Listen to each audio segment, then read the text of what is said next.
Good afternoon, good morning, and good evening, everyone. AJ Dodgestar, Intergalactic Mercenary, and amateur rocket scientist reporting for duty.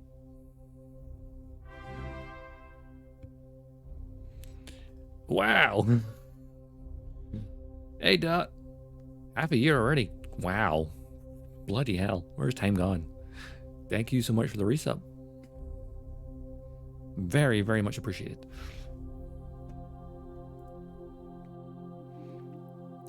It's like time for more Kerbal. I love that I made the save here. Mission failed. We'll get him next time.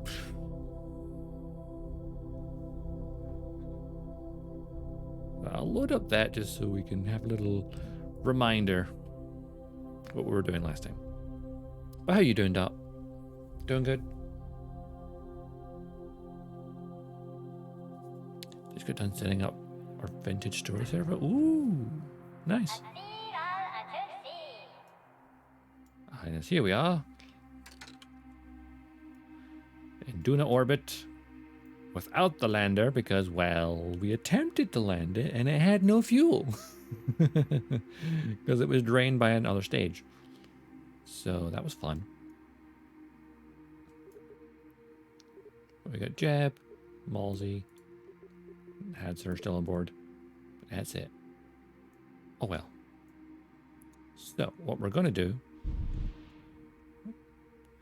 is we're actually going to, well, go back through the saves and find the point where we still had fuel in stage 2 so we can make sure it's transferred into the lander and then make sure we turn off the auto feed from the damn docking collar because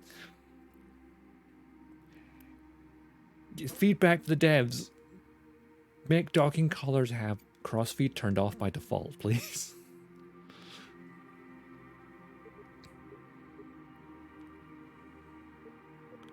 That's the Kerbal stuff, so... Right. That's the Duna orbit. Duna capture. Aiming for Duna. Okay, Duna... Look at the cap. No, wait, capture thingy stage. Duna intercept course. Or even aiming for Duna.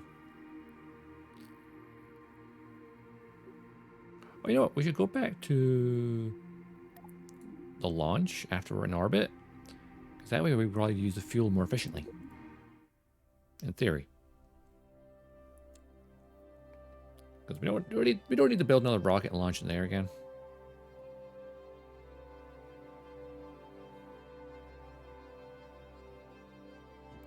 Also can't wait for the RSS launching a Saturn V and KSP2. Probably cry of happiness. I mean, I had my Saturn V makeshift, but I mean, oh, you mean like the mods, right? Right. Okay, this was with stage 2. Which was an orbit, correct? Yes. Okay, so we can try to intercept again from here.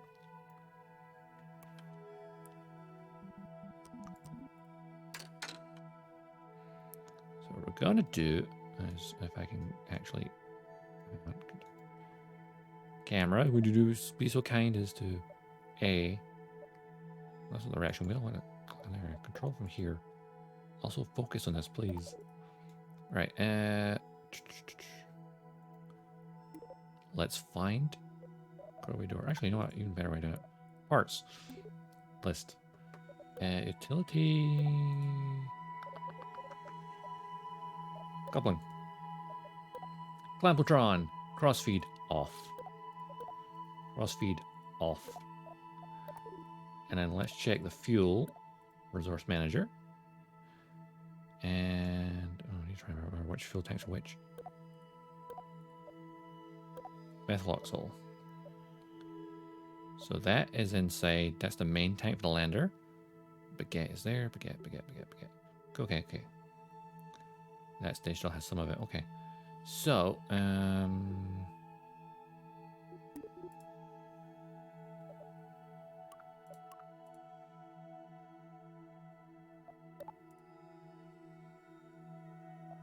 right. I need to get all of these fuel tanks in here. Almost forgot how to work. So N, N, N, N, N, N, N, N, N, N, N, N, N, N.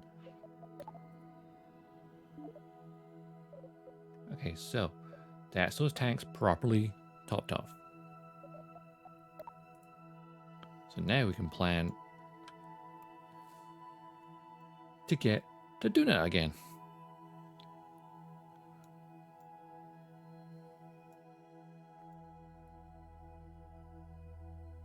Duna. Nope, not Ike. Duna. Duna, Duna, Duna. Target Duna.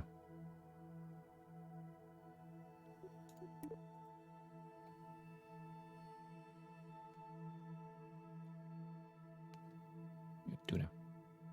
Set target. Cool. Now, we're going to be more efficient with the fuel this time than last time. Because last time we tried the slingshot around the mun and trying to get the graviton, but it's the wrong side to do that, really. Well, maybe? I don't know. Anyway, periaps, maneuver node. We're accelerating until we're out of Kerbal orbit. Or sphere of influence, even. Oh, what was that? There was an intercept somewhere.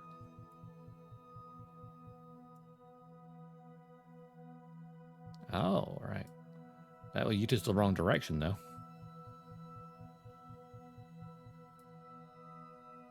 Oh, actually, then, if that's working like that, then I might be able to plan this a little bit better. If I move this along... Wait, no, grab the center.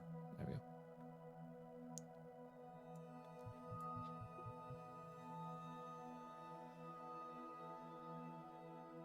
Why is that not... Huh? Why is that doing that? Weird.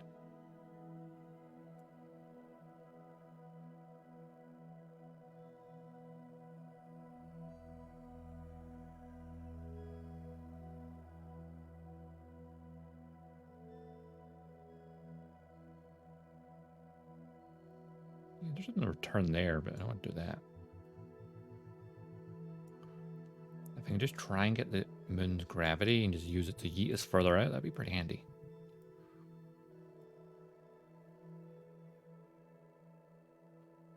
See, I wouldn't yeet us in the right direction, though. Well, actually, that might not be bad. Because it yeets us out further, right?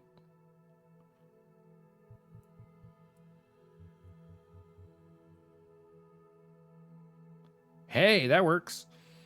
Minimum fuel gets us out of the sphere of influence, then we can accelerate. Relative into story yet. I have not looked at it yet.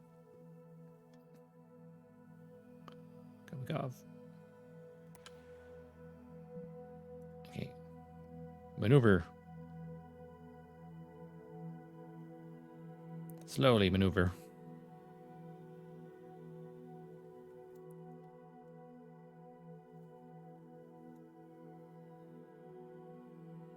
You know why, but that little bit there below us looked a little bit like Italy for a second. Just that bit of part there. Isn't that a KSP2 in there? Nope, that's way over there.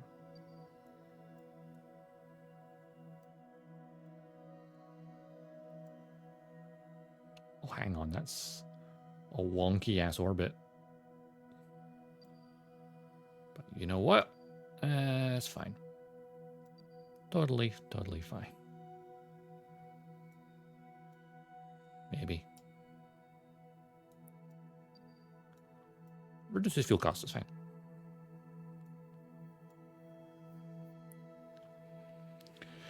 So hopefully this time we can get...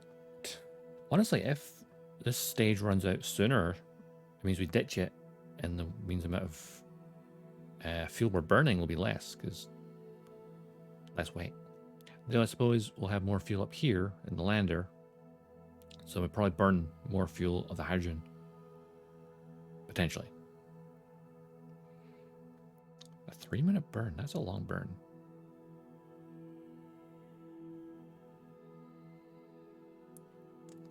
Right. We have a trajectory. Fast forward. Always love to look at the engine. It's glorious to look at, I find. Aloha Indera, whatever he said. Right. Let's get it right this time, shall we? Last time was a decent attempt. We just didn't notice the fuel leak from the thingamabob.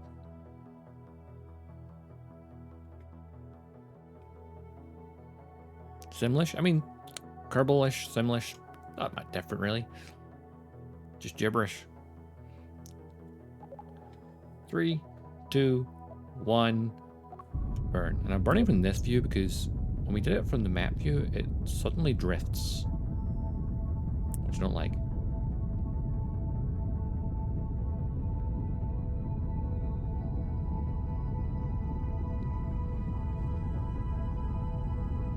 Plus, the burn timer's there to tell me what to do, so I don't need to look at the map. In theory. Always in theory. I'm an expert at theoretical physics. Theoretically, I know what it is.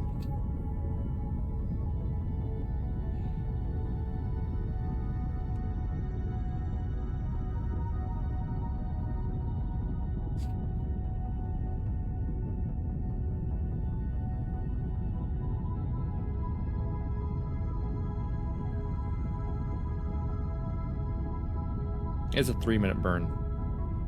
I could fast forward time, but I don't want to. I could rather just let it coast gradually. Of course, we can admire the view while we're doing it. The sun. Yeah, I love how that is acting a lot better. Because last time we did the burns like this, and we went into the map view, it randomly seems to drift, which is really bizarre.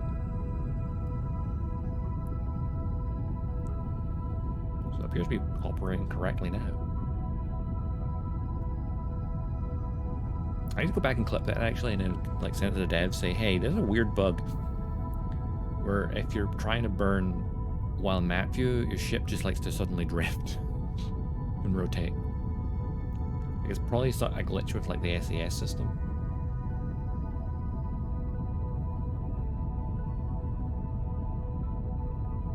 Most of the bugs are somewhat minor, I find. So far. Well, I know I suppose the fuel cross-feed via couplers, that was really bad in the first patch fixed that. So it should be fine. I really look forward to see how the game progresses, because like we've had only one patch so far fixing a bunch of bugs. So as I said on the devs, like was it an AMA? Priorities are stability and bug fixing, then adding new stuff. So I think it might be a while till we get science, at least a couple of months. And then I think was it science, and then after science is the colonies after science. An Apollo Saturn lamp. Nice. Send me a picture of that. I want to see what that looks like. Is it like literally like the lander or something? It looks like a lamp, or is it like the? Oh, is it the capsule? But like the bottom's a lamp instead of a heat shield. That sounds kind of cool.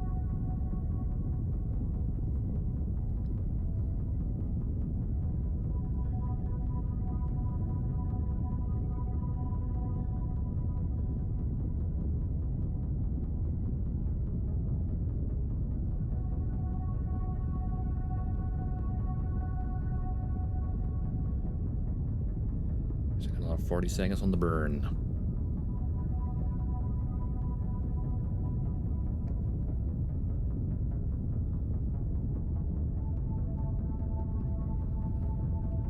I could fast forward time, but I don't want to. I wonder if, maybe I'll test it later, is if I do like fast forward to maneuver, if you do that while burning, would it just fast forward to maneuver? I'll find out at some point. 15 seconds, 14, 13, 12, 11, 10, 9, 8, 7, 6, 5, 4, 3, 2, 1, stop.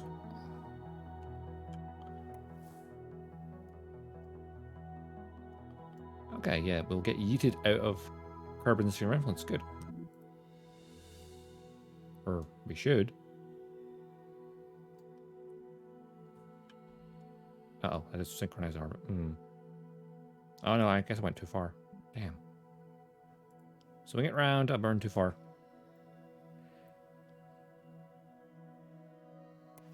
Apparently. Actually, that won't even work at this point.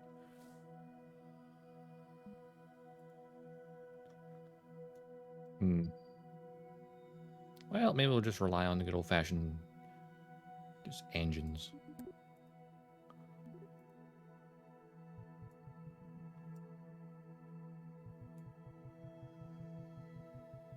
It uses more delta V though. Oh, that's not even that much.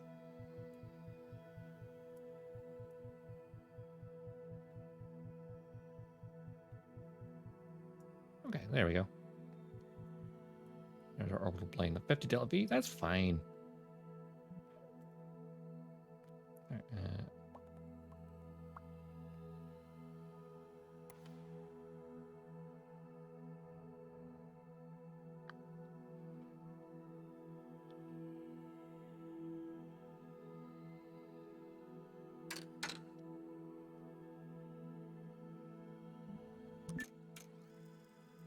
Warp to maneuver.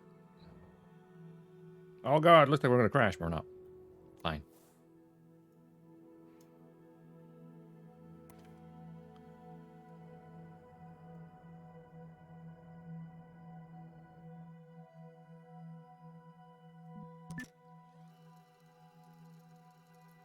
And just let's swing around Kerbal one last time.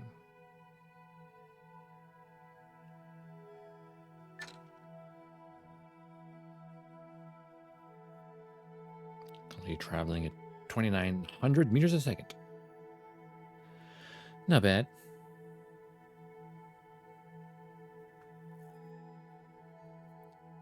Ah, Snibble. Right. So the burn's only 14 seconds long, so that's pretty good. Okay. 10, 9, 8, 7, 6, 5, 4, 3, 2, 1. Punch it.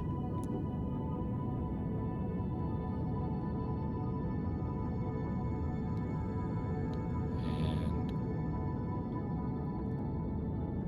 5, 4, 3, 2, 1. Stop. I think we burned more than we needed to, maybe.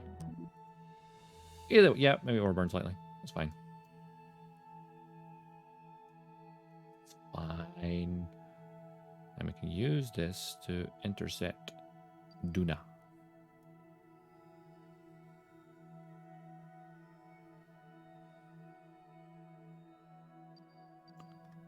Right. Okay, DMs. Okay, give me a second. Let that drift for a second.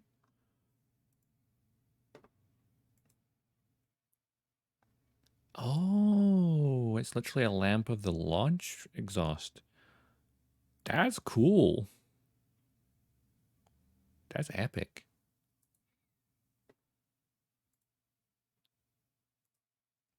That is awesome. Awesome sauce. Right. We shall warp until... Time warp till we leave. No, time warp till we leave. Bye. Let me press the button. Let me press the button.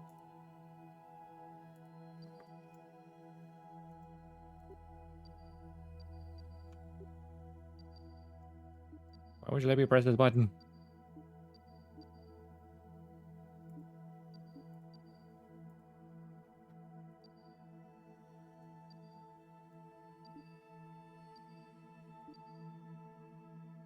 Why is it doing that?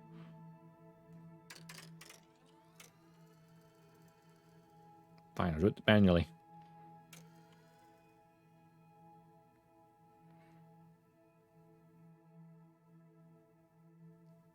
Watch the days fly by.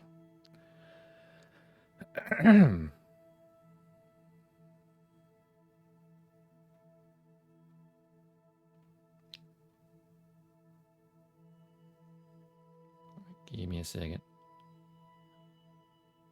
Gonna traverse out of the sphere of influence and then think up our maneuver.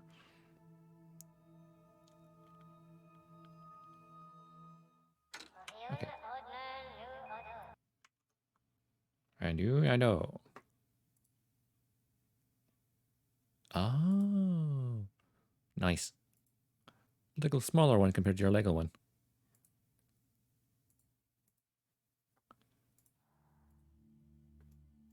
Okay, no. Aiming for Duna, right? Now, if I remember... Actually, you know what? Save.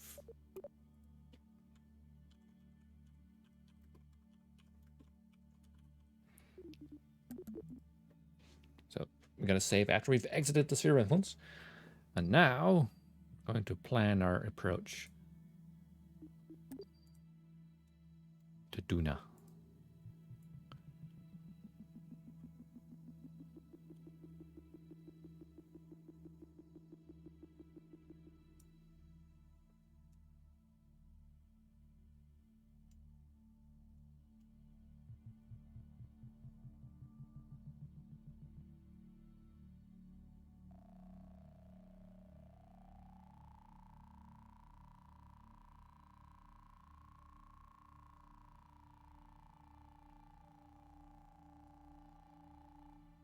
So the first intercept, second intercept. Okay.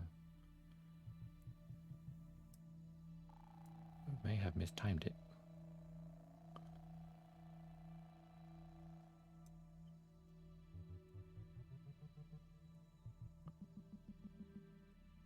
The last thing was about here we thrusted, I think.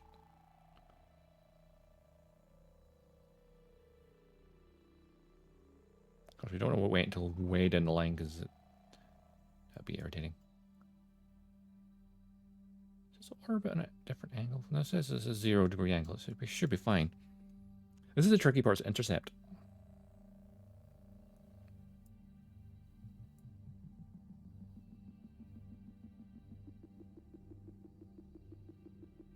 Because I might need to burn further than I think. Maybe? No.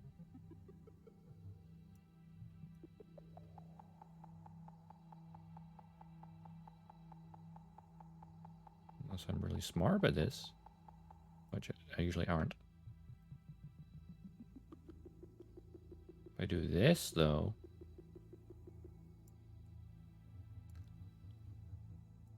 That's an intercept. Maybe I could reduce the orbit distance a bit.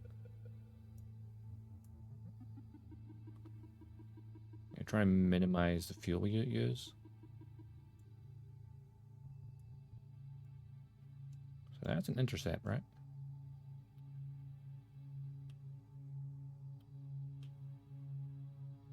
Yeah, there's an intercept there. Okay. Can I do it sooner than that, though? That'd be nice.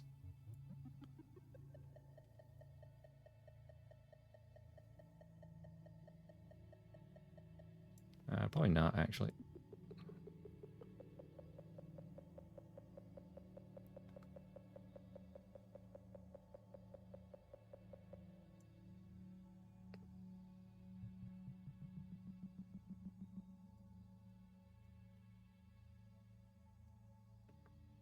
So we get an intercept there.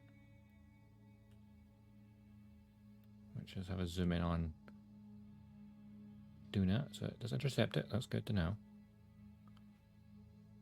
So I think that'll have to do for our intercept. So that's a 2,300 delta V to get there.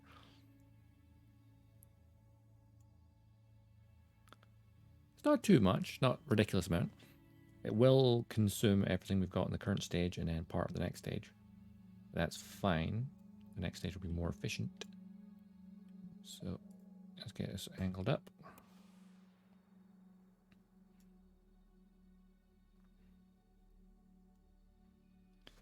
All right. So most of the burn will be with this stage, and then we have to swap stages mid-burn.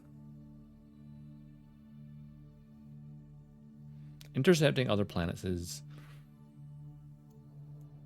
like aiming for a moon. Easy is relatively close. Aiming for another planet, that's a different story altogether. That shit is far away. Really far away. Hello, the Kerbin. The distance.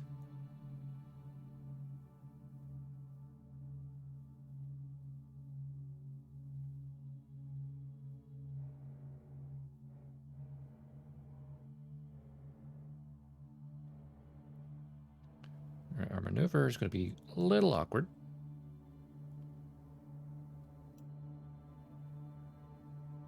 We shall see how it goes.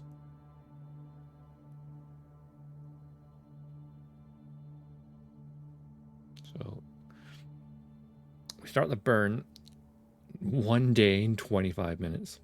So 1 hour, 25 minutes rather. And then burn for 7 minutes. So it's not terrible actually.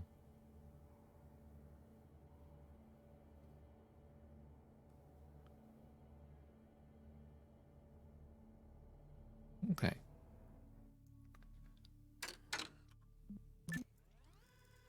Fast forward. Proximity to celestial body. Really?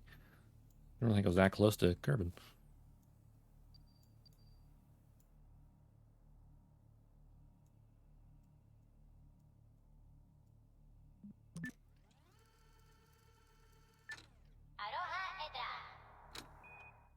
Oops.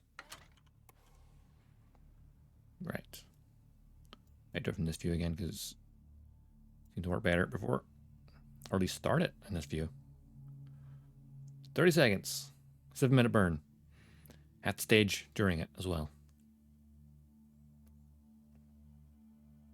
All the best in that regard.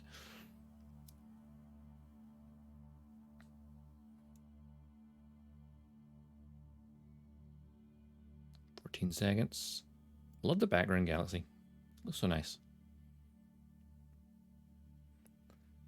And 5, 4, 3, 2, 1. Hit it. Now we play the waiting game. I'll speed up a little bit.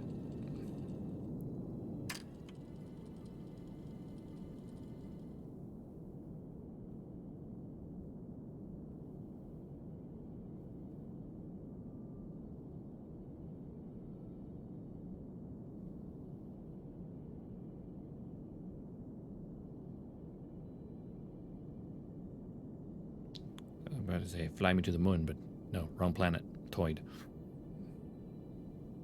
Fly me to Duna. Let me play among the sands.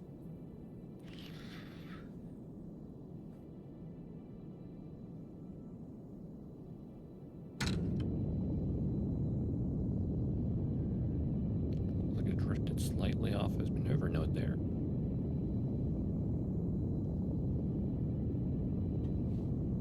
Should be alright though.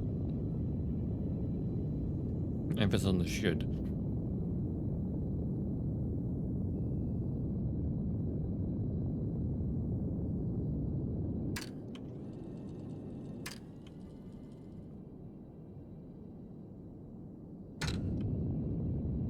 Switch to map view for a second to see how this is going.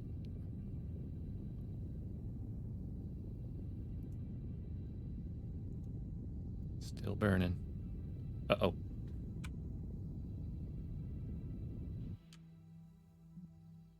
Yeah, switching to this view apparently causes it to F up. So, switching to the map view while burning, the rocket just spins. Damn, that's going to screw me over a bit.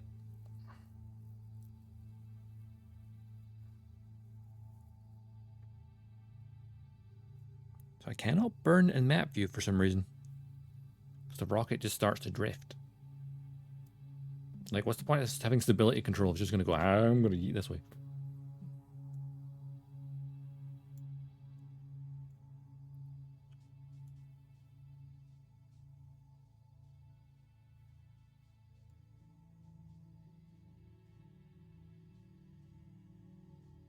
I need to get back to position. And start my burn again. Which my maneuver node's probably all messed up now.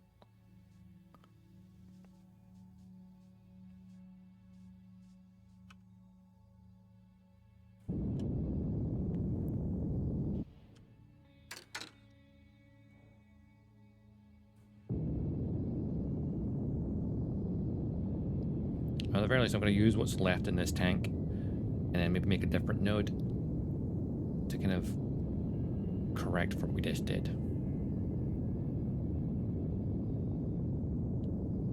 I'll pause it when I'm doing it.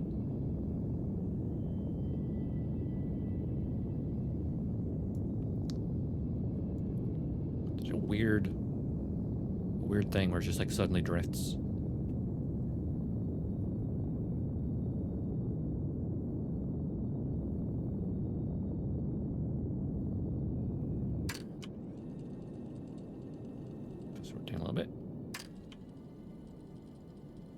Let's do the time warp again.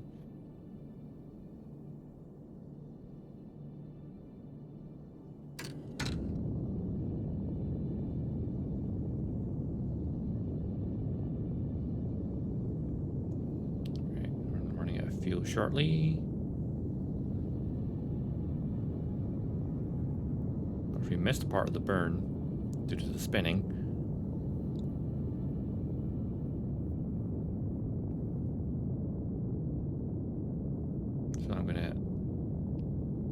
engine shutdown stage, plan a new maneuver.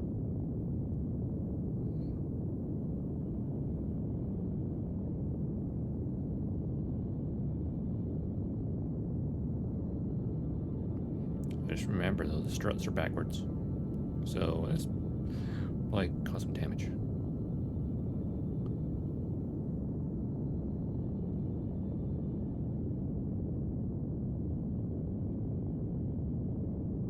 Fuel gonna run out right about now.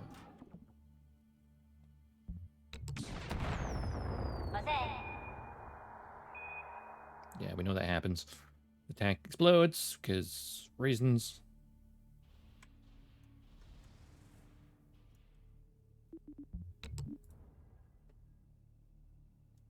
Is that a secondary frame for some reason? Okay, cool. We're good.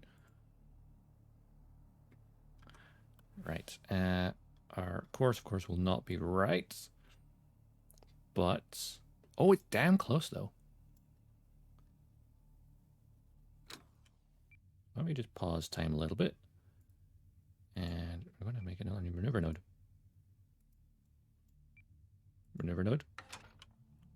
Oh, you can't do it when you're paused? That's a bit harsh.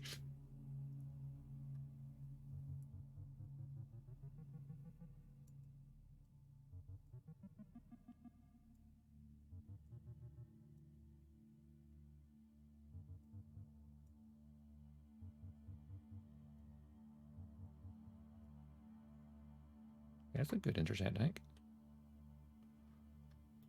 Let's have a look so I can see the actual... can I focus on this? Let me zoom in. Let me zoom in. No? Okay. Fine.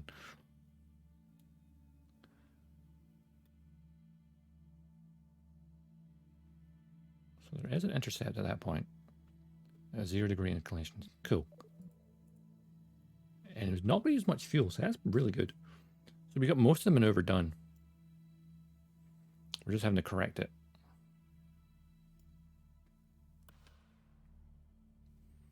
It should make life easier. Just the engine just floating there because the tank kind of broke. So looking at the struts aren't stuck there like they were last time.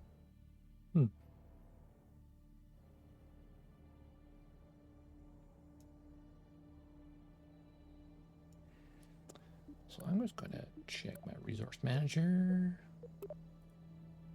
Tanks are all full. Good.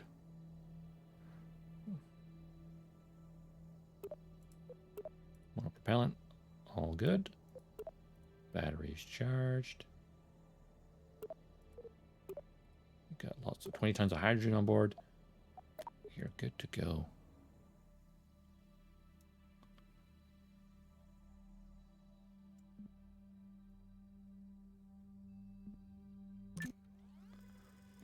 Right, maneuver node, let's go. Proximity to celestial body. What's celestial body?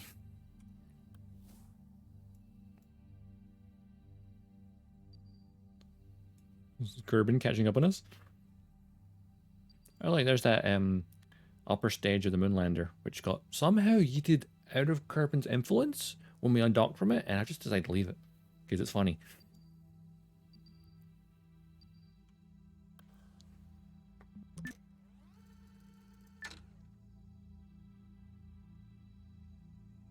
Right, 30 seconds. We only burned for 15, so that's a very short burn. I'll be ready. You know what would be kind of cool? I mean, maybe the game more trivial, but if you could like maneuver nodes and then have the, like say the pilot on board actually control the burn. So you could say, I want you to do this burn, and then it will do it automatically. That's probably too complicated. What would be really cool, you know, just say, hey Jeb, I need you to do this. 5, 4, 3, 2, 1.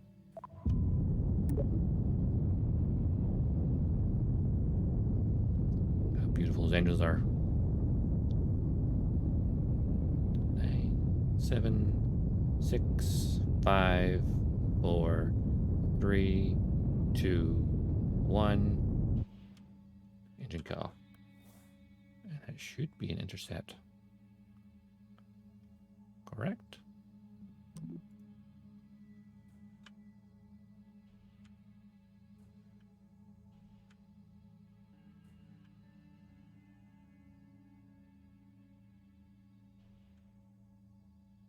I know intercept. Why is it?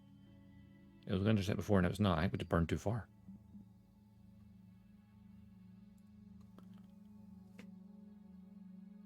I think I'm going to be heading the burn too early. Oh shit, has it done that bug again where I can't maneuver?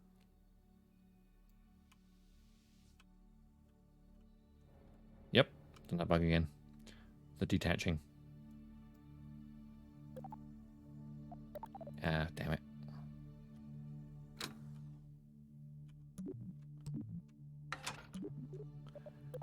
Save.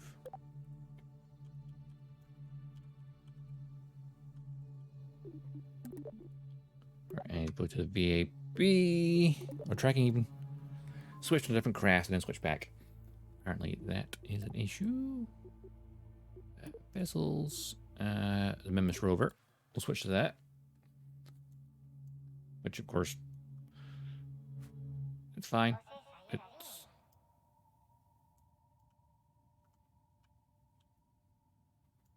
should be fine.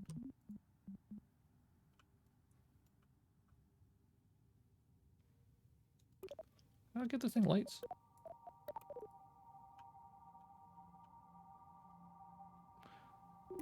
And switch tracking station again.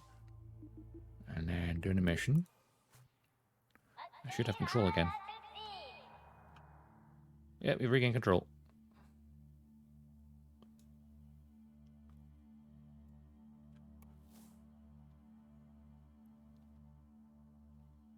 Just back out a tiny bit.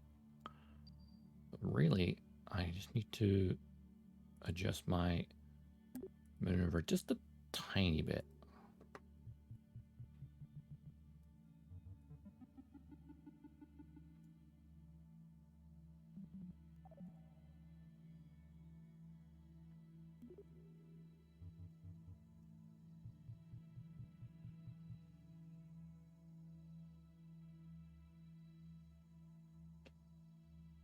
Just a tiny bit.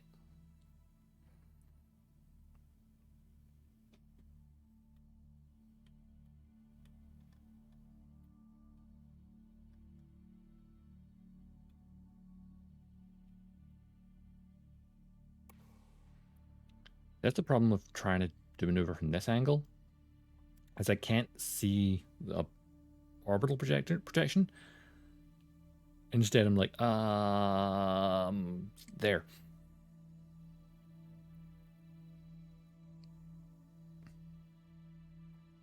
So I'm relying only on the timings, which, when you're threading a needle this large, the timer can be slightly off, like by a second. Like either 1 second too short, 1 second too long. Usually I feel it's 1 second too long.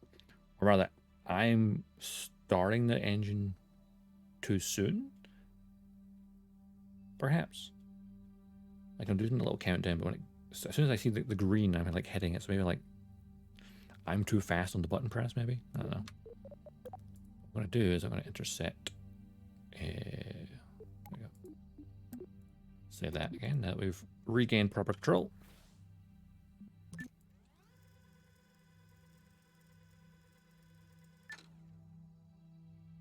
Right, maneuver node coming up.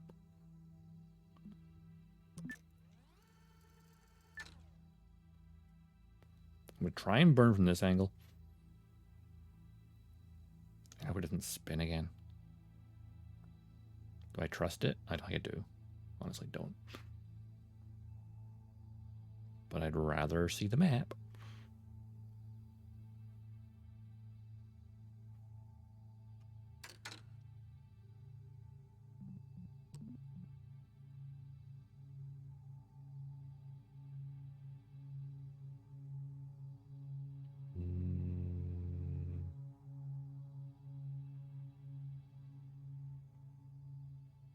Okay, 20 seconds. And we'll hit the engine. 15 seconds till the burn starts, and then 15 seconds of a burn. It's not much, but it can mean a huge difference. 9, 8, 7, 6, 5, 4, 3, 2, 1.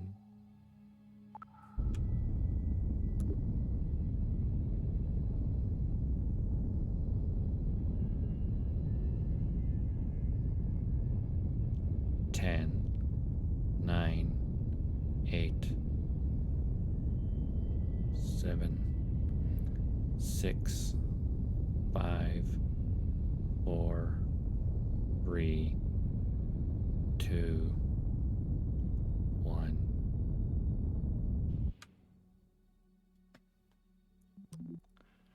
We got it. We got intercept. We have an intercept. We're good. It's a short one. We don't get the job done.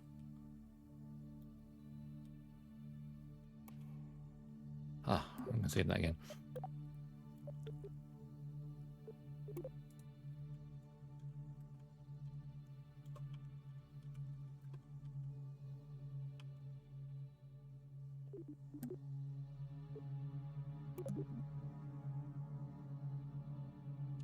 All right.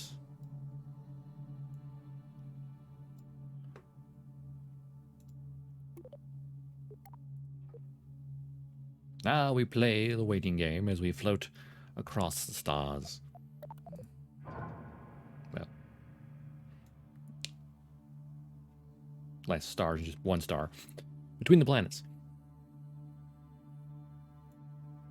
Not that we need the power, but it just looks nice. It's nice to see. So I think I figured it out. I'm not even sure if it was the previous stage just causing it to drift, or when I came at the decelerating of time, I did the speed up time, turns time back down, which kind of resets the physics, as well as switching between stability mode and the target mode. And that seemed to keep on course. It was just like resetting the SES system. Perhaps. I'm totally unsure if that's really what helped, but hey. All right, let's fast travel to here.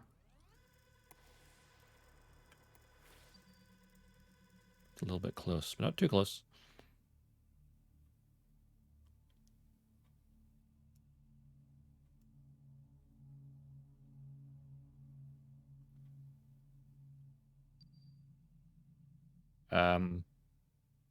Wait, what? It didn't decelerate its time automatically. Good thing I saved that. It went right past it. Why, game? Why? It's speeding past where I told it to go.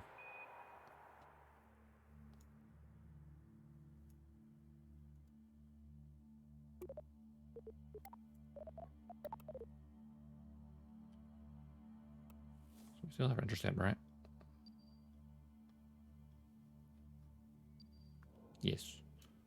All right, so apparently it just rotated way too much. So I'll just manually control the time. How about that? I can control time itself. Between this, time warping, and Phantom Brigade's prediction tech, we're doing a lot of time manipulation of sorts on the channel recently.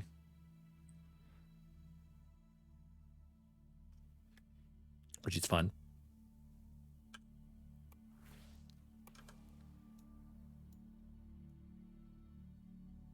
So the thing about giant solar panels on our spacecraft are just very satisfying to look at.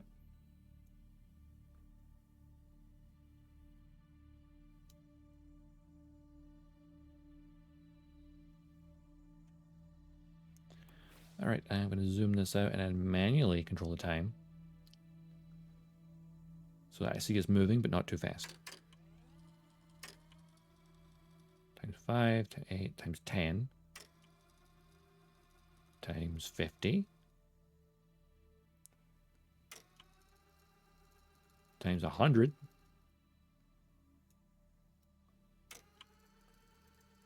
times 1,000, and we're still barely moving. Times 10,000. We're actually moving at times 10,000 on the map.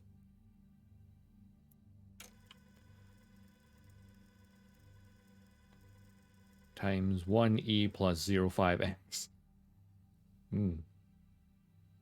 I feel that's a safe speed to go at. Because I can see everything moving, but it's not like I'm going to overshoot. So I'm happy with that. Oh, Luna. Going woof woof.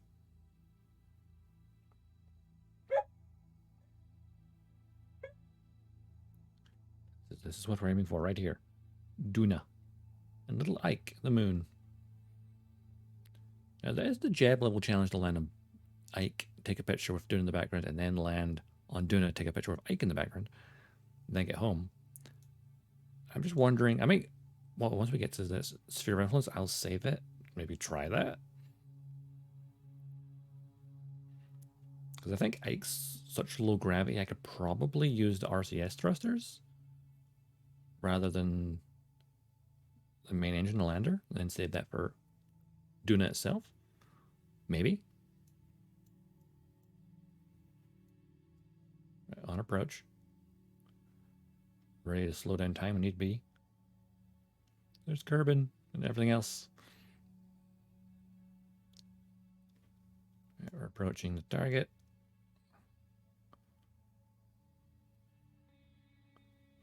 Gonna slow down time shortly.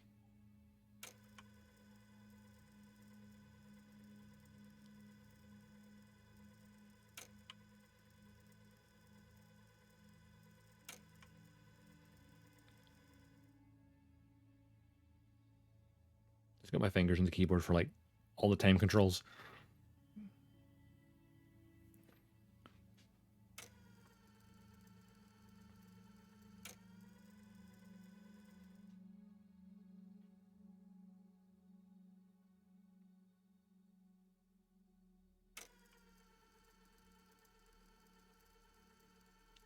approaching. I am the storm that is approaching. And here, there we go.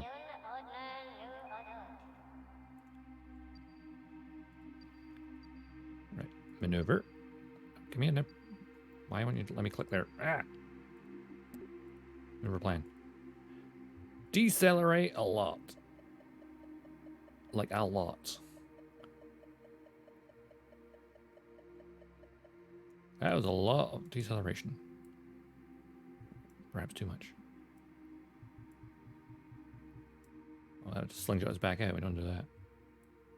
That deceleration is really high. Hang on. Of course, the opposite is potentially true too if you accelerate. No, I don't think so. Honestly, the deceleration required for this is kind of beefy. I'm not even sure we'll get back to Kerbin, honestly. Oops, not that far. Minimize fuel usage here. Okay, I need to decelerate at least that amount. That's about half of the fuel we have.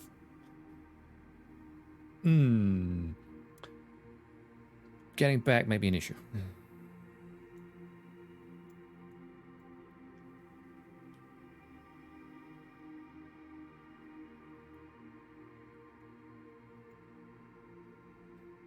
Of course, we have to decelerate there to pull us in closer.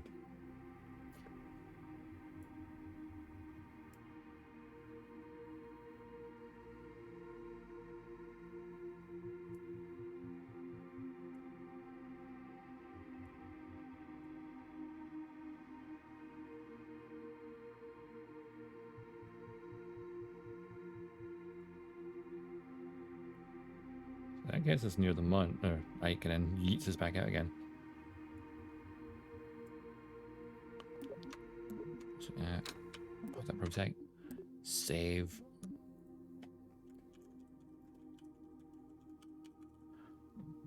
I think I misspelled that, but it doesn't matter.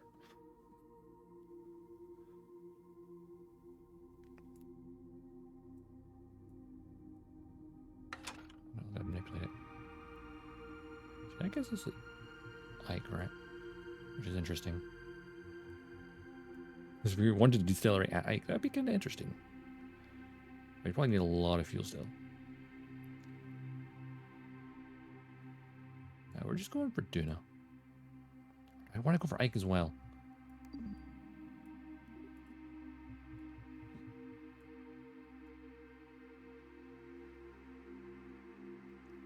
I think we just want to go for Duna. At least for now. Because the other approach where we're too restless getting yeeted out of orbit, so we don't do that.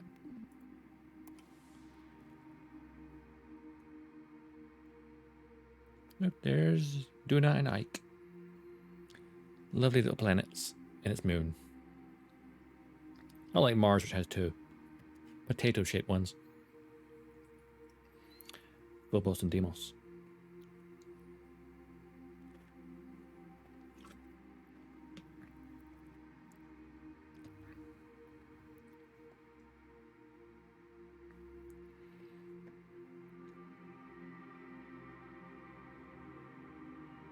Let's bask in the sun.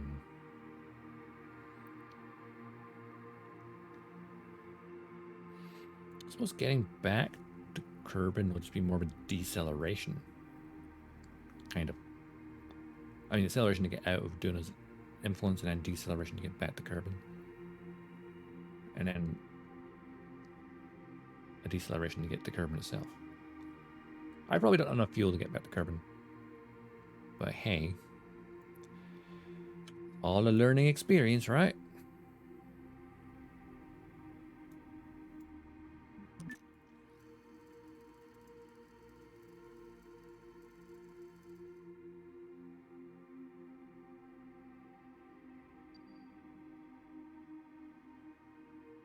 We got 3-minute burn time, okay?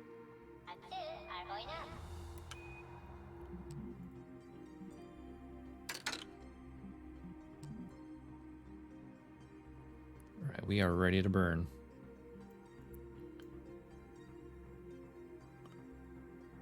Oh wait, the music's like... feels like it's mixing two together there.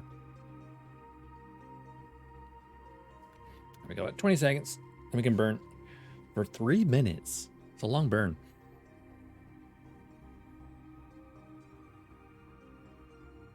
Also, my fuel gauge looks like it's low, but I don't know why. Probably because I haven't touched the engine since we reloaded the thing, maybe.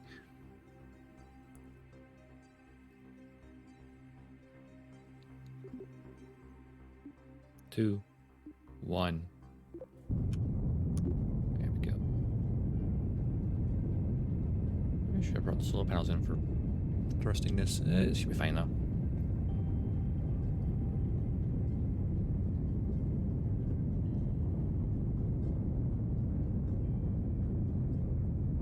That exhaust though is magnificent to look at.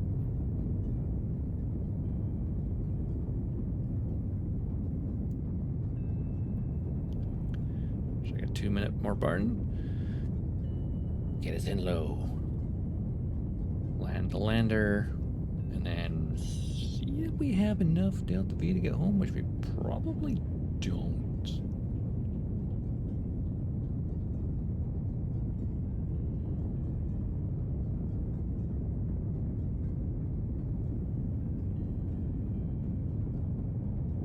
Just love the LR87 and F1 exhaust at sea level.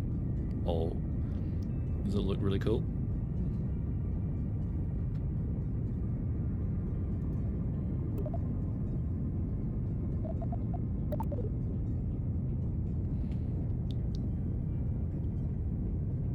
Pure black engine bell and pure white. Oh, interesting.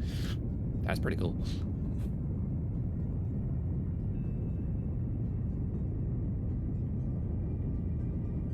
All right, another 2 minutes. Dare I rest looking at the map? Maybe.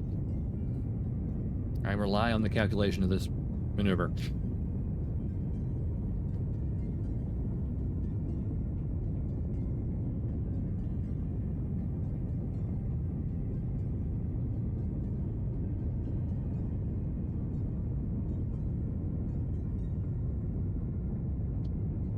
One minute and 40 seconds.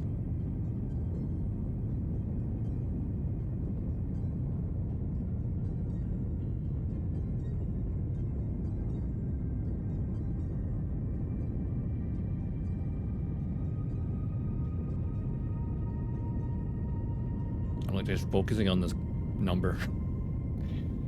Like, let's pay attention. It's still a whole minute out and I've still just glued my eyes at it.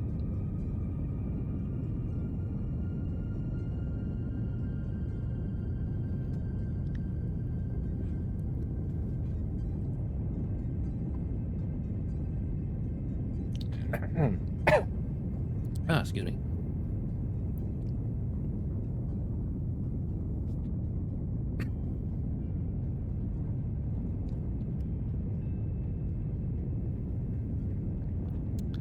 F1 engine turbo pumps from fuel rich there for us. Like trying to read while also like keeping out the burn timer. I'll read it in a second.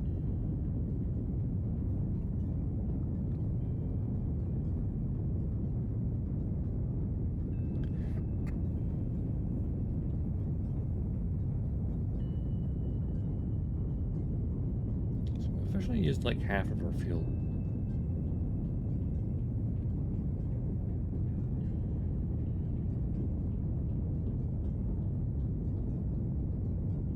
Not ideal. So we might not make it home. But then we'll have less weight on the way home because we won't have. I mean, I'm not going to redock the lander. Just carry the weight because what's the point of that? We'll redock it and then get everyone on board and then jettison it. So we probably need less Delta V on the way home, in theory.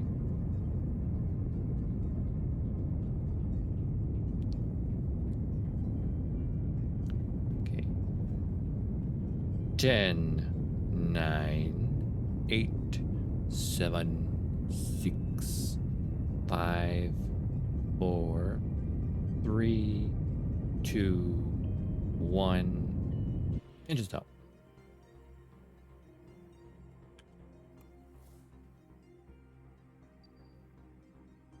Oh.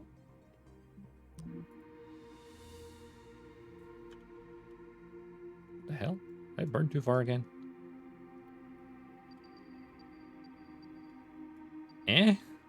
What the hell is this with this orbit? What did I do? Okay. At some point, we're going to intercept with Ike, and that'll help slow us down a bit more.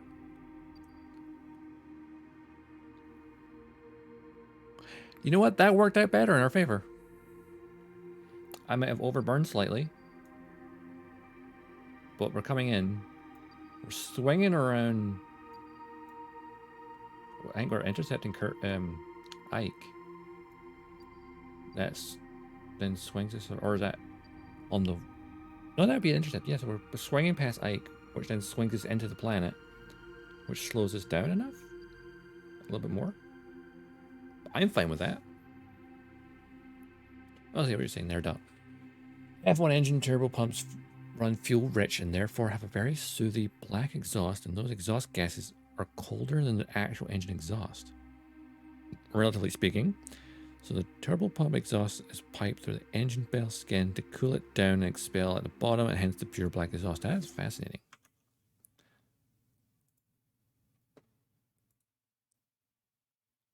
Oh, it's, well, I wouldn't call that pure black, but it's very dark.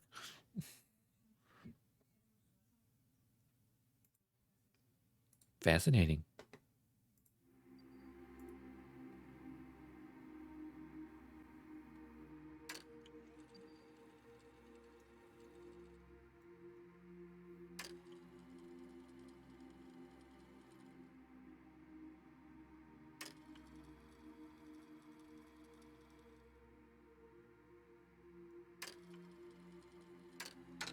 Wait, where are we? What our orbit? Okay, wait, this is us here. Okay. We got really confused for a second there. So where the hell we were?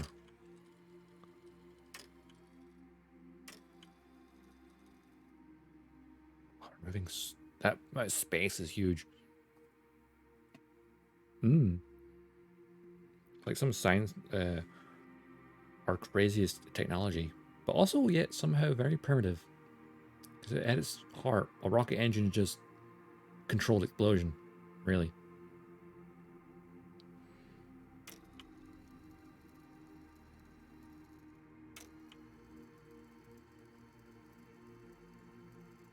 Okay, now we're moving.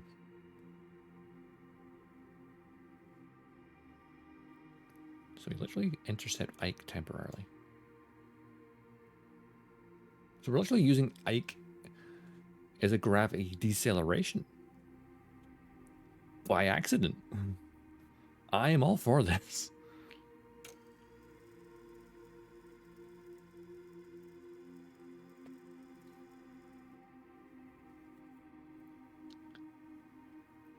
Now, I suppose when we're leaving, could we maybe use Ike as a way to gravity assist us out? Probably.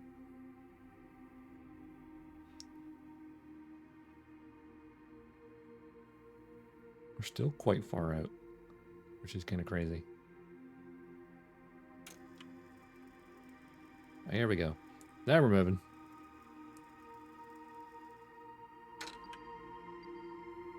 Whoa! Well, I decelerated that time warp so quickly. We went past Ike. Here we are in Kerbal orbit of Duna. So we totally missed Ike there. But you know what?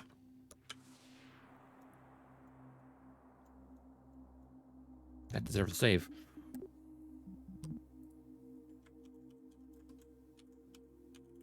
I forget there's a point in time where, like, yeah, we're decelerating. We're going to miss the thing. Now, I could... Actually, no, I should, rather, bring the Apple apps down as well.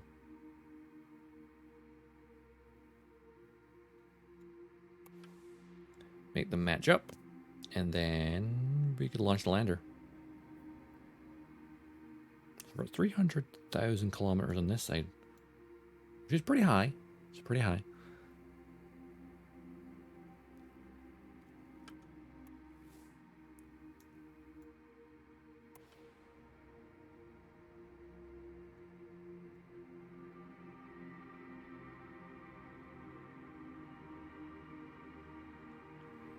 It shouldn't take much delta V to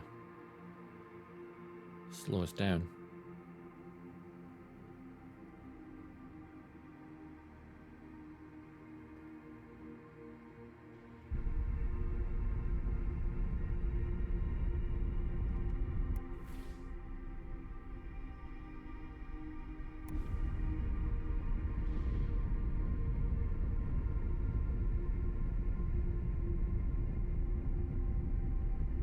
I'm just going to watch the numbers.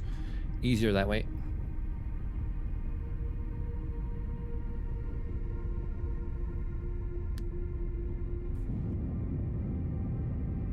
That's also faster.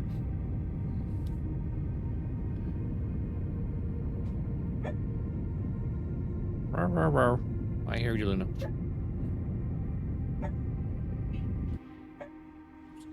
Not that far.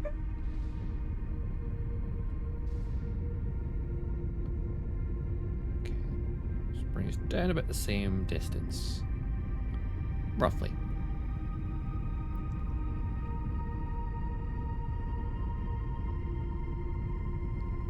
Bring it down. And here we go. Circularizing our orbit. Oh, actually, we've made this apoapsis ready. Huh. Cool. So we're at 200,000 up. Let's make it like 100,000. A nice low orbit. Thereabouts.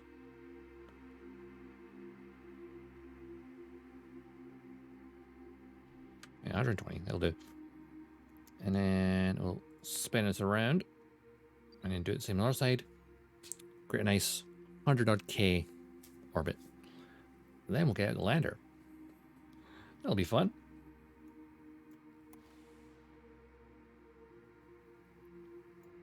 So who wants to go to the surface? Do you, Jeb? Jeb, Malsey, Newcott, Tim, Hadzer. That's obviously the seat in the lander. I mean, Tim and Hadzer, I think we launched in there last time and they died. Because they had no fuel. And there's not enough atmosphere to slow them down. It's funny though.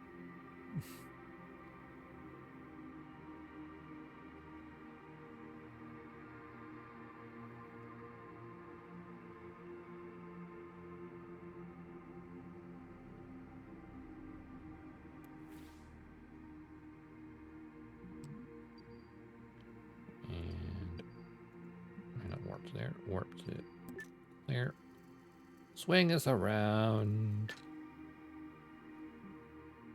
Keep us lined up.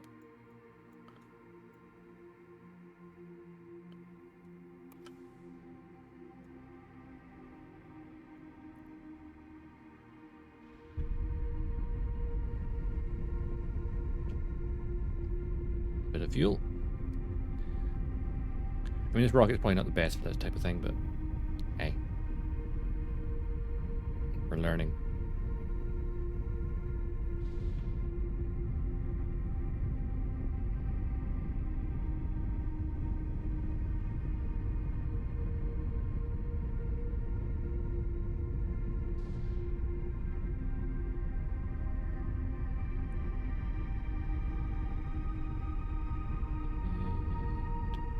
Right about there.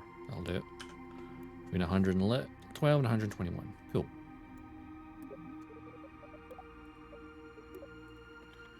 Duna low orbit. Save. Oh. Well then. Now we need to get to the opposite side of the planet and take us in for landing. Should I straighten out the... No. matter if it's level, because it's a more interesting angle for an approach. Now, should I wait till I'm on that day side? Or... Actually, no, yeah. Let's open this up. Cargo bay open. Direction is the sun in, by the way.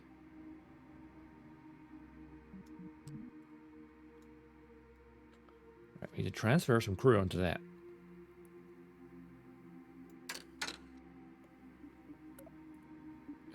Kerbal manager. There we go. Tuna can.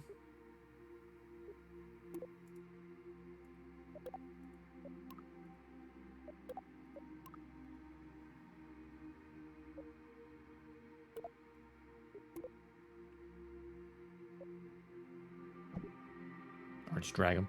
Okay, he wants to go to the surface. I mean, Jab's the man, the myth, the legend. Should he come along? I mean, he's currently in the pilot seat of this module. Jab's the commander. We'll send Malsey. I appreciate a redhead. And Newcott, maybe? Or Hadzer? Actually, Hadzer has a really cool name. Hadzer.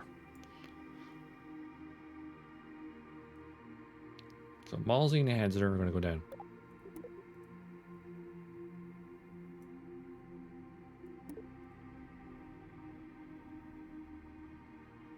What I'm going to do is I'm going to just make sure we're positioned just the way I want.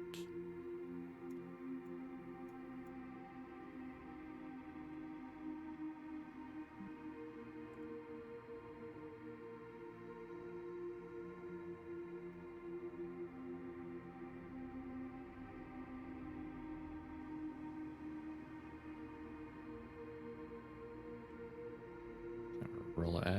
There we go. There we go. Stability. Keep it nice and stable. Now, here comes the fun part. Because last time we did this got stuck. Oh, actually, as well. Undocking force, or acquire force even.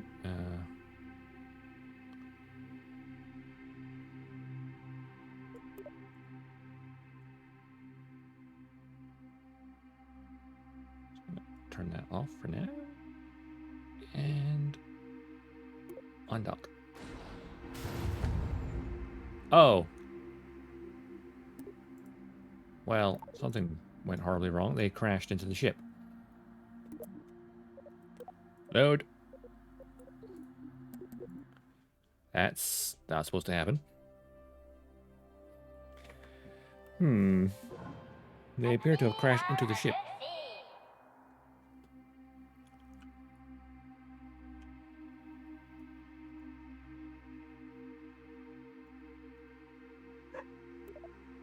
Try that again.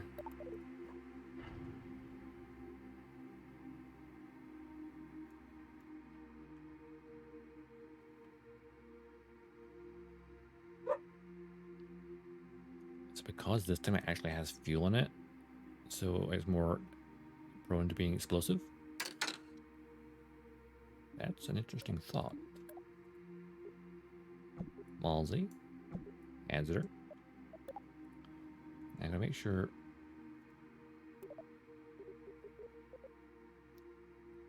Thingy force needs to be. Wasn't there previously? I don't know. I thought there was like a detached force. I'm sure there was. Right, control from here.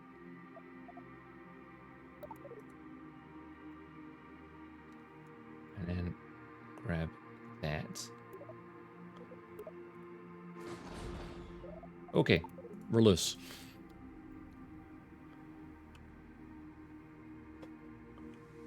Oh, wrong way. That way.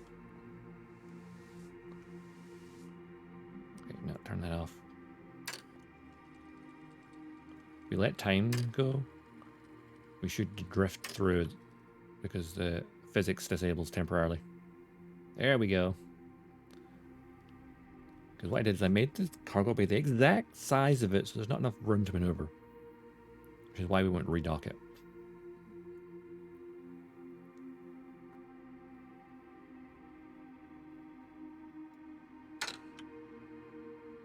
go. I'm going to double check that the orbit of the main craft was not affected.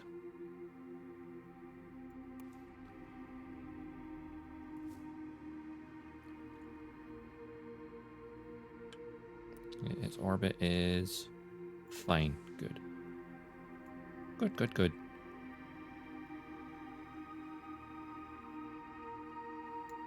Right then. Malsey, Adzer, are you ready to go to Duna?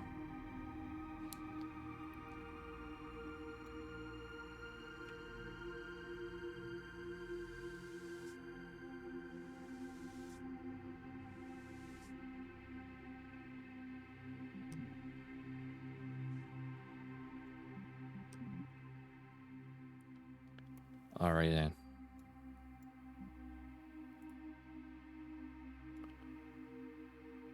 If I decelerate now.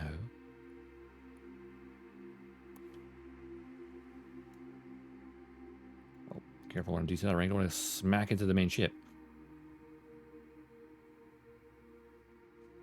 That graphical glitch on the edge of that. Like it's missing a texture or something. Weird.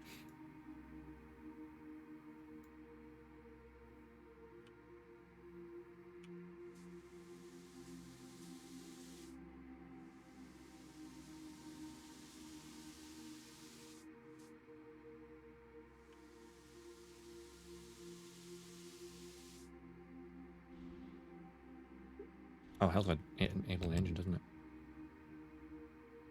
Don't need that stage there.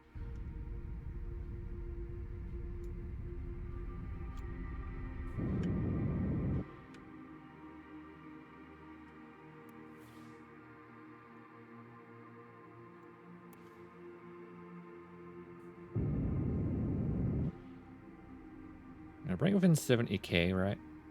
That should be the upper edge of the atmosphere. Then we can just kind of use some atmospheric braking. A little bit of it. See if it slows us down a bit. I don't want to just kind of do what I would normally do with the moon and just kind of yeet myself into it.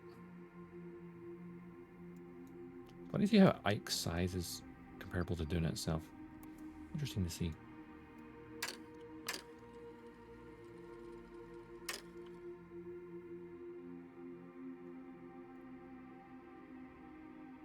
Here comes the sunlight over the horizon.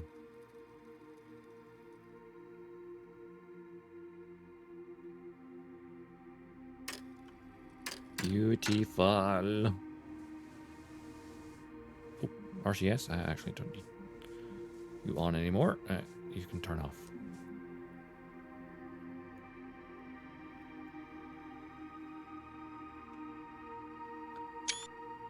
Oh, I forgot about that. There we go.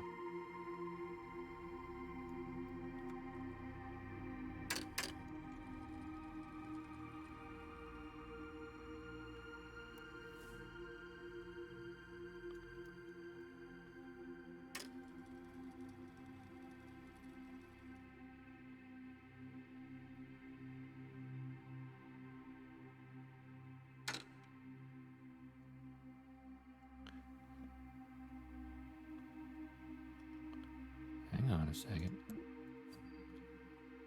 Is this thing been a... Oh, its periapse has dropped down. What the hell? Okay, we need to take control of this temporarily.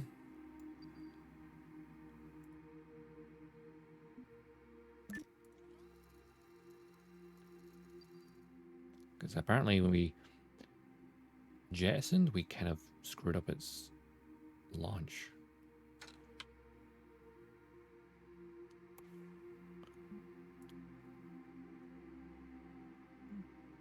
Like screwed up its angle, I think. Just a bit. That we lowered its periapse too far. Somehow. Don't know how. Somehow did. Need to take more care when I'm undocking. So we've got 181 to 100. There you go. That's nice and stable.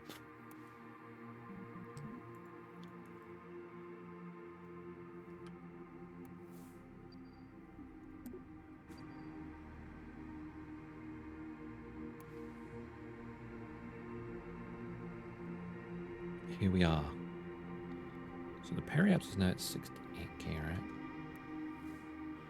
right? So we're at the periapse now, so I'm gonna bring down the apoapse as well to about 70. There we go.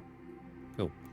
I want to see if the atmosphere, if there's enough drag up here just to slow me down, or at least reduce the orbit.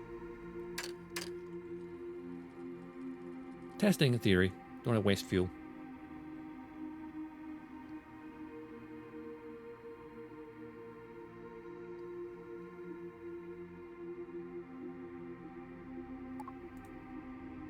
So that's the drogue ones. Yeah, it's got the drogues and the main ones. I don't know if our main orbit's changing or not.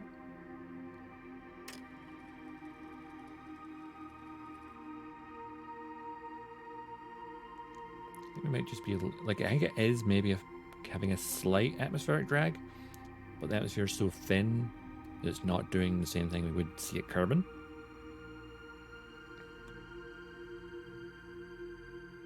So we have to bring it lower.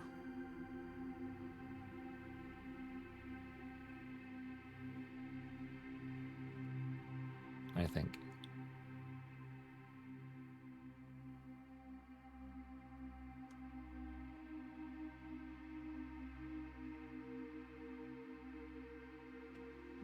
Yeah, for ground level.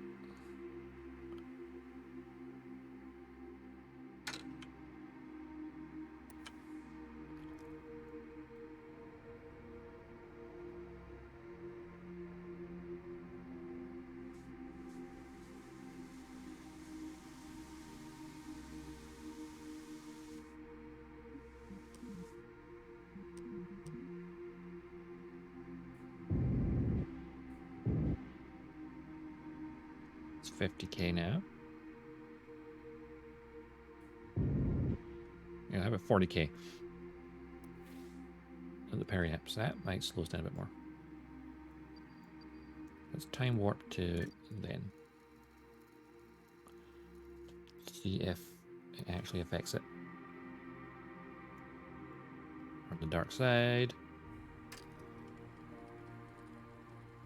Oh, I think we're now entering. Yep, we're definitely low enough that it's changed the music.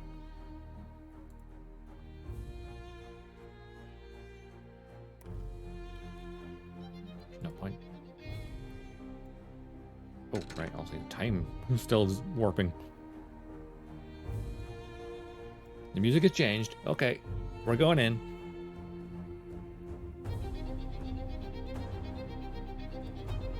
I'm going to rotate us a little bit.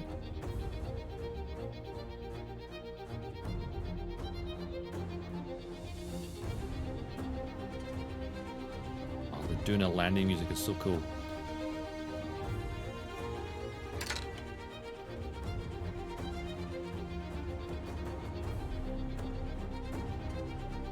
They're wobbling a tiny bit, so.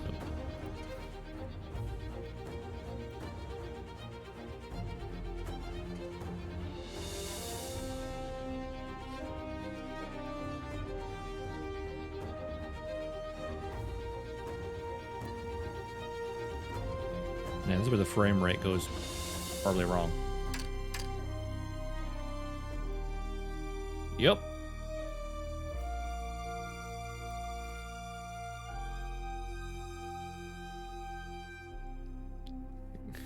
Frame rate is gonna go horribly wrong.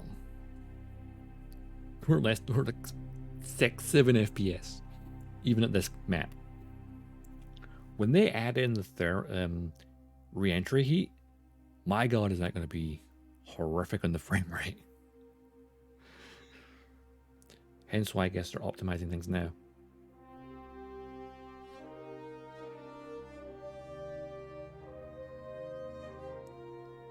So we are descending just very slowly.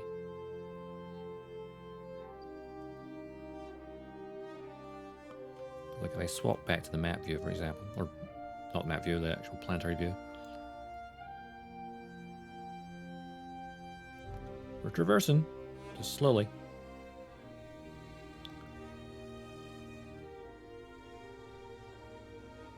This thing has a lot of fuel on board, actually.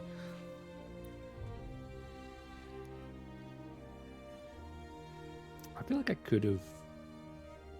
man, could I have actually gone to like Duna's sphere of influence and then got to Ike and the planet with just this? Like left the main ship orbiting the whole system? I'm going to use a lot of fuel landing and taking off though. So it's definitely probably a good idea not to attempt that. I could have, but hey.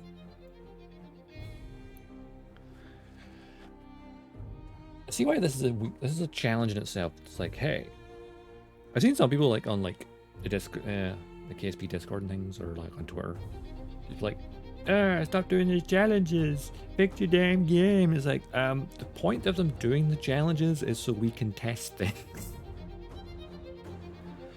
Because if you're an early access game and you want people to test, hey, can you guys test this thing? Make it a challenge. Make it something interesting. Because that way you've got a good chunk of the community doing something similar at the same, around the same time period. So it gives you more data, more feedback.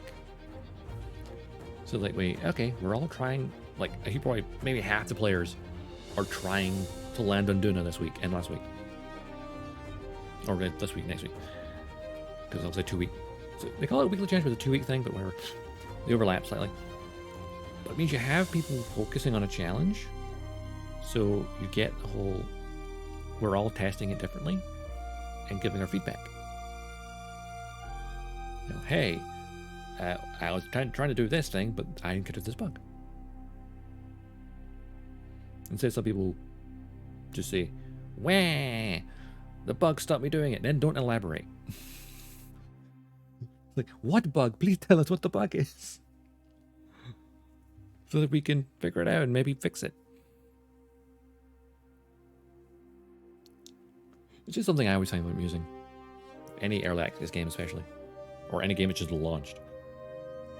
Though a game is launched as 1.0 versus early access, definitely different. We're more forgiving of early access things. Because at least, table. At least they're being forthcoming with, by the way, there's going to be bugs, but we want you to help us find them. Whereas something just launches, hey, it's good to go, 1.0, let's launch. And then it's like, oh no, it's broken. Some people always say like Cyberpunk is an example of like, oh, the game launched and was full of bugs. And it's like, I played it on launch day and I didn't experience, any bugs I encountered were minor and funny.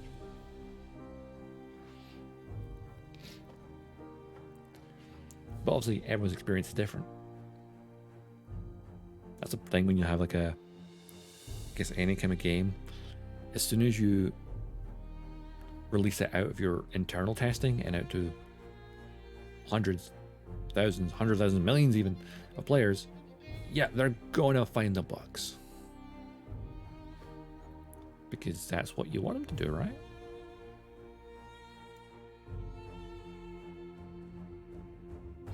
If they can find the bugs, then you can figure them out. The more people playing a game, the more bugs will show up.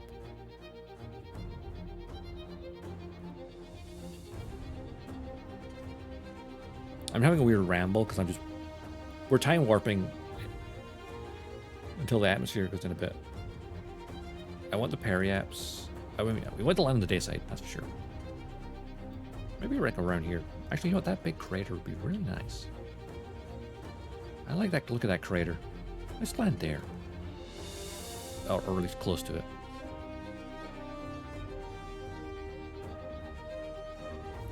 Because right now I'm just using the atmosphere to slow down.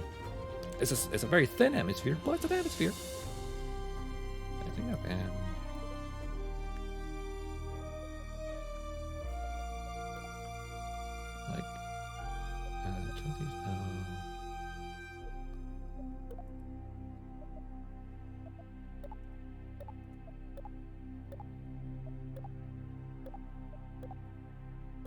plenty of fuel though, so it should be all right.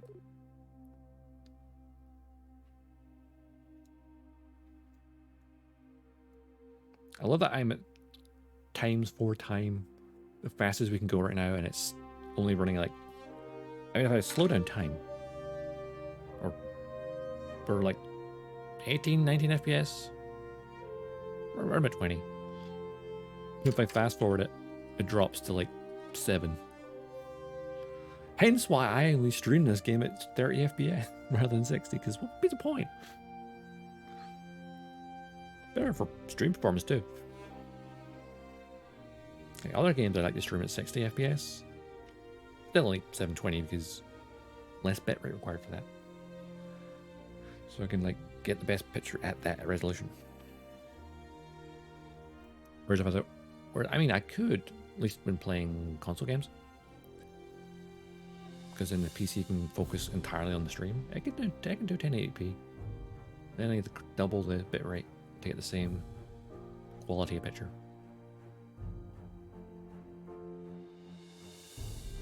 I'm rambling again. Okay, so we're definitely using the atmosphere to our advantage here.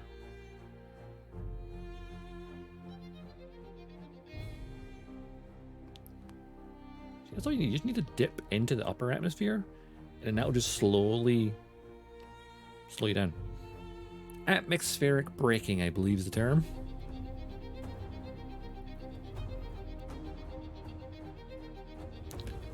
Which I suppose would be a good idea if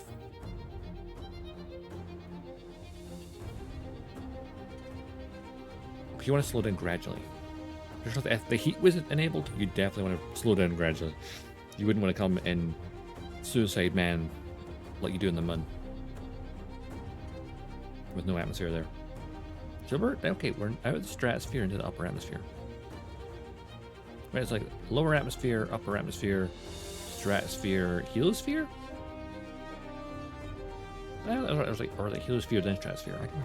No, stratosphere then heliosphere, right? I think.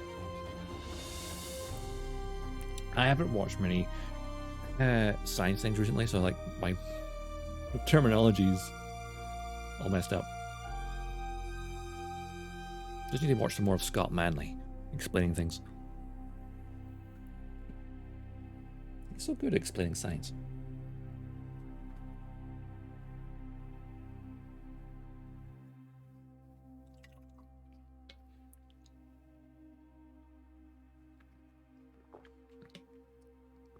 Okay, the periapse is now at the ground.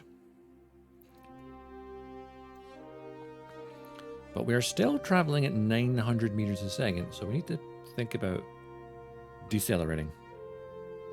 Just check out homemade documentaries on YouTube. Ooh. Is it homemade rockets?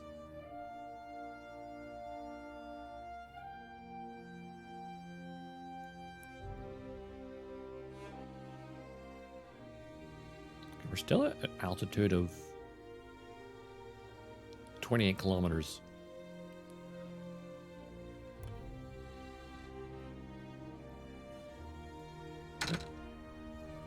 Just taking time for a second. Because look at that view. Not that view. This view. Guy's been collecting space program footage since he's 14. Wow. And makes by far better documentaries than any television broadcaster ever could. Ooh, impressive. So like putting the BBC to their, make the BBC feel inferior. No, I said the BBC, there's on the BBC, one of their YouTube channels does have a nice thing about the planets.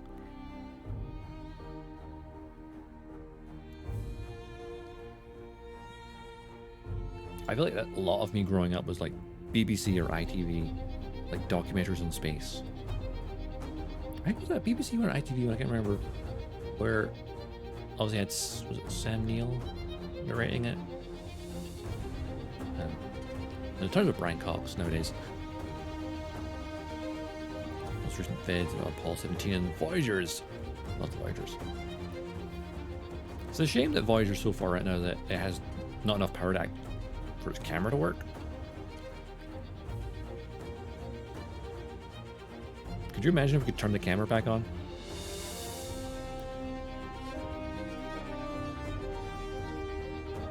The music is so intense now.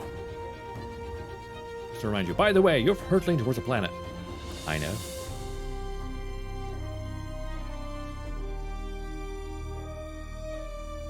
Oh yeah, yeah, that'd be pretty chilly out there too. Yeah. Low on power, chilly. I suppose Voyager was never designed to go that far. It was just more of a bonus after it was exploring the outer planets.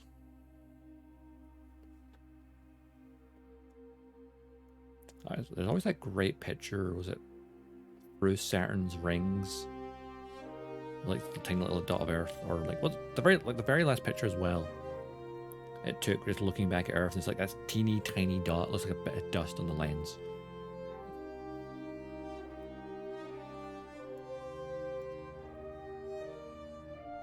Little blue dot.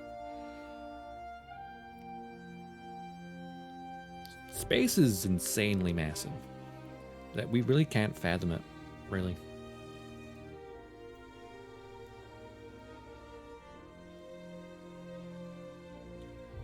Right, maybe think about decelerating further than this.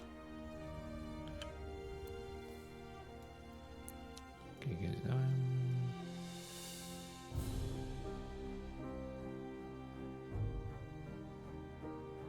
Decelerating myself now.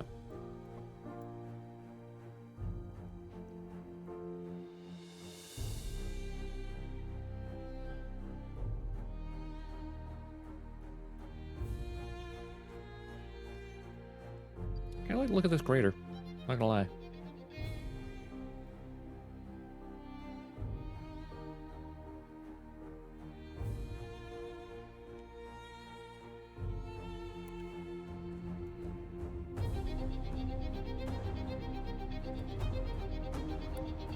Parts. Where's the parachutes? Drug chutes. Oh, it's safe right now for the drug chutes, huh?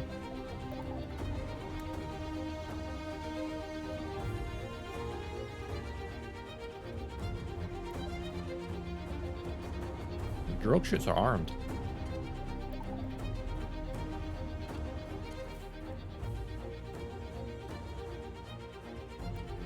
So we're actually going slow enough now. When I think about it, that previous attempt, if I had done what I'm doing right now and just orbital deceleration, the atmosphere burning, might have worked. How about the main chutes? They're also safe, huh?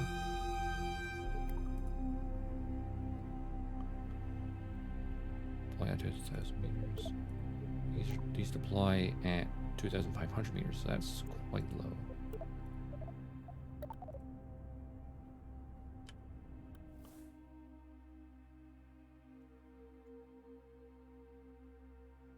I could decelerate a little more, perhaps.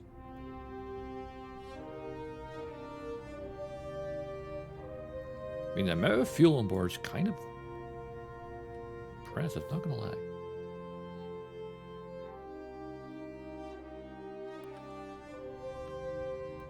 Like, I don't think I'll get to that crater.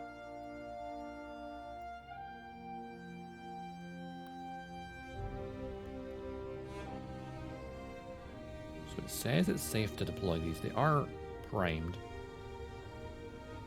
but they're not deployed. Should I increase the deploy? Oh, there we go. There's the drug chutes. The drug chutes are primed, deployed. And you know what? I'm going to activate the other ones too. How much is this going to decelerate? So that's the question.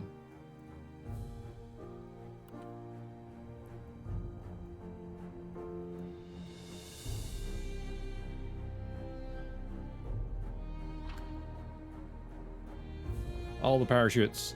See how much it slows us down. I know, but the rockets ready to go if we need to.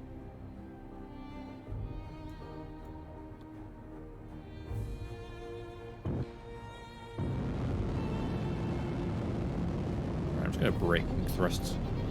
Slows down a lot.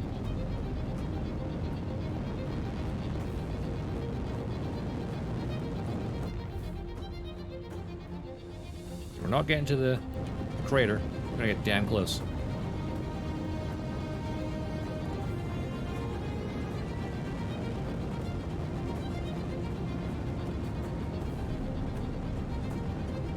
100 meters a second, and I'm going to cut the engines and let this parachute do their job.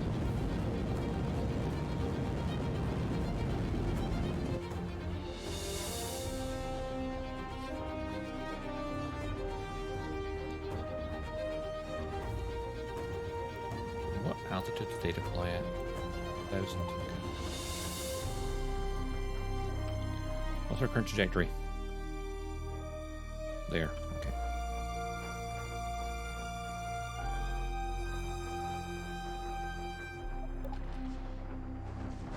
Gear down. Fully deployed drogue chutes.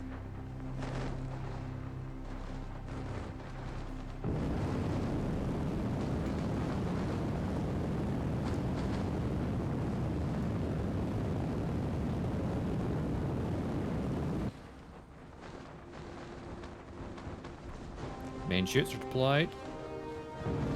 They're going pretty fast, though.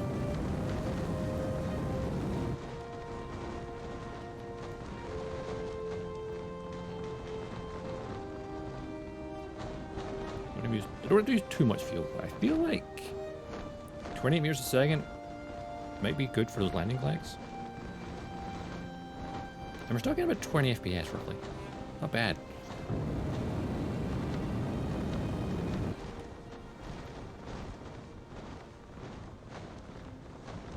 I like that mount chutes I included. It's pretty good. I'm going to keep it about 10 meters a second.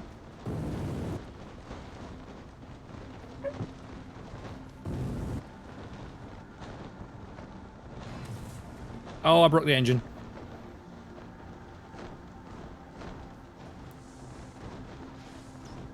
That was too fast. That was too fast. Shit. I broke the engine. Okay,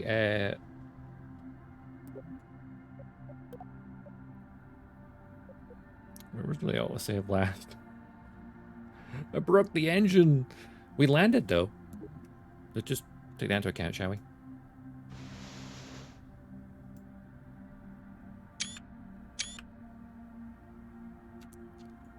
We almost nailed that. Almost. Okay, there's not a save on the planet's surface. That's not great.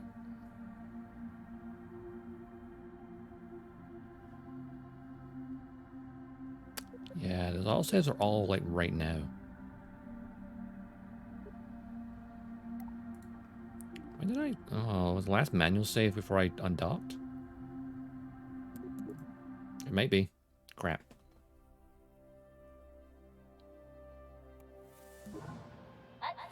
Okay, we're trying again. We're gonna try again.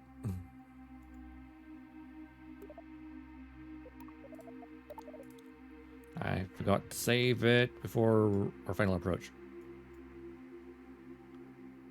Have to do that again. Do over, mulligan. Whatever that actually means, I don't know. April's saying it. Kerbal Manager. Ballsy. Answer. That was a pretty good approach, though. It was pretty darn good.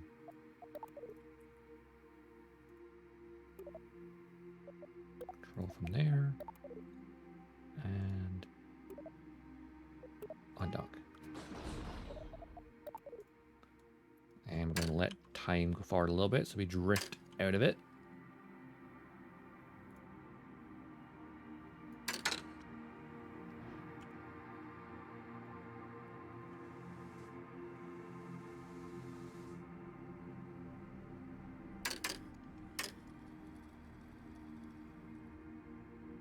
Because I designed it slightly too small.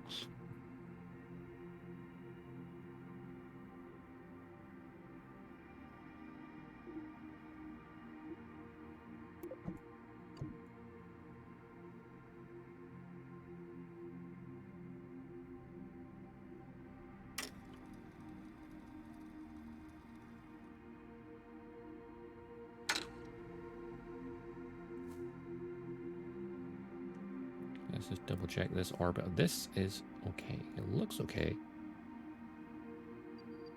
It must have been like the thrust. I accidentally pushed it away last time.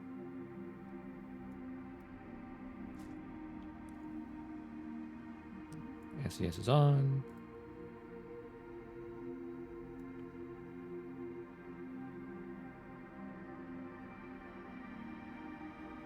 Right, RCS, push us away gently.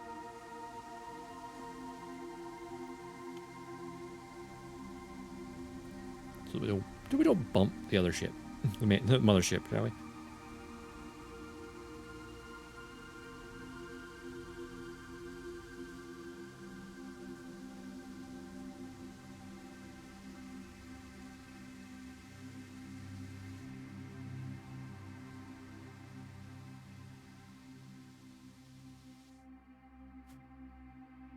Let's double check this.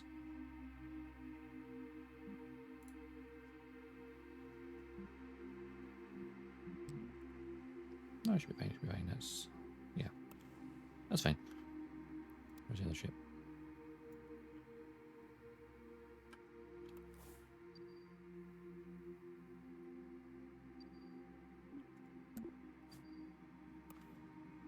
Here we go. Now, need to slow it down a little more.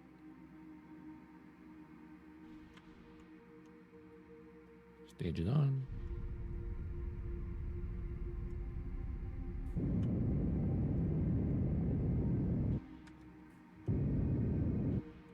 There, 50K. Check the orbits. Good, we're good, we're good. Turn the RCS off.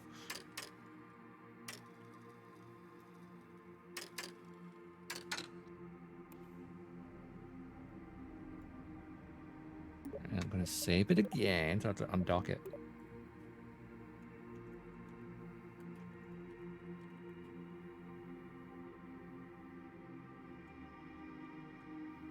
Oops, that's not how you spell approach. That's not how you spell either, what the hell?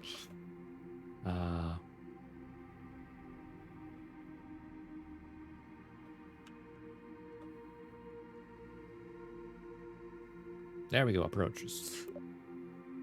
My brain. I feel like it's still spelled wrong. Don't know why. It probably is. By me.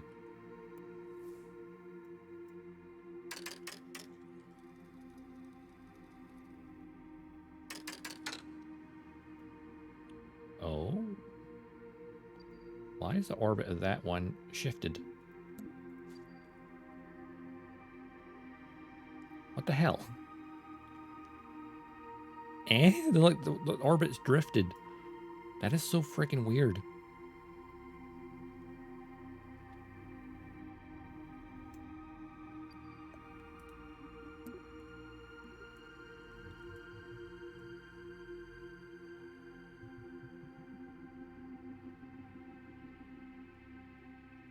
Or, you know, I just bring that overload.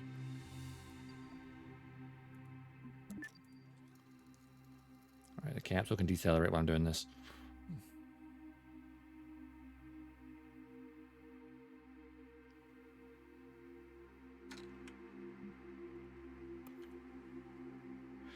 Weird. Very weird.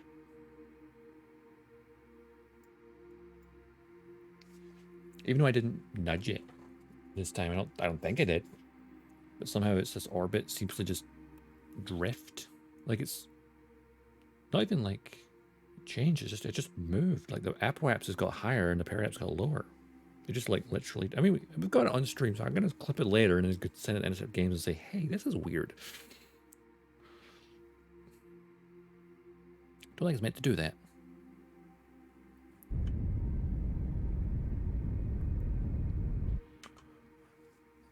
Worth getting the game? Oh, that is a good question.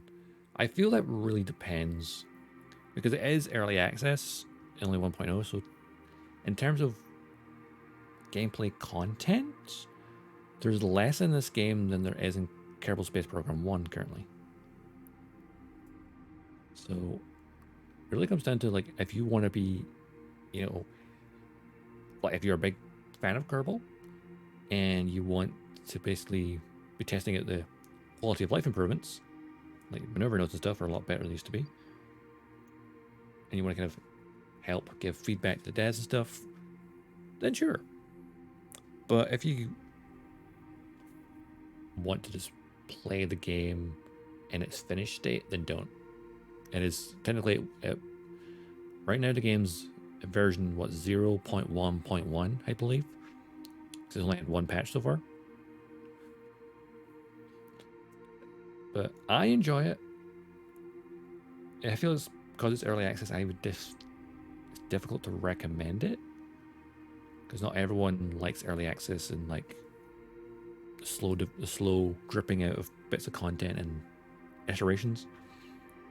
But if you're fine with that, then yeah. Or, you know, even wait a couple of months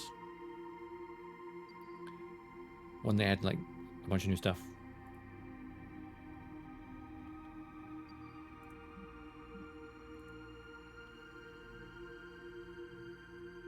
Actually, no, let's just leave its orbit untouched. I guess kinda. I know KSP1 has Kerbal Space Program 1 has a career mode where you actually manage the space agency itself, which is currently not in this. So right now it's mainly just the Kerbal system, which is already in the previous game,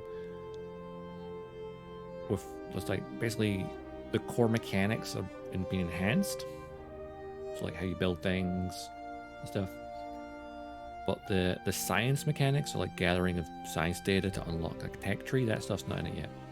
Though I believe on the roadmap, the science part and this, I guess, career mode will be like the first major addition.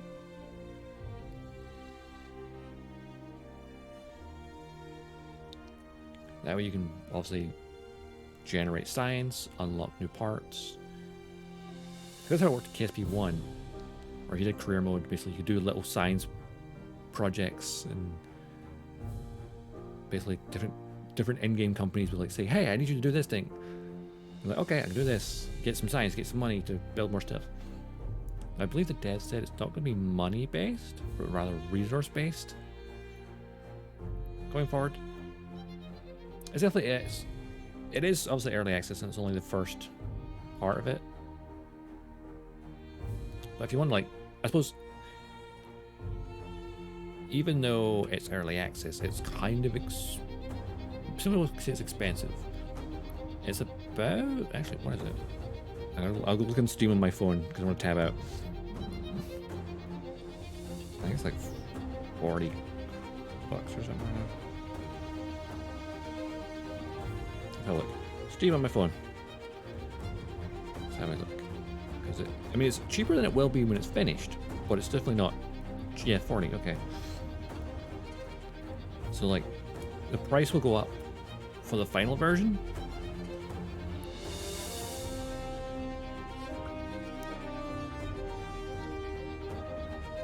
But obviously, for now, some people will say it's a bit too expensive for now for early access, but I'm definitely one of the. I mean, I played KSP1 back in early access, so I mean, I remember playing the demo when it was just Kerbal and its moon. That was it. To be honest, this will be the first time I've landed on Duna. Well, second time since we landed a couple minutes ago and crashed, but that doesn't count.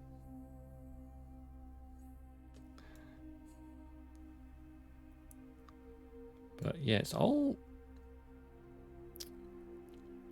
I suppose like any early access game, it is always. It might take a while to get to where you want it to be.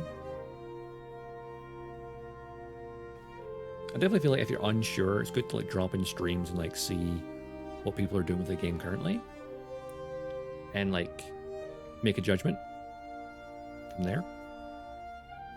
I was super excited when it got announced, so I was like, yeah, I need to play it.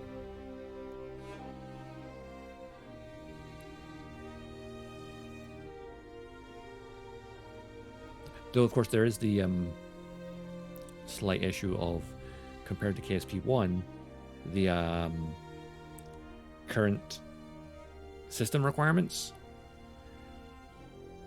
So, like, the minimum, again, early access, they need to optimize it a bit more still. The minimum graphics card that they currently state you need is an RTX 2060. Which, to be fair, at this point, it's a 2 generations old graphics card. But I have a 2060 Super.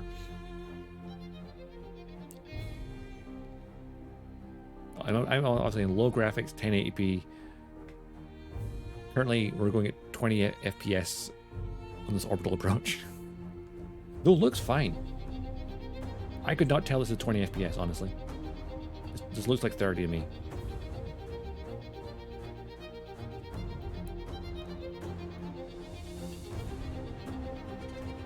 And of course, it will look like 30 to you because the stream's only at 30.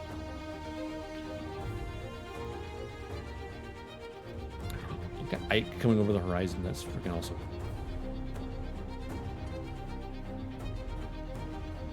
That's good. Good to get opinions. I'm enjoying it. I love the aspect of building something, trying out. Oh, I blew up. Okay, try again. It's a fun way to learn, also about like orbital mechanics and stuff. It's what I really adored about the first game.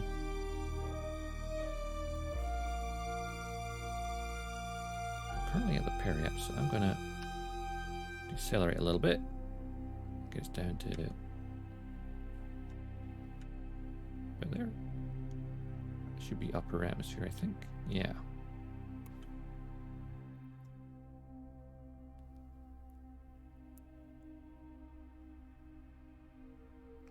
That's a big ass crater over there. But yeah, if you're okay with early access games, then yeah, I recommend it. If you're not, maybe you can just wait until the next big update.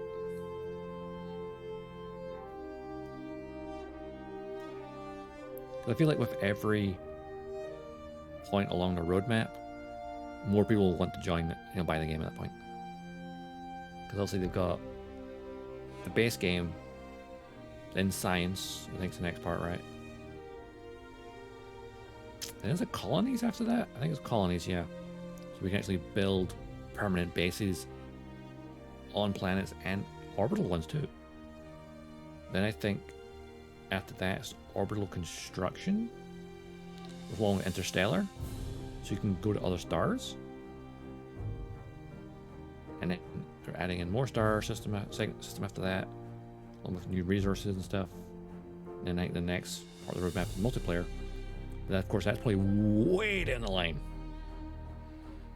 It would be nice to see if within the first year they get to interstellar. I suppose whenever we get the science added, that'll probably be when we figure out the roadmap timeline. How many stars are going to be? I'm not sure. When interstellar gets added, it would just be one other star other than Kerbal itself. And then I think the second system, when it gets added, the resources, I think, so that'd be at least 2 stars other than Kerbal itself so far. But I think obviously they want to keep adding more over time. So there's only 2 other stars confirmed, I think. Beyond that, it's wish list stuff, I think.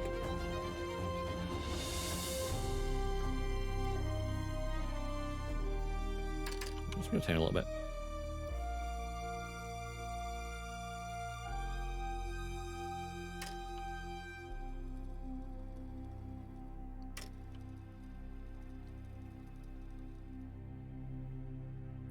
I think we're low enough to get atmospheric drag, are we?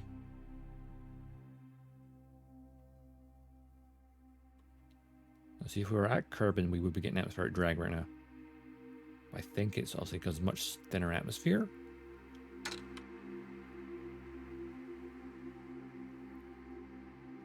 I think we need to be like 30k for the start, causing drag.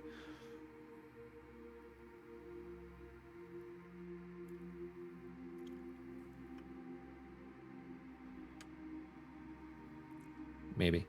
I'm not sure. We're going to find out the hard way, aren't we?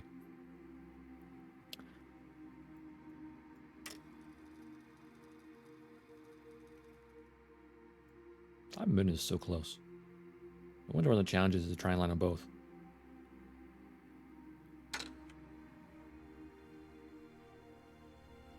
Yep, definitely an atmospheric drag. Cool.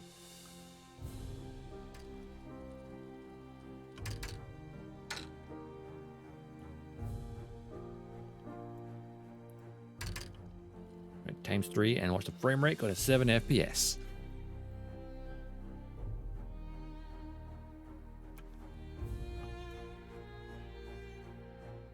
See, now you can see the frame rates janky. That's because I'm warping time as well.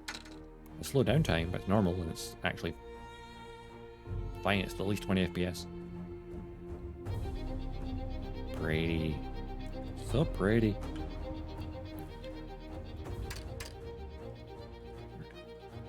So we know it to be slower than 10 meters a second, or else we'll break the engine bell.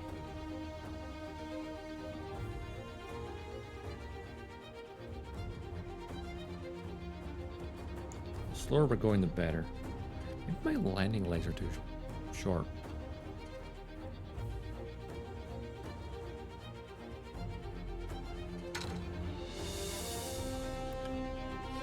Probably not the best place to save it. I'm going to get what we save here.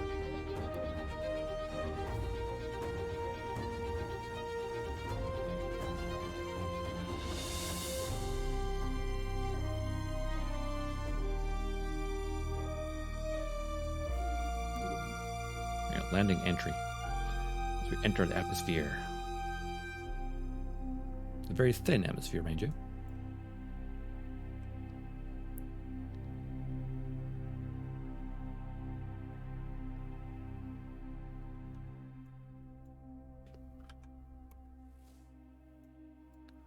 Alright, so the periaps is going down slowly, as is the apoaps.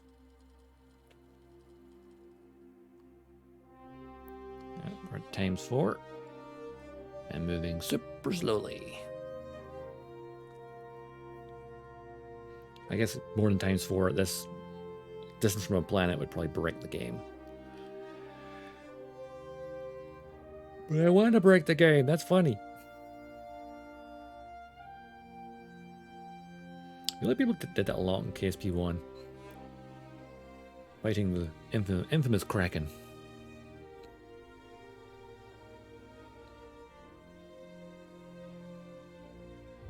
I mean, you think about games that have like physics-based gameplay. KSP has the Kraken as its... Oh no, the game is broken. And then something like Space Engineers has Clang. Almighty Clang. Also when physics breaks. I love when communities come up with names for things like that. Like, the game is broken. No, it's the Kraken.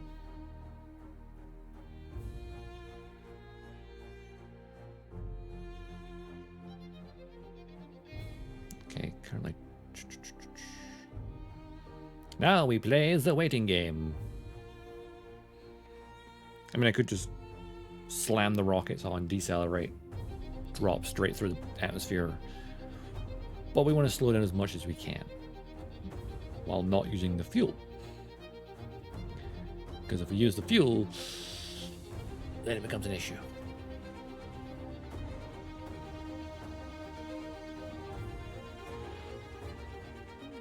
That's why I'm staying on this map view, because it looks less janky than down here.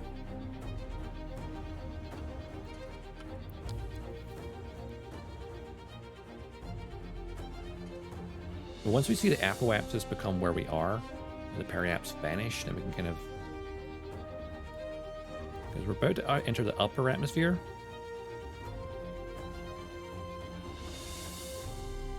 Or is that the stratosphere? Lower atmosphere, upper atmosphere, stratosphere, heliosphere. Yeah, that's right? I think. Did I say that earlier? I think I did. My brain, it loops. I mean, this is like deja vu right now. We've just been to this place before. Didn't we do this like 10 minutes ago? I think we did. No. This is the first try. Totally.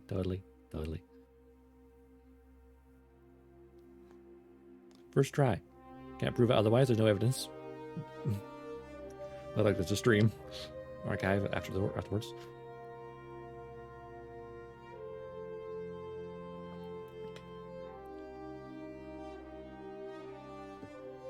Or if anyone clipped the engine smash off the ground, that'd be funny too. To be fair, it was a landing. It was just slightly too hard. Still, better than the attempt last time we streamed. And... well, we had no fuel because it got stolen by the second stage because the fuel feed was turned on. So we tried to land with just RCS and parachutes. That didn't work. That was a mighty fine wallop into the ground. Or you could speed up time just by one more. That would be nice.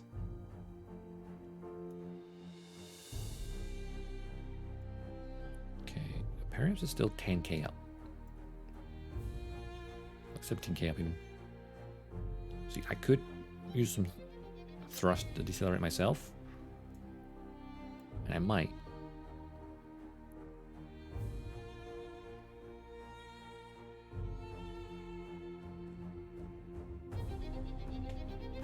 I don't know something is when it's like times 4, it manages to hold on to its course. So maybe when it goes above there, it can't keep its angle. Maybe. I'm theorizing. I don't know how the engine works. It just works. It just works. Famous Todd Howard quote. It just works.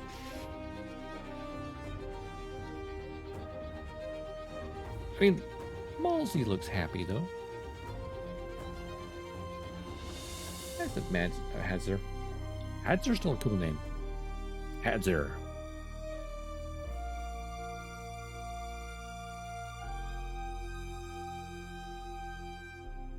Okay. And as the periaps now vanishing into the planet. So much so that where we currently are will become the apoapsis. The highest point of our orbit. There we go. We're definitely decelerating now. So we're decelerating so fast now that we don't even need to necessarily have acceleration on. We're doing pretty darn good. So right now, estimated landing is somewhere over here.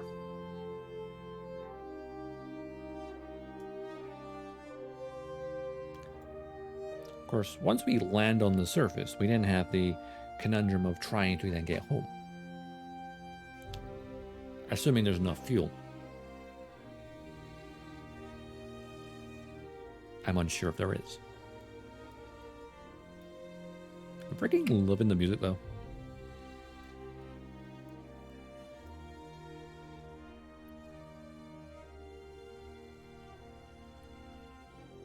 I think that was the correct we were aiming for last time. Yeah, we're right here last time, so we're going to be further along this time. That's not bad. This area looks flatter, so that might be better.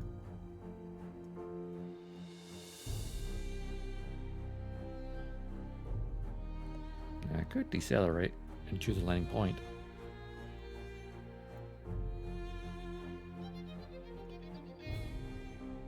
Trying to see where our orbital points going, because maybe here, maybe there.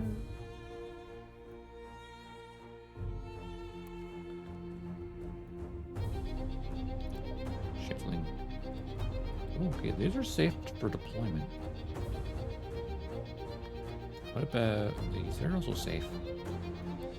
So we're moving slow enough that the chutes are actually safe. Which is surprising. If the thing didn't weigh so much, they might actually function.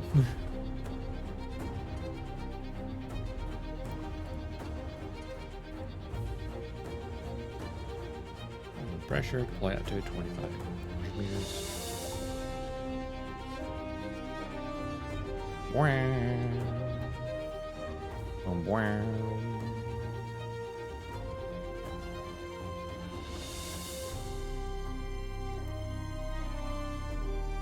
We have to get the drogue chutes.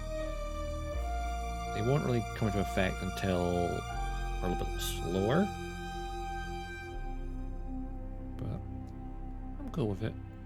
Suppose really, what's that? Yeah, oh wait, maybe we had done the wrong thing. So relative to the surface, we're moving pretty fast still.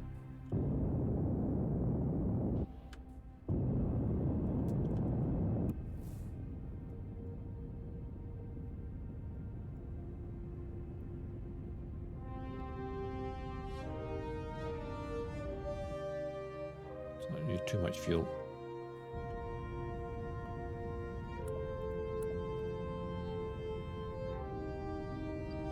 Right about here we'll land, I think.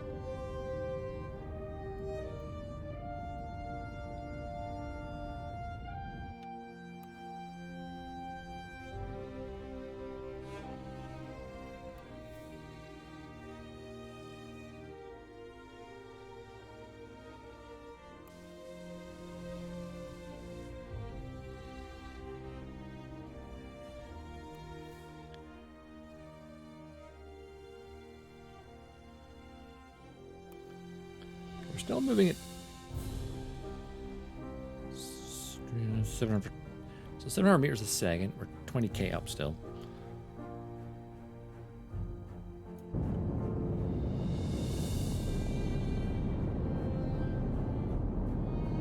A little bit of braking.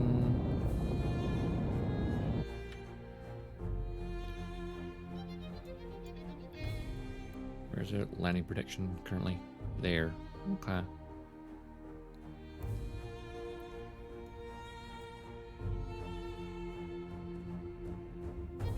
Ace alert.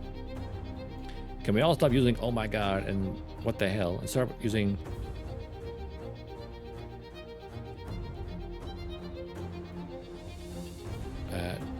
WIGTR?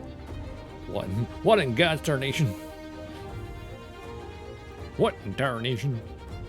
Everything changed when the tarnation attacked. The next Avatar series.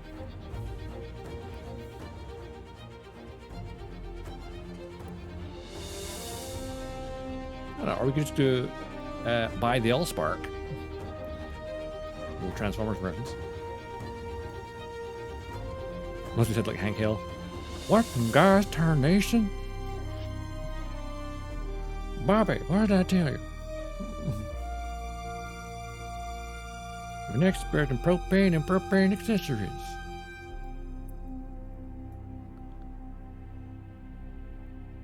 I think it's about right?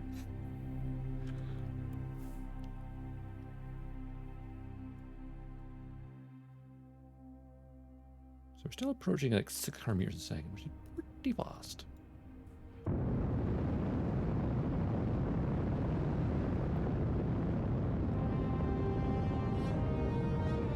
Oh, there's the drogue chutes.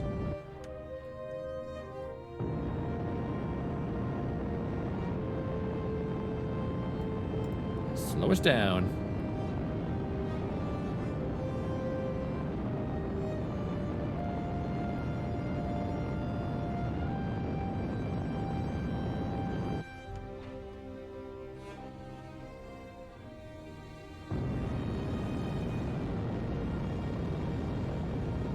Judging by the amount of fuel I need to use to land, I think we're going to probably have issues.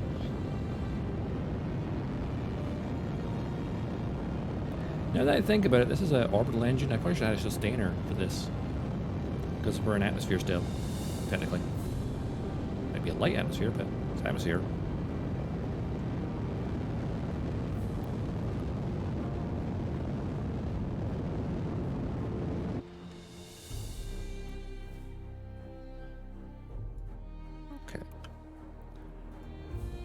to make sure that we, upon landing, are going less than 10 meters a second, ideally less than 5.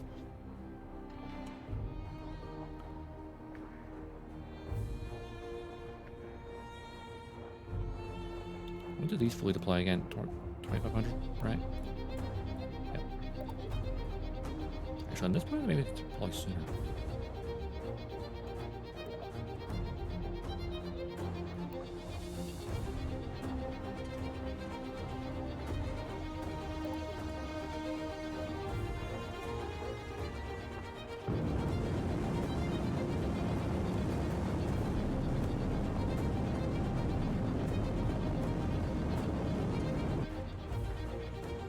It's 100 meters a second. Chutes are ready to deploy fully.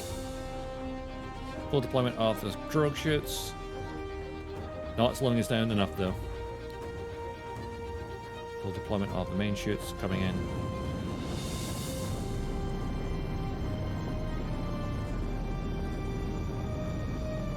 Right about now.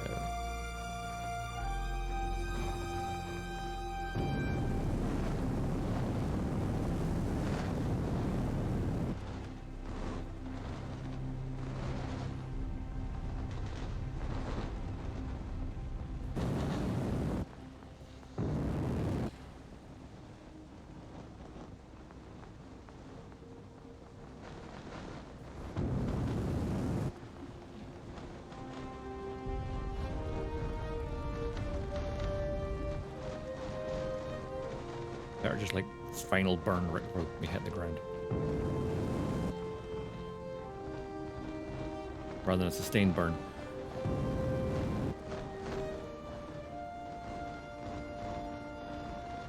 But yeah, those landing gears are a bit short when I think about it.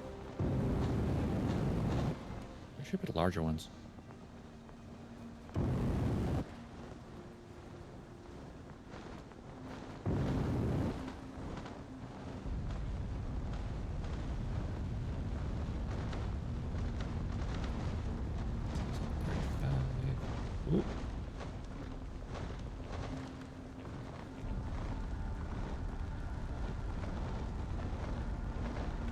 Throttle.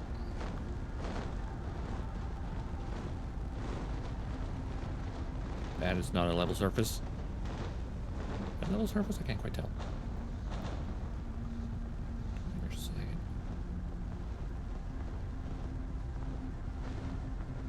3 meters, 2 meters.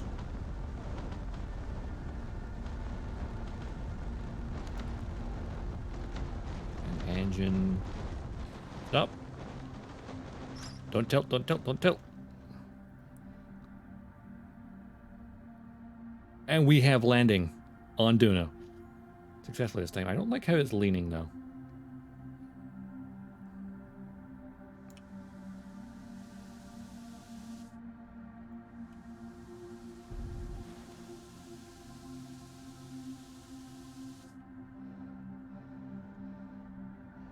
I'm gonna try and wiggle it a little bit here. Okay, it seems to be secure. Just a little slight angle. This is fine. Save.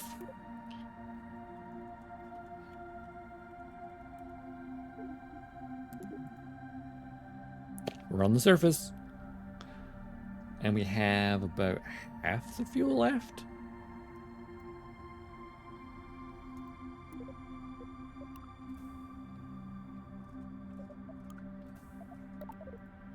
Deploy the ladders. Yeah, I clipped on the ground slightly, that's fine. I'm gonna double check that the orbit of the command module area, that's fine, go. Alright then. Malsey. Ooh, that was a bit weird.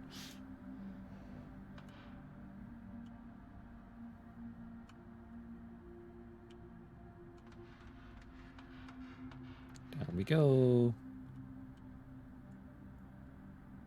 And plop.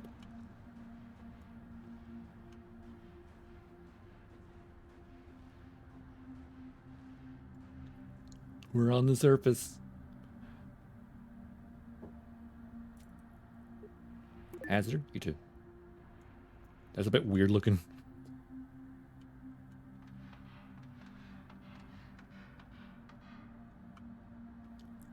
Down we go.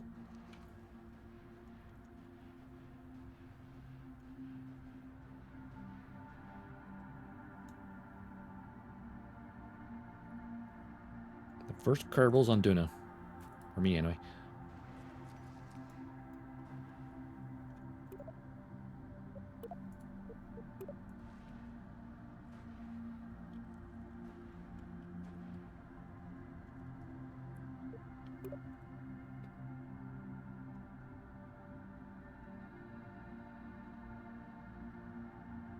What was that one's name again? Answer.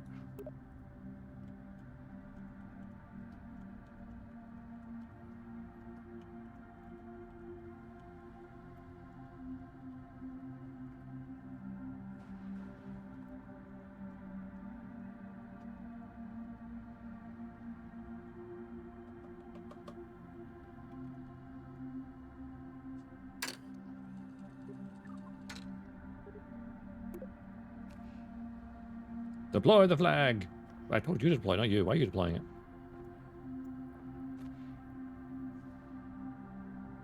That's the wrong flag as well. It's not my flag. I chose a different flag.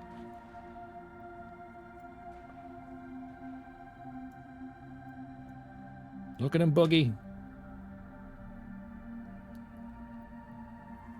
And the 9 divines I'm tweaking.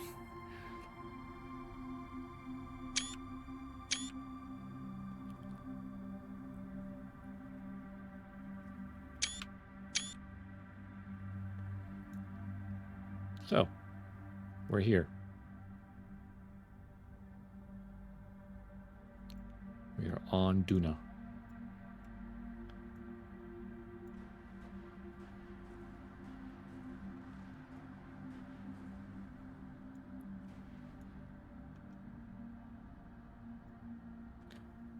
Where the hell did we land?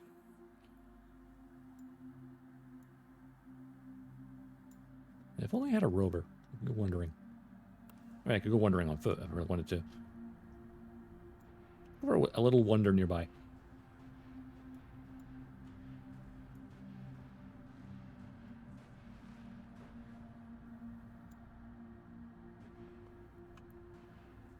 Look at that adorable face. Face of someone who has successfully landed on the planet. Those landing legs were a tiny bit short for that engine, mind you.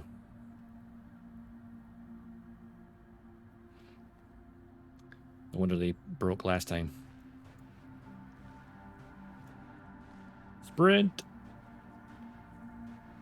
Maltse. Yeet! Not as low as the Muns, but pretty low gravity. Like 1/3 that of Kerbin, I think. Those because Mars is like 1/3 of Earth's, right? Or 2/3? I think I've discovered a bug.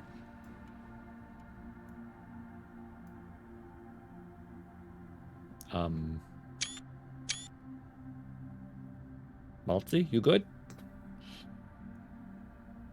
There's a collision mesh area here. Yep, there's a collision mesh here. Never. Weird. The sand dunes. They're actually sand, maybe. I don't know. We're not going to run up that little hill. Look like LR91s? Maybe they are. I don't know. Also, they have equivalents in game. Also different because, you know, legality.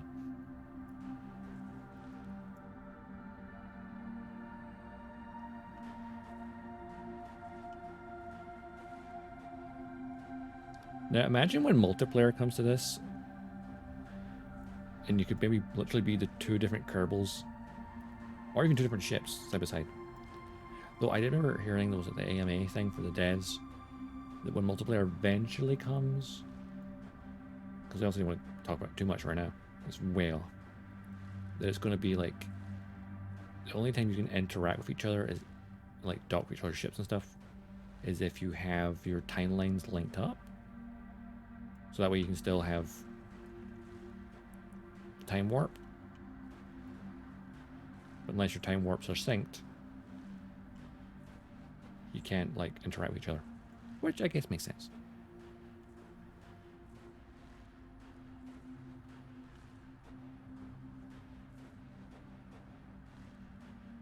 Actually, where's the... Oh, Ike's off opposite side. Never mind. I'll rip that hill. Let's go, Malty.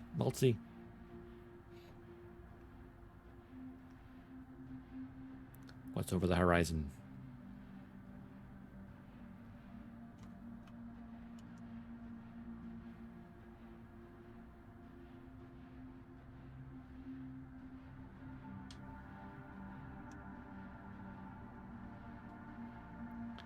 Oh, I brought a rover.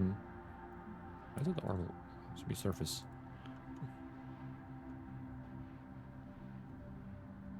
I mean, yeah, but I need to get the rover here. I'm just having a wee look nearby.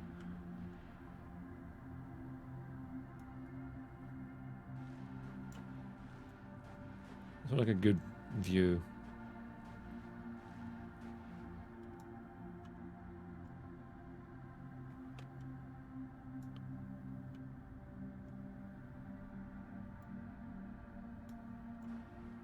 Looking at a little yawn. Get out of my way.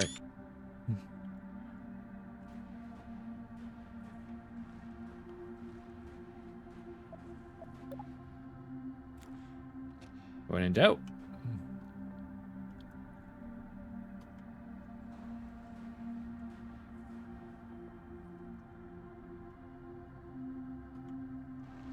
I'm not doing much. Put that away. I'm trying to look up two different thingies there. Please tell me the engine didn't break off when we landed that. It'd be pretty bad. I know that they'll have markers in the other Kerbal. I'm an idiot. I'm an idiot. But we already knew that.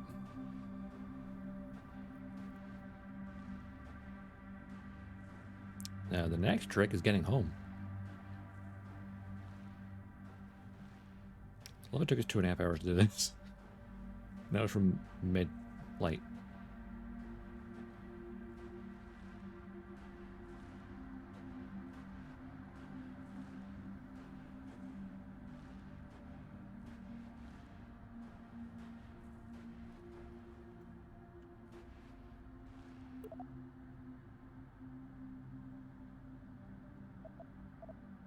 Ads are Kerbal. Can I click on the flag? Oh. Well, you could click on the flags before. Am I misremembering?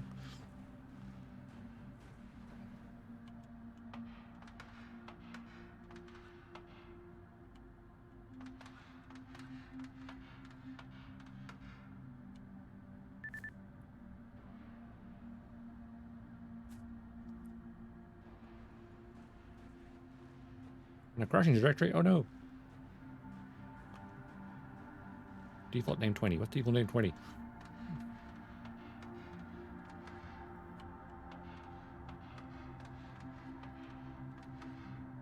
Back in we go. Well then. We have 2,800 Delta V, I think. Yes, we do. 2,800 Delta V. And a ship overhead that we need to kind of go back to.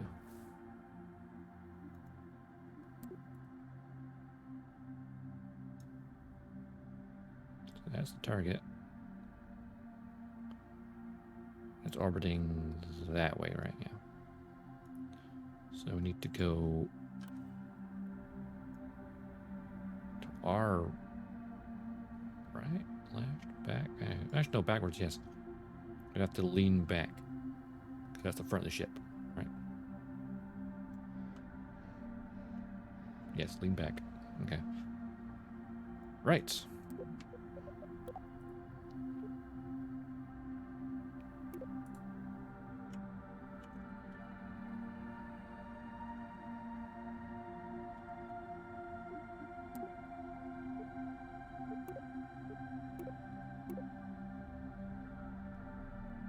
Return launch even. Alright then. Time to leave, I guess.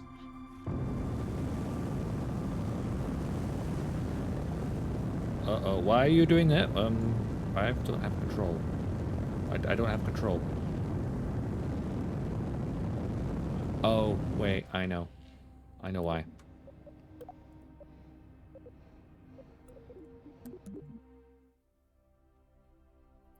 Technically the parachutes are still attached, just not visible.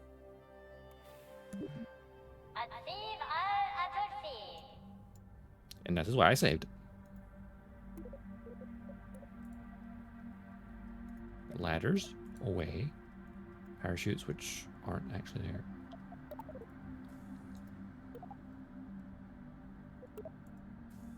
Can repack those chutes?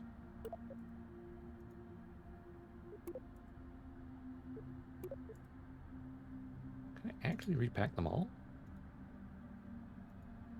Huh. I didn't know that.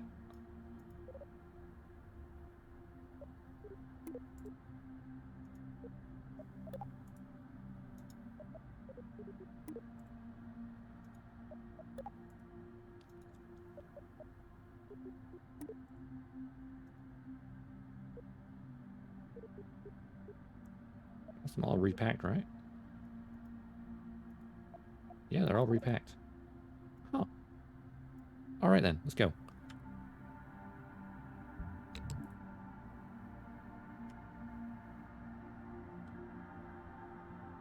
Hold on a second.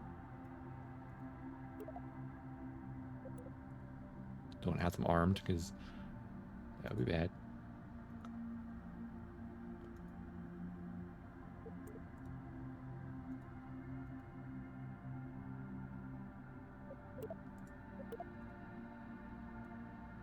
Make sure they're all disarmed because I don't want them armed.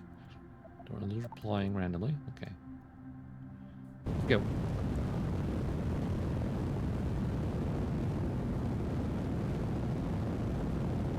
Just go up.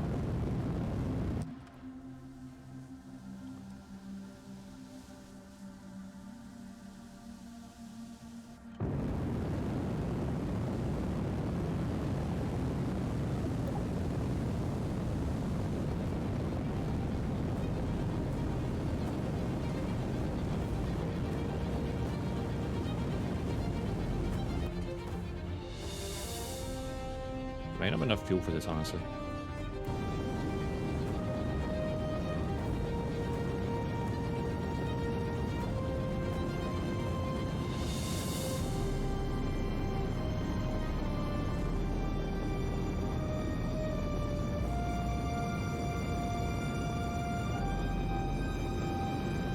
Gravity turn while I'm at it.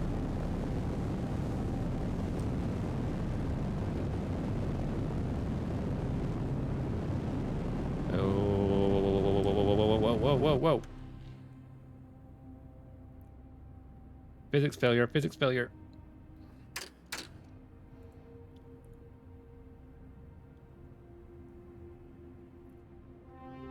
Failure of physics, failure of physics.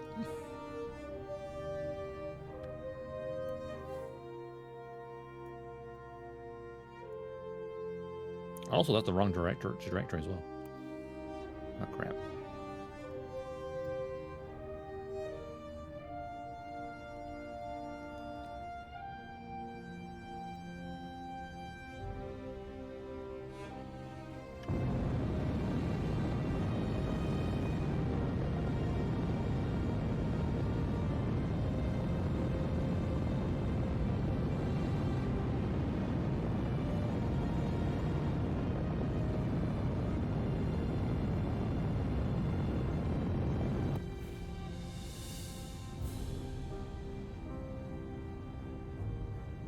Oh yeah, we're going the wrong direction.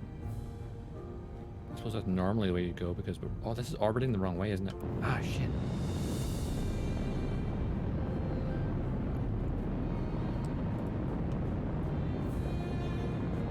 I didn't go the other way.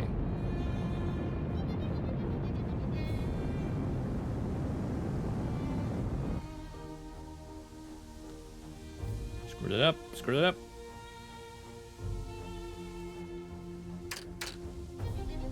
Physics, retake control, please.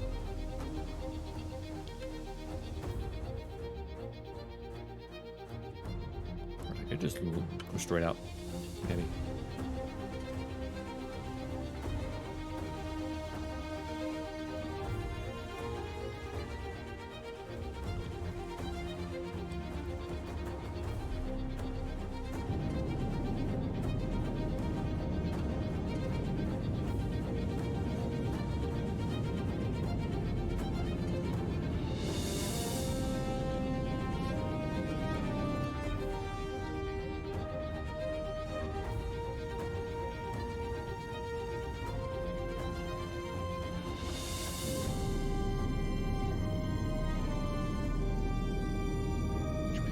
I think I'm burning the wrong way, aren't I?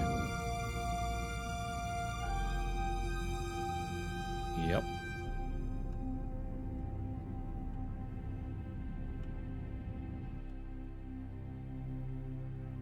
I need to be burning the opposite direction.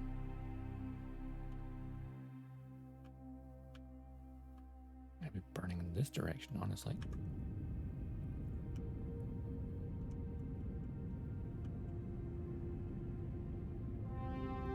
We'll use a lot more fuel though, because our orbit was the opposite direction of the planet's rotation, because we came at a weird angle originally.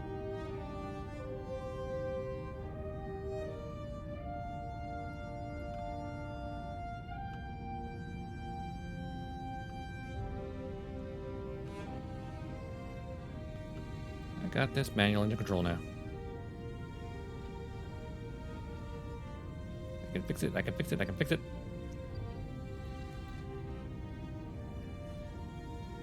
Just hoping I would have fuel.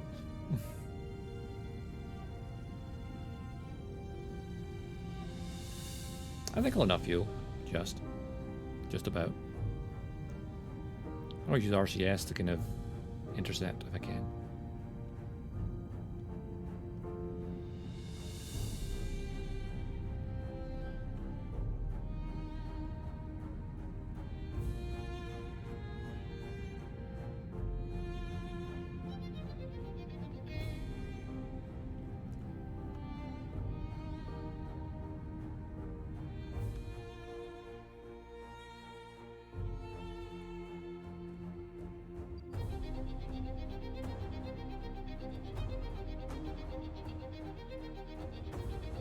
Just get a circular orbit and then we can focus on intercepting.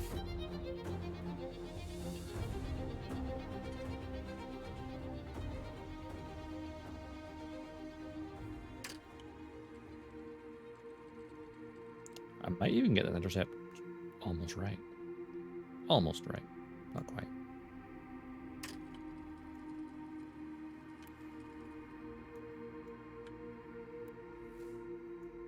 We're going the correct direction now, right? I think. So it's definitely take more delta beam than it should have because our orbit of the planet was wrong. We came at it from the wrong direction. Oops. I still got 1,000 LP. Should be fine. Should be fine.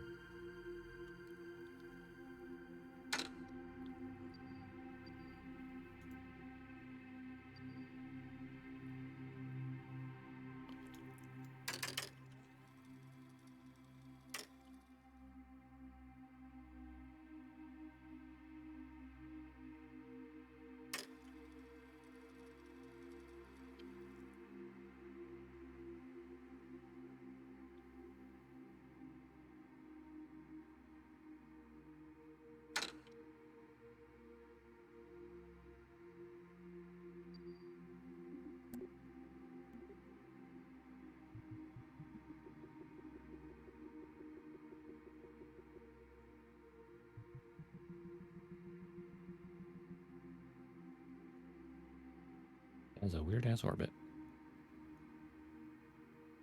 But we'll make it do. We'll make it work.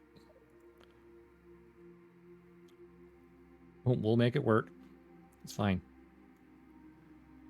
As long as it's an orbit.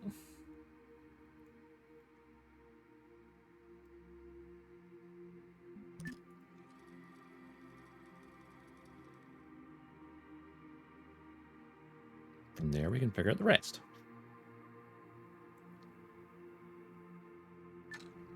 It's a fairly short burn, uses about half the fuel we've got. And then from there, we can probably use even RCS thrusters for a little bit of adjustments, rather than use the main fuel. But considering the proximity to the main ship, we should be okay for intercepting, I think.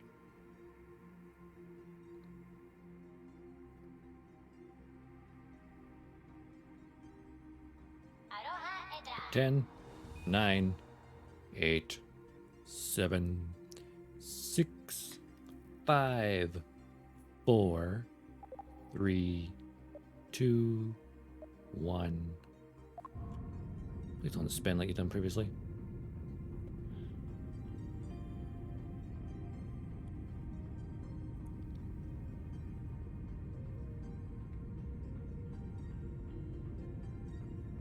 We're going to take more delta V because we're going in the opposite direction of the rotation. It's less efficient, but that's what we need to do. Intercept the mothership.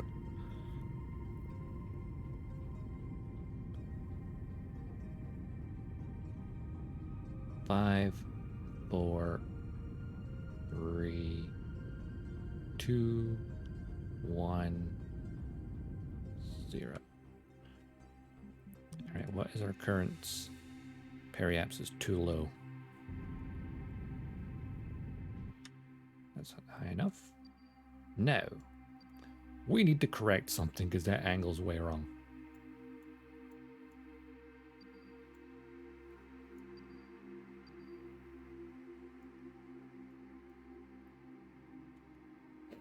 Okay, so intercept over here is actually fairly close.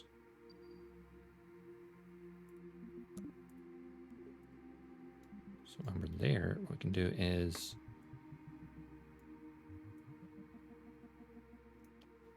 thinking that orbits was in the same elevation.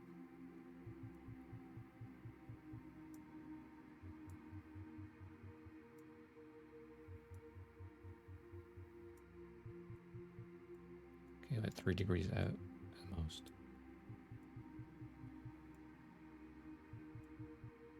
Okay, like 3 degrees out, that's okay.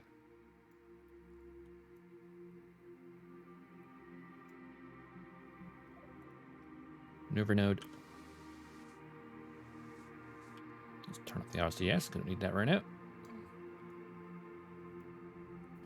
It's gonna take 147 feet to fix that maneuver. Okay, we're fine, we're fine.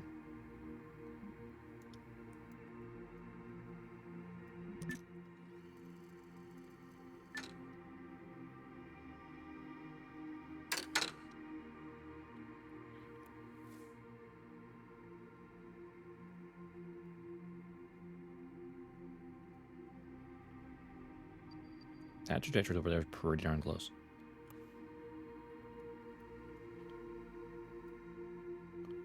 Alright, a 6-second burn. That's very short burn for this. Okay, okay. Remember how much trouble we had with the Apollo mission? We learned lessons with that, though. That, in theory, well, not theory, practice, we should be fine. And honestly, all I need to do is get this alongside the ship. I'm not going to dock it inside it because that's extra weight and it's too tight a squeeze. Close enough. And then we'll just EVA across. 3, 2, 1.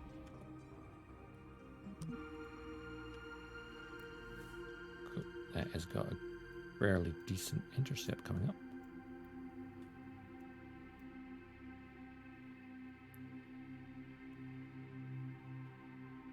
So that's the point where I can like circularize our orbits.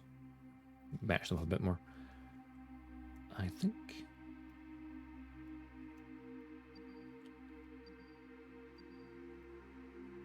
We're 0.3 degrees off. That's not bad, honestly.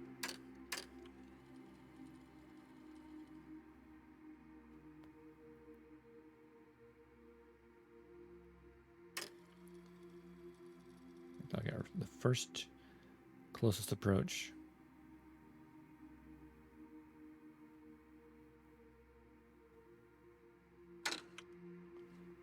Okay, the next closest approach is over here, which is not close enough.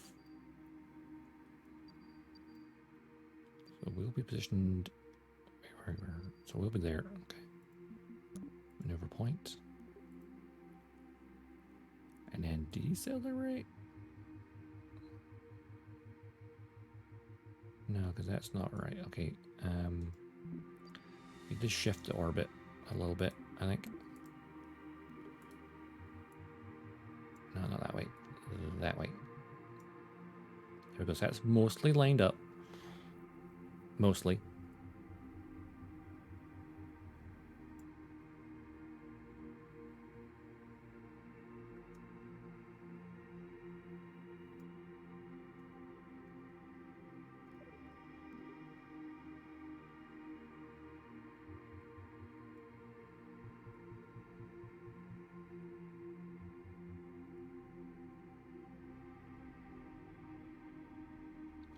They're still a little bit off, so that's actually kind of fine, I think.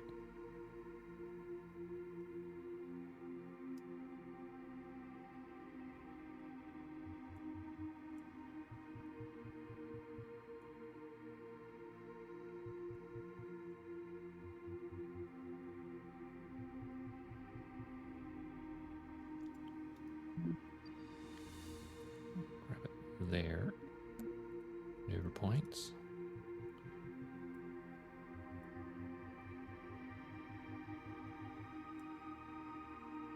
I just want to shift the orbit, I think. Shifting it this way, yeah. Just to line up a little bit better. A little bit better, but not too much. Actually, where are we lined up right now? Like if at this position here, for example, I just decelerate.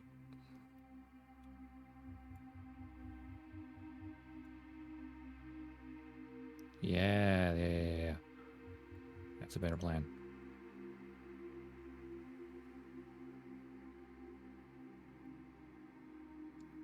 Burn time is literally non-existent at this point. I might need to just use the RCS thrusters for that then. Maybe.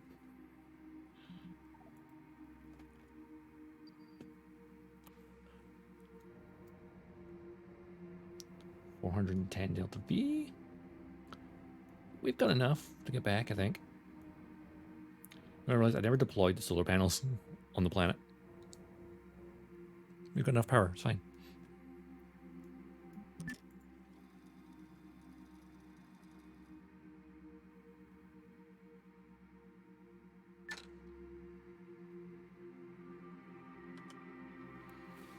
Right, if I use the RCS here rather than the main engine, that would line up very nicely.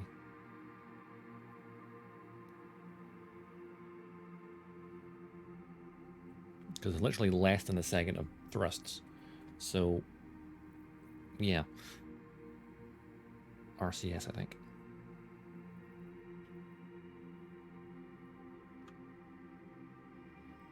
That should be enough thrust, only 19 delta V.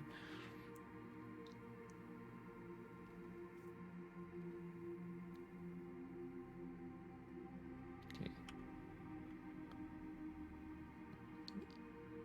5, 4, 3, 2, 1.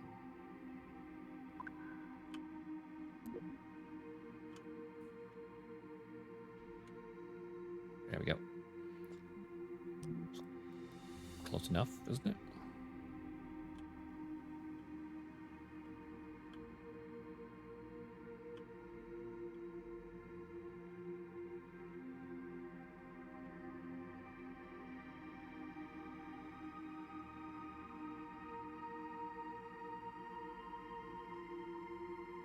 I think that's the best bet there. And then when we're at this point, maneuver node, thrust it out a little bit further. That matches the orbits. So then our closest approach is there. Oh, actually, you know what? Angle's slightly off. We could use this time to change the angle then.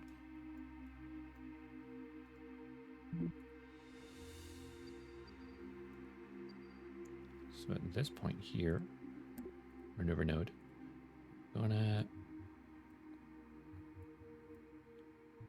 Okay, we're at 0% if I do that there. Cool. Force signal V, I could probably just use RCS for that. Just means we get a bit closer. What if I try to also boost?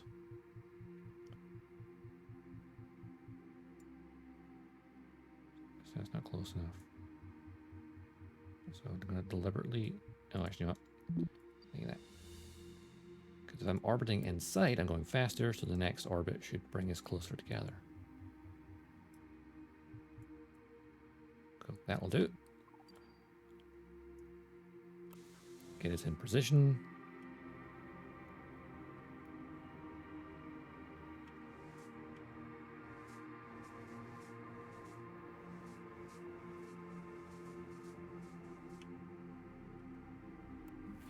Swing us around the planet.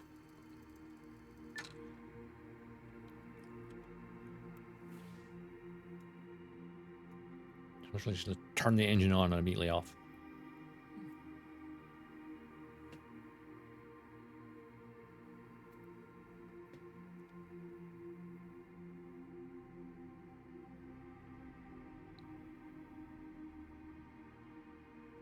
Getting further apart on this next rotation. Oh, I see why. Each orbit is a chance to get us closer.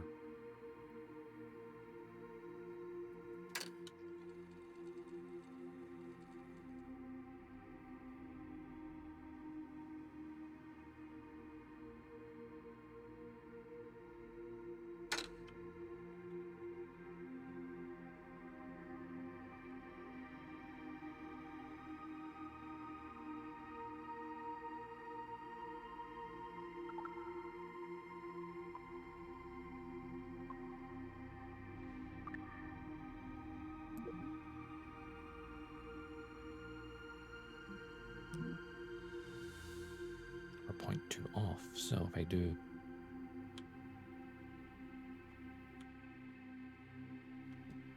Yeah, RCS thrusters get the job done here. There we go, 0. Now, next intercept is here.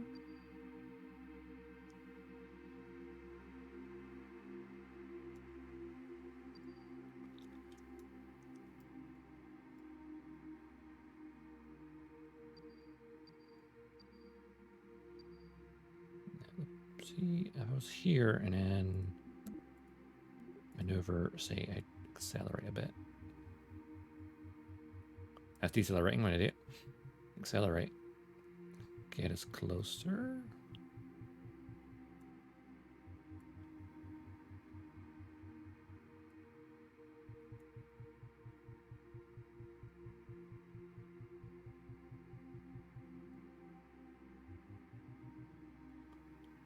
I need the orbit to be slightly different so I can just change the speed.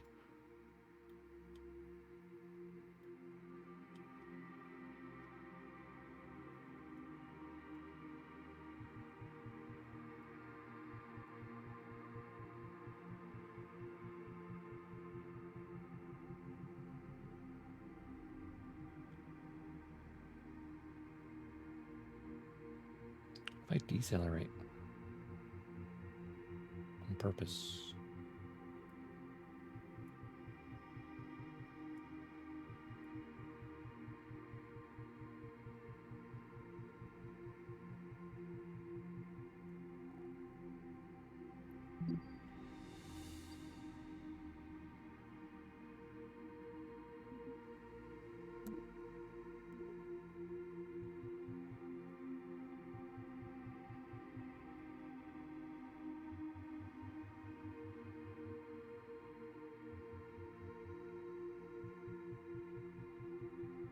So we're ahead, aren't we, speed-wise?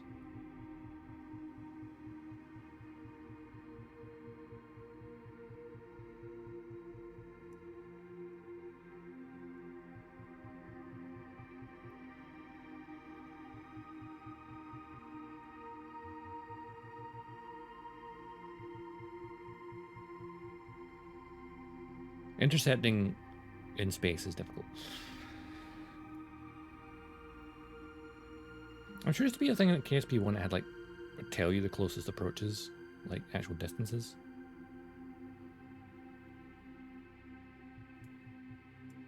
That would be nice. That's the wrong place to do that, actually. Oh, it probably is, actually. If I did that here...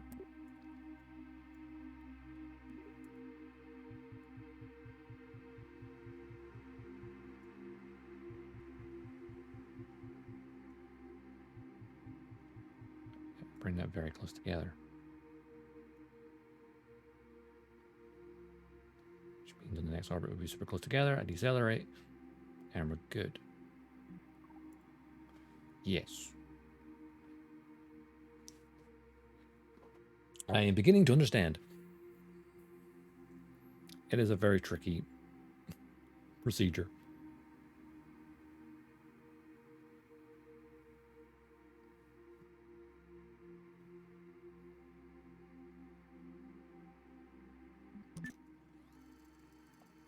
Right, once they're on the planet. Here we go.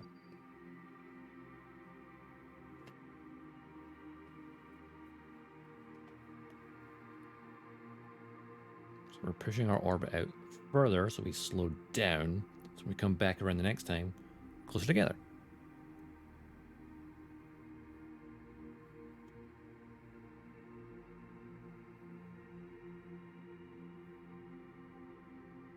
Now, burn time is like 15 delta V. It's nothing. I could use RCS, honestly.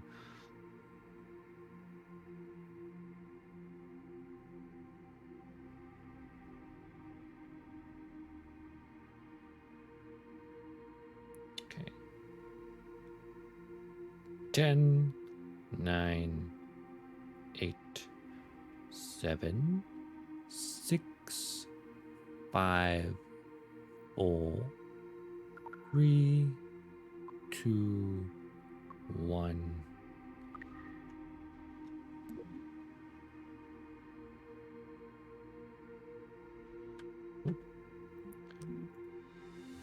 Just a little bit off.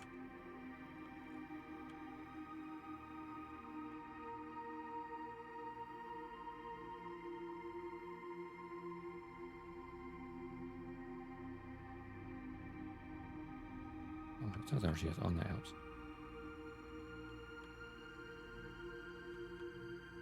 My little dots to line up. There we go.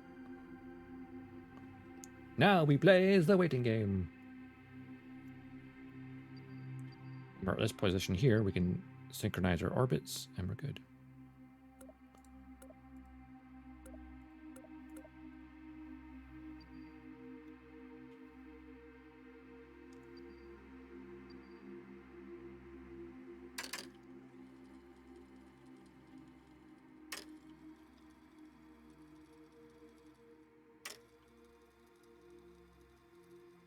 Round and round we go. Where we stop, nobody knows.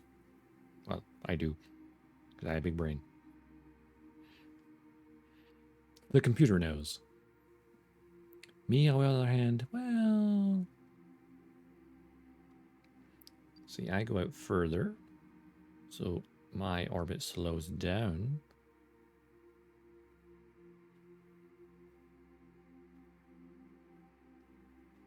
And they're coming around the corner now, and lander up front. Command ship coming in the rear. Who will cross the finish line first? Who knows?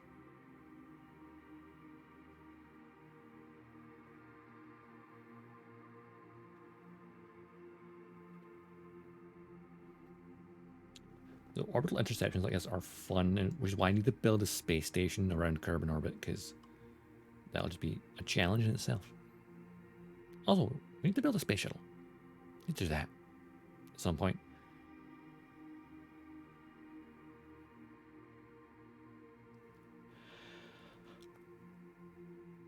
Here we go. Getting really close.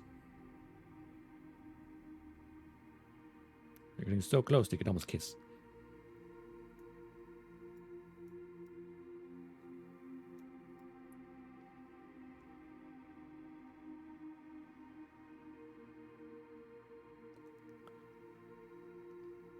meters a second apart. No, no, no, no, no. Ooh, almost went up too fast. My button's confused for a brief moment. 9 meters a second difference. That's pretty good.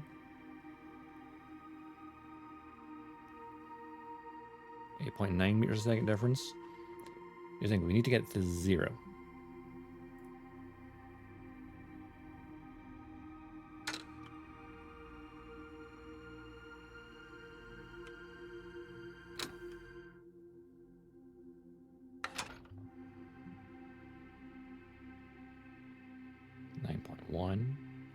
I feel like we're accelerating. Is the game just struggling? Or is that point's just changing? Our RCS is on.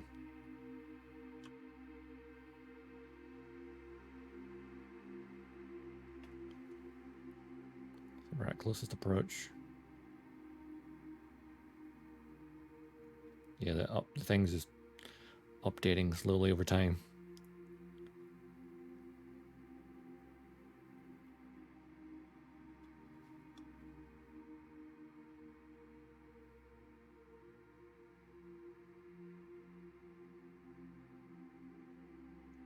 Meters a second difference. If I get it to 0, then I can point towards it directly.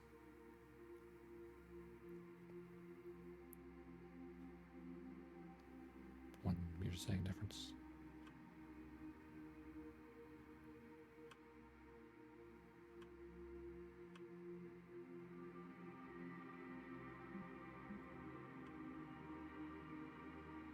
Okay, point to target now.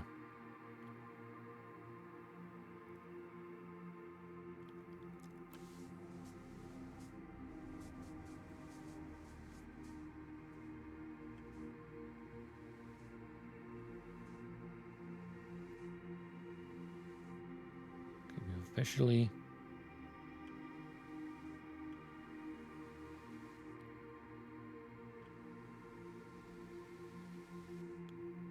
Approaching it at 3 meters a second.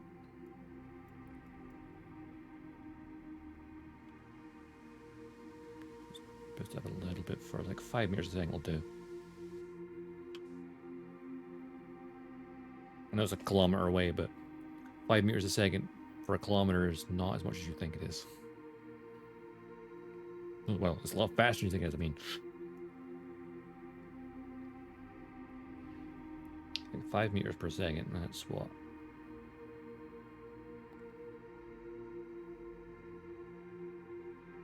That's enough. Yeah, let's put it to 10.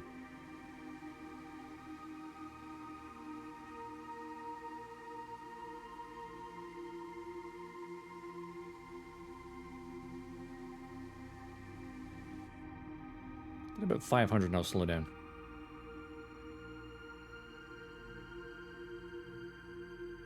All I have to do is get up next to it and EV back across, because docking it back inside will be difficult. It's too small a space. Plus, we don't want to drag this weight back with us.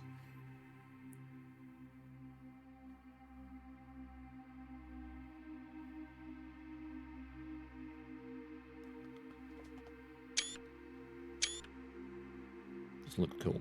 This looks cool like this. Okay, that's 500 meters coming up. I'll start my deceleration. Multi enhancer will get back to the rest of the team.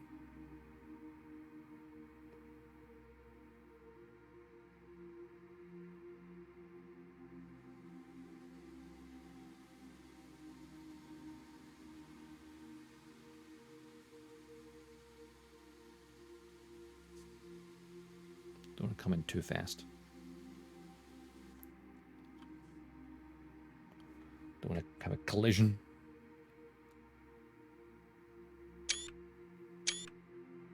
It looks sweet. Sweet!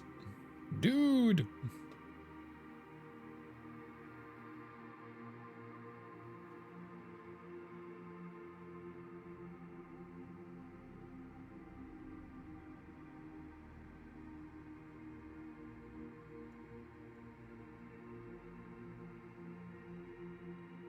This is so much fun. It's like satisfying. It's going a lot smoother than that Apollo mission where my brain just didn't want to figure out how to do this. I suppose they don't have a tutorial for this yet. Intercepting. Yet being the word.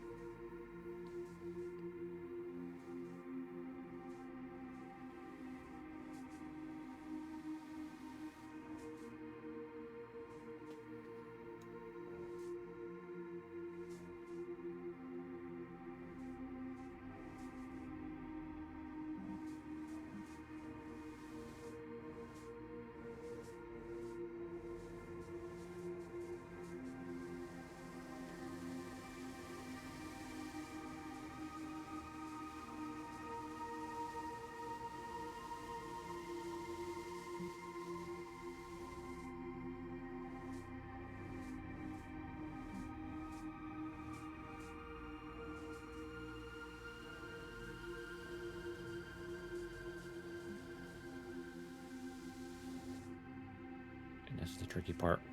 Stopping.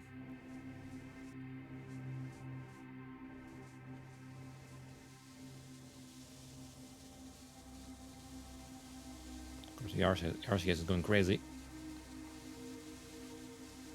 Just need you to slow down. That's all I need.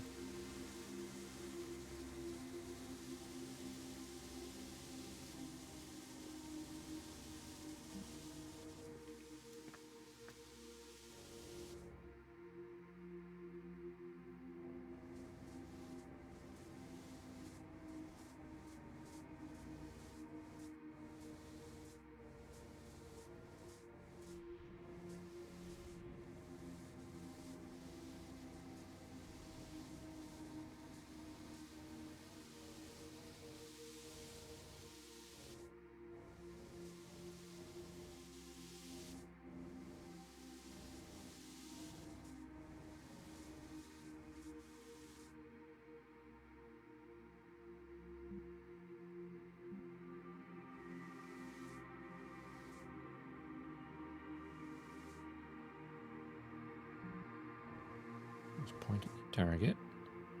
Just a little bit.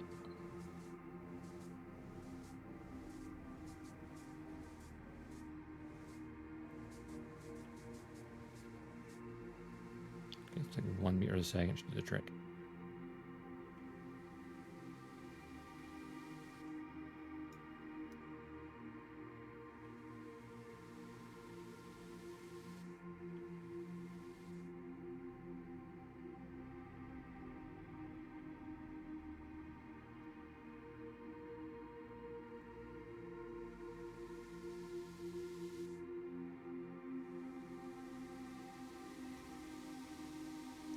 Nice and slow, nice and slow.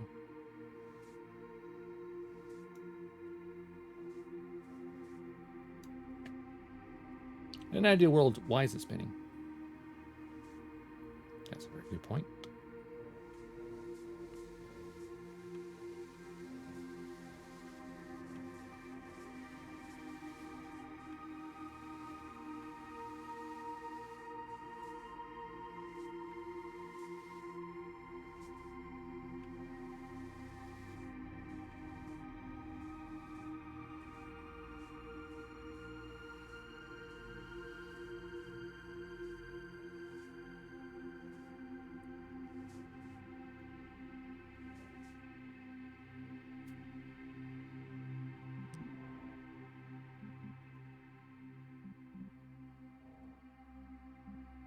Cube prograde now if you can.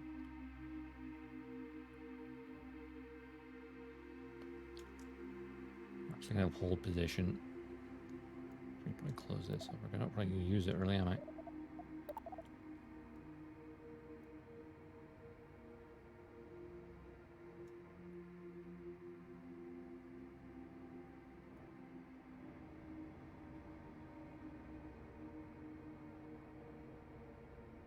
Challenge it less than 1 ton? What challenge is that? A new challenge? Did they just issue that challenge or something? I haven't seen that.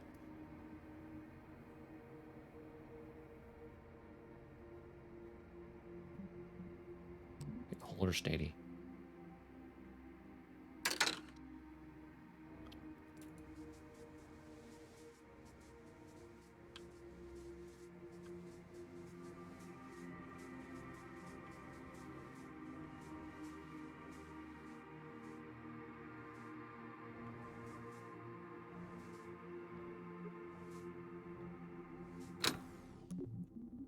Save.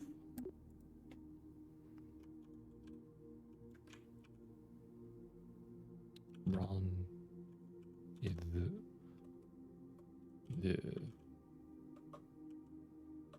Rendezvous.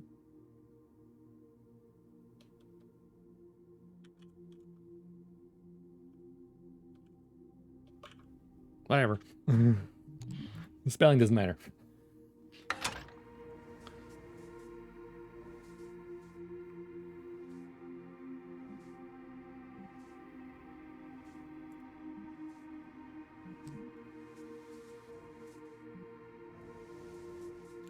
Target. Okay. Answer. EVA time. I'm gonna have you let go. Get your jetpack on.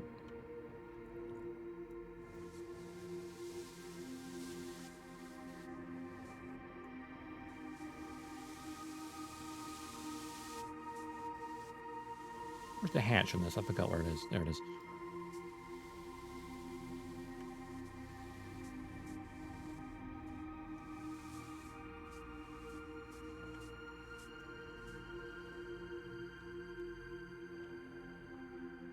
And board.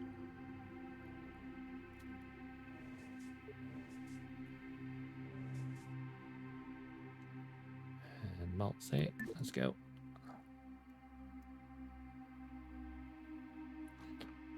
Lost control to no crew. Yeah, I know. We don't need crew.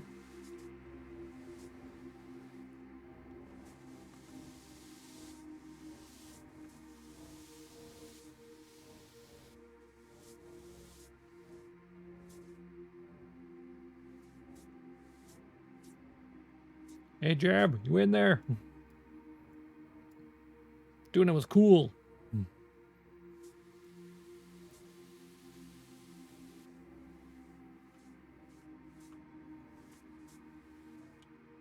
Grab. Board. Alright then. Save.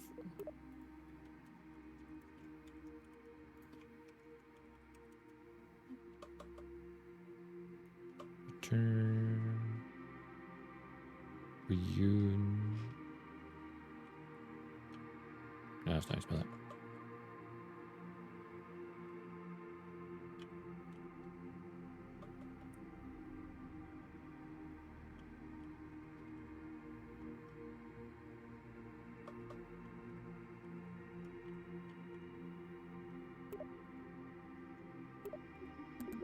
Turn the ship. Okay. Right then, it is time for us to go. Oh my guess. We have 2,600 left to beat. In theory, enough to get home. First things first, we need to get out of orbit. Or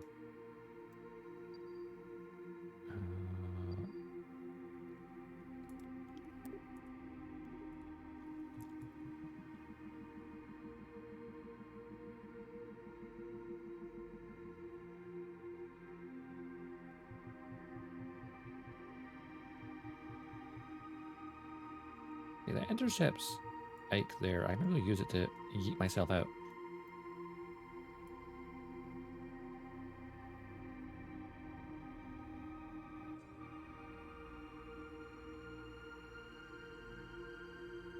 Possibly.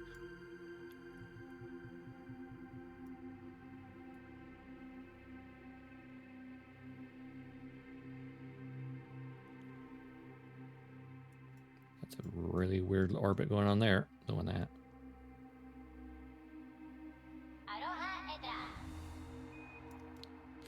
It's like, you're near the maneuver node. I haven't finished my maneuver node yet.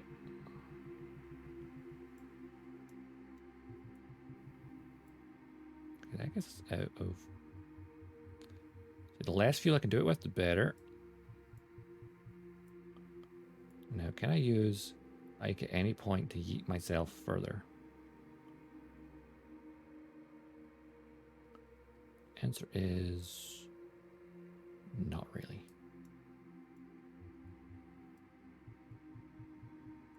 Okay.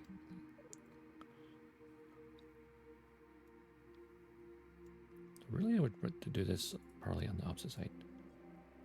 Get myself back towards Kerbin, after all.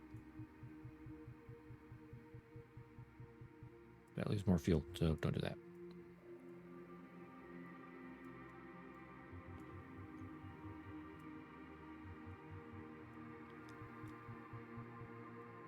Okay, good.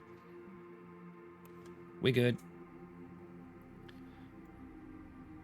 Get ready to head on home.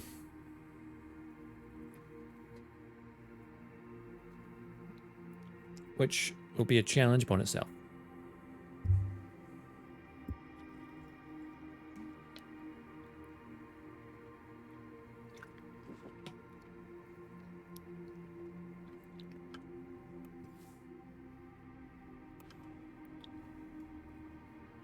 Where'd them... Oh, there it is. Like, where'd that capsule go?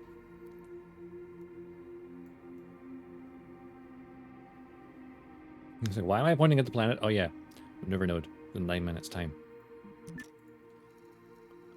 Let's do the time warp again.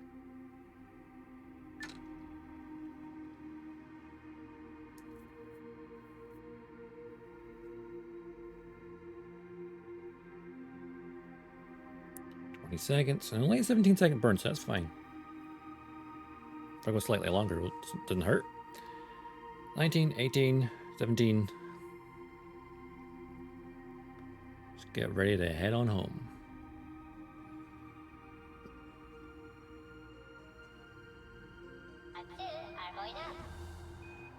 Or attempt to. Anyway, 5, 4, 3, 2, 1.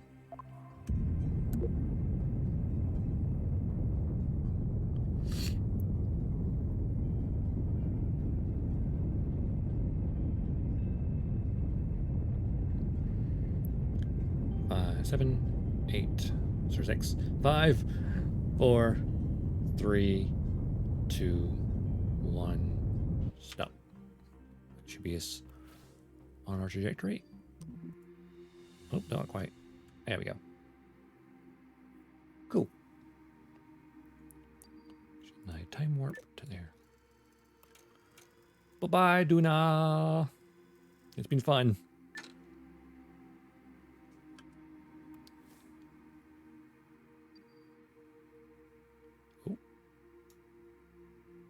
That looked weird for a second.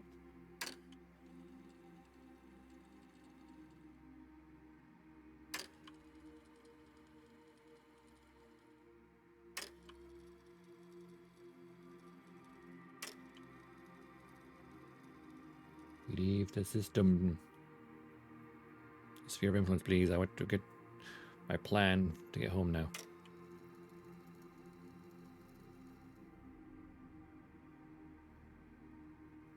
Come on.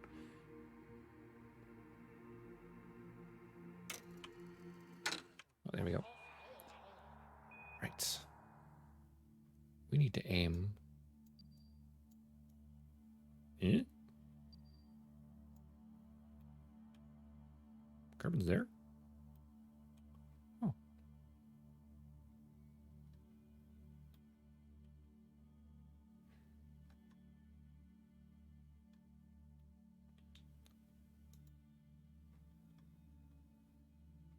Trying to lock on to Kerbin. That's Gilly. Moho. So Kerbin is there. This is going to take a lot of Delta V. I'm trying to lock on to Kerbin, but it won't. Focus. There we go. Ah, use it to my advantage. Kerbin. Or even KSC. That kind of works too. Kerbin. Set target. Go back to us, then swing back again. Zoom it on out. Right. So.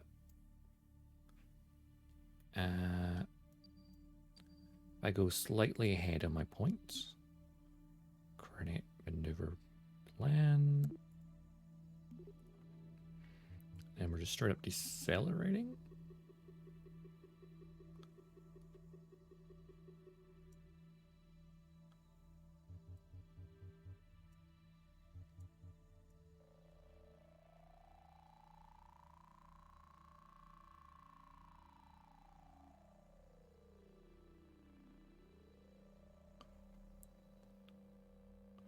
This is where it's going to be a little tricky.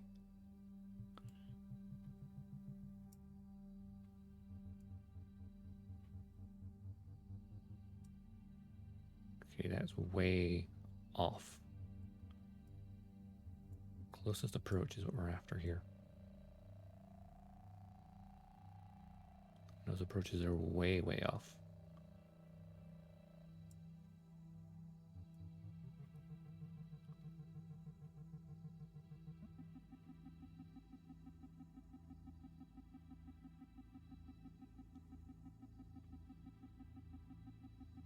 So that would probably be way too much delta V.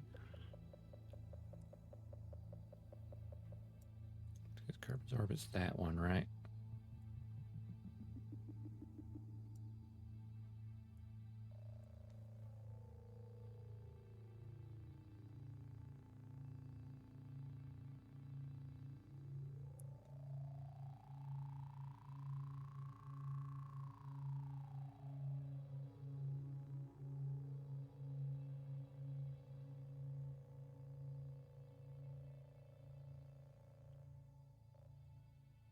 What if I do that? Do this. This is where, because I'm trying to intercept something that's at a lower orbit.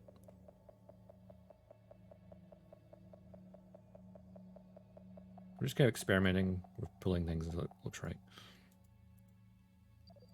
I've never had a return trip before, so that's the tricky part. I find. What if oh, that's where it is currently.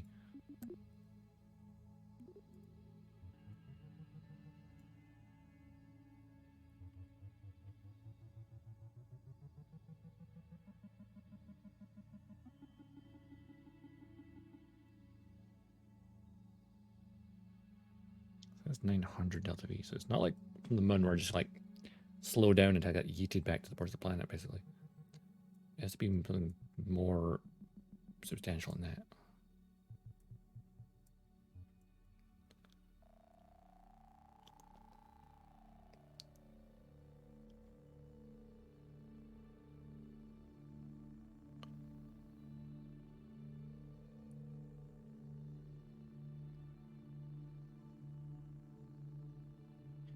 Okay, that appears to be the best intercept there, but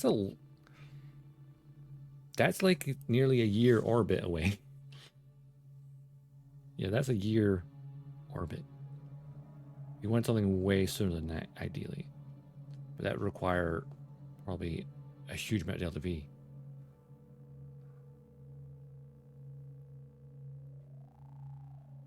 So like we can get home with minimal delta V if we wait nearly a year.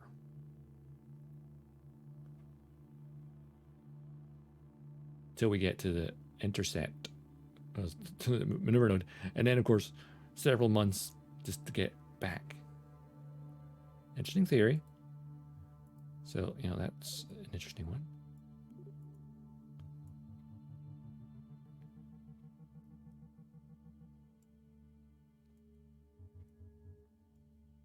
Oh, grab that center point, please. Thank you.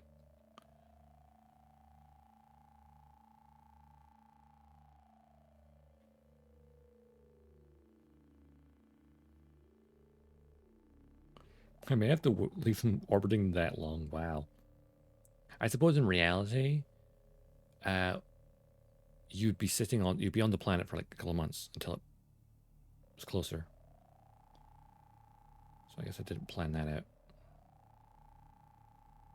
Like the nearly a year till I can get there. I guess astronauts in reality would spend a year on the surface.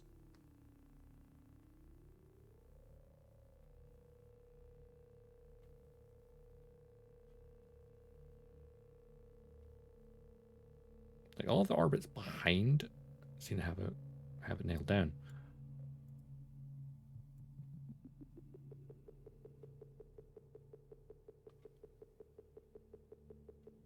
So everything else I do is just going to use more delta V.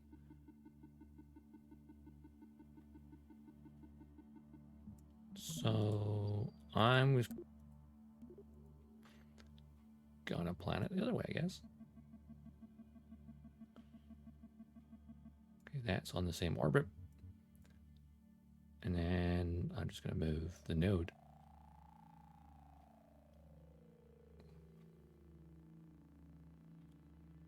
It's about there. What's the first intercept?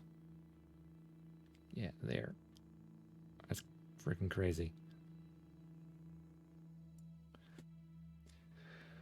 But it's minimal delta V, so yeah, that's ideal, I guess. You just have to fast forward time for a very long time. That's a very, very long time.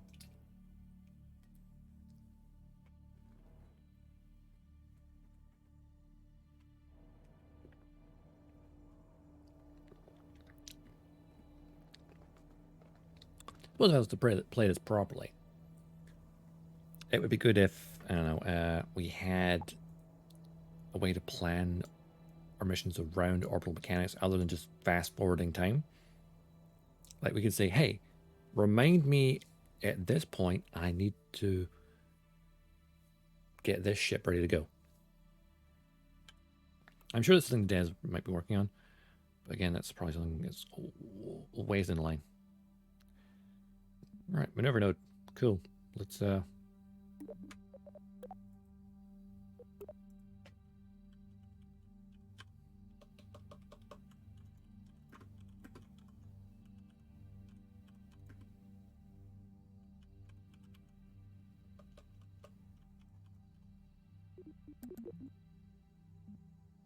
right, fast forward time. Luckily we can fast forward time.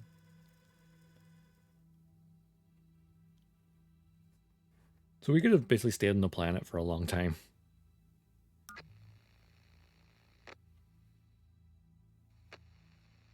We're out of comms range?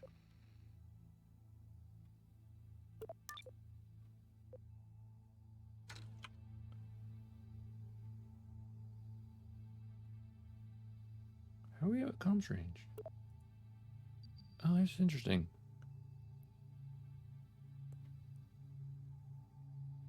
That's interesting. I thought the comms thing didn't work yet.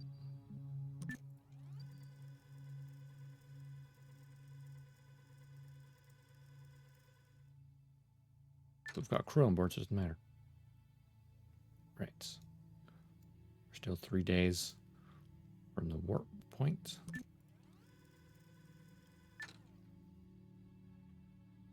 Two minutes out. There's Duna behind us. Wow, we're going faster than Duna. I suppose I made my orbit higher.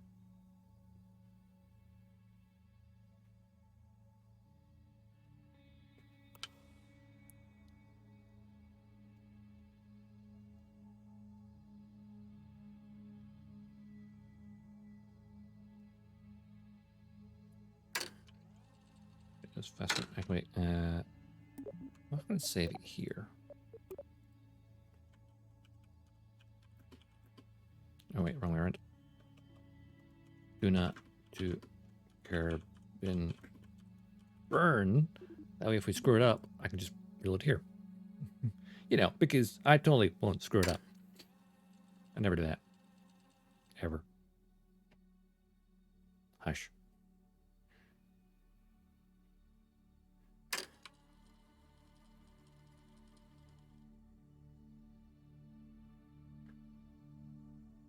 Only a 50-second burn. That's not bad. That's a lot of delta V, though.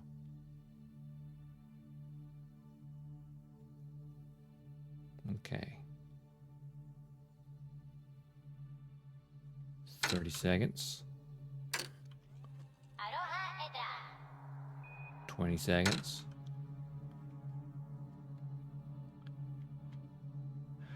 Okay, are we ready? Like we're ready. 10, 9, 8, 7, 6, 5, 4, 3, 2, 1. Punch it.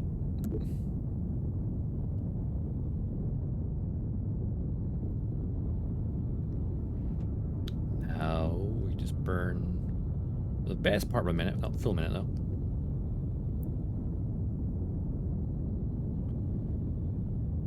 Okay, another 35 seconds. We still need fuel to like actually decelerate at Kerbin.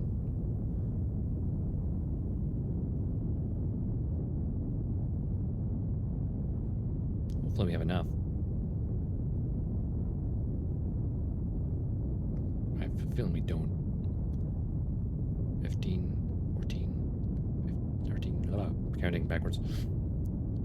10, 9, 8, 7, 6, 5, 4, 3, 2, 1.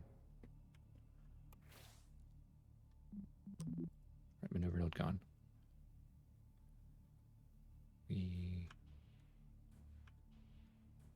My intercept. There it is. I think the engine to go soon. Okay. Right, cool.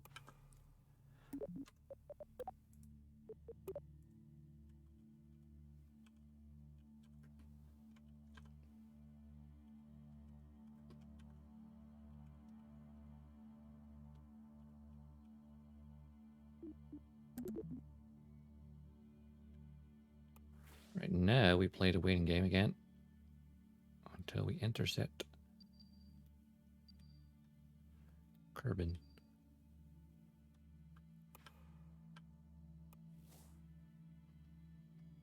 Zoom us on it a bit so I can see the map. There we go.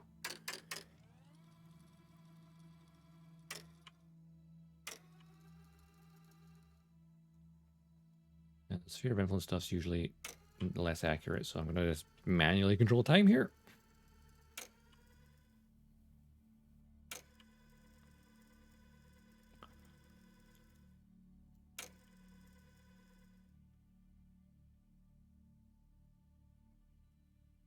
And decelerate time.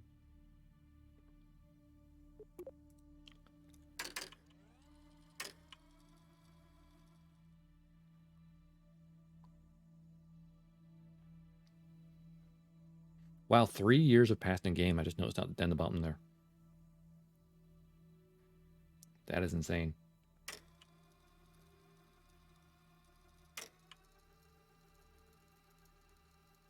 It's crazy to think of.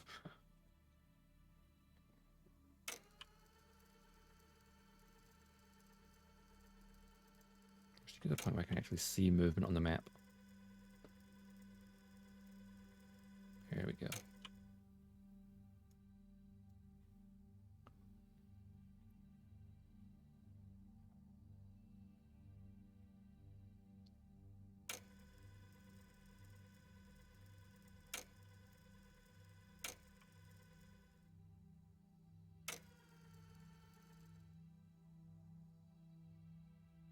Kerbin, we're coming home.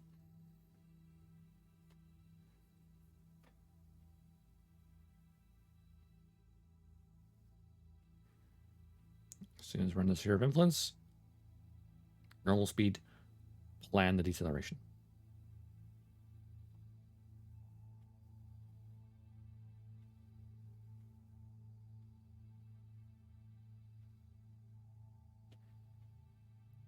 Getting there, getting there, getting there. Almost within range.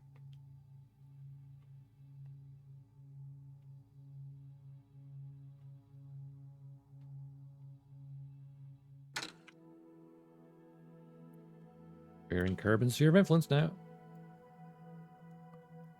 Can we even see Kerbin? Oh, there it's timed up. Right.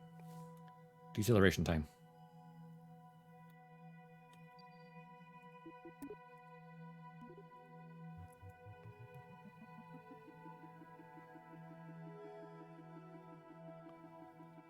Delta V.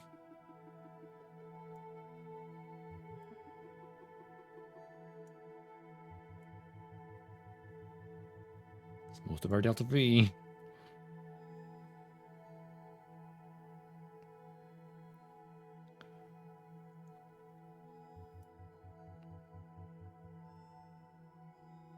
Actually, yeah, that's a good plan. Okay, accelerates to this point, and then from there, I'll decelerate at this point, because the periaps obviously bring that down. Hopefully, maybe see if I can get the moons to chuck us in quick, lower down. Maybe.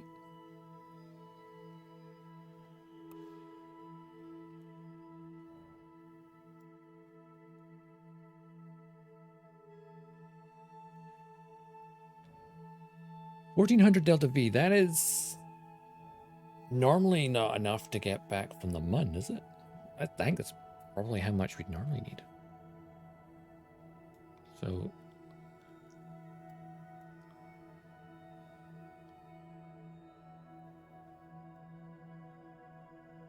hey, as long as I can get to 70 kilometers of carbon surface, we can use air braking.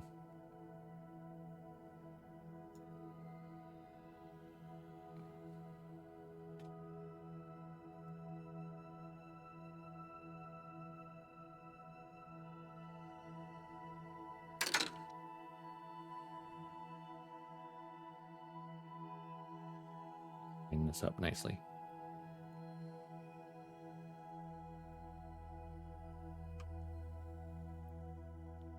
There we go.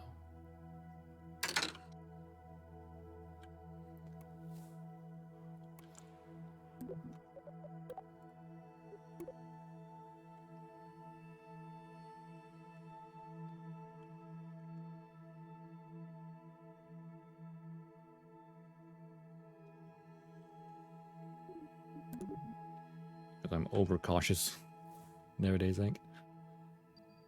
After all screwed up previously.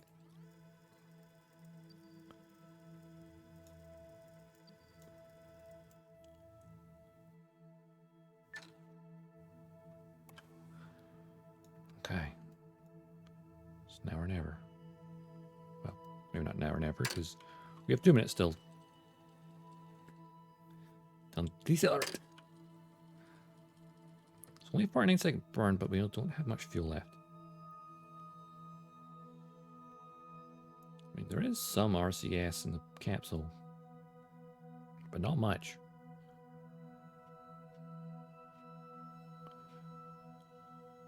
It worries me.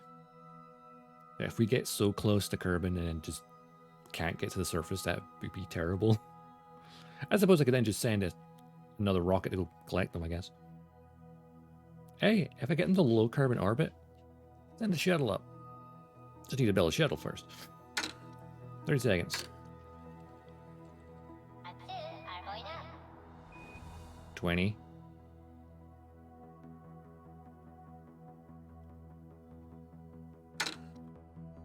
10 seconds.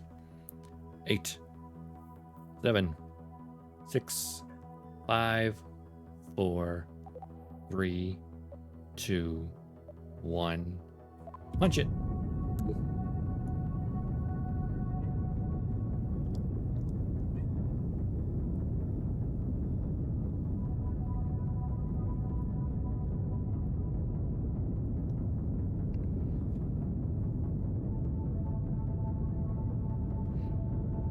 Let the burn go.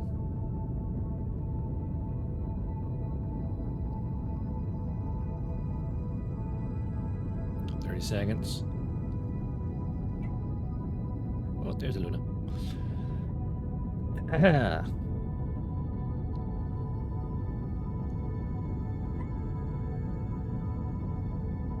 Apparently we don't have enough Delta V according to this calculation right now.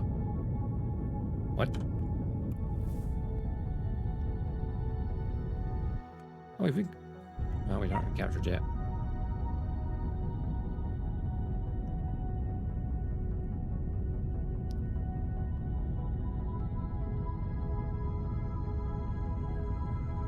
run out of fuel before we get captured? I hope not. I think the calculating is off. I hope not. Okay. We got it. We're there. We're in Kerbin's sphere of influence. Now... Now what?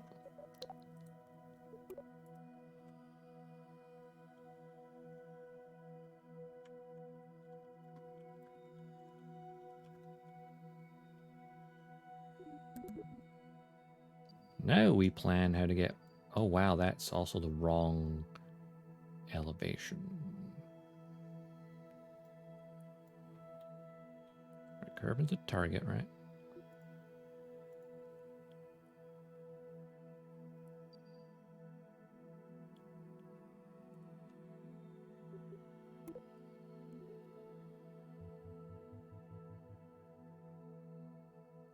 I feel like the amount of digital V we need now is a lot lower than we think.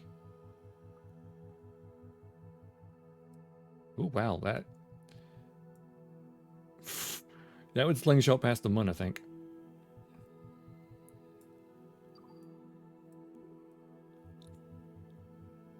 Yeah, that would gravity turn past the moon. We don't want to do that. That'd be bad. That'd be bad.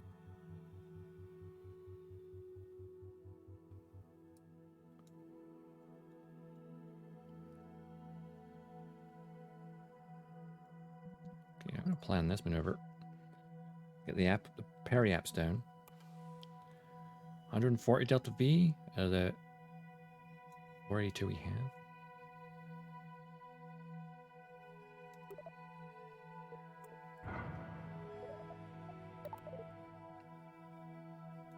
Don't know why I'm putting those away, but maybe it helps. Actually, it doesn't really matter, does it? Shouldn't matter.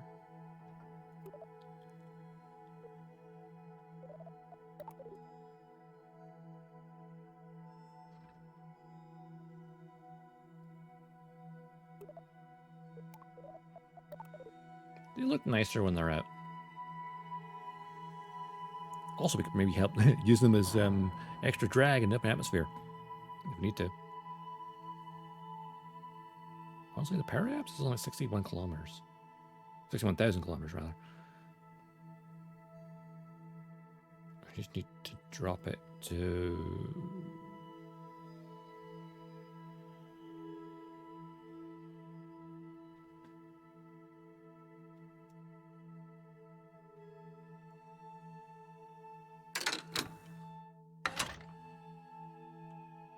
Just gonna rotate the ship manually for a second.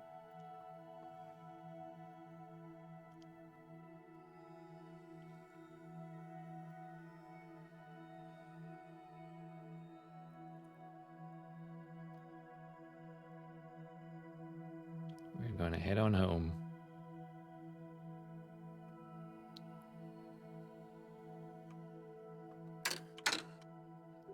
So we have a crew of 5 Kerbals that went to Duna, 2 of them onto the surface. See how well we do.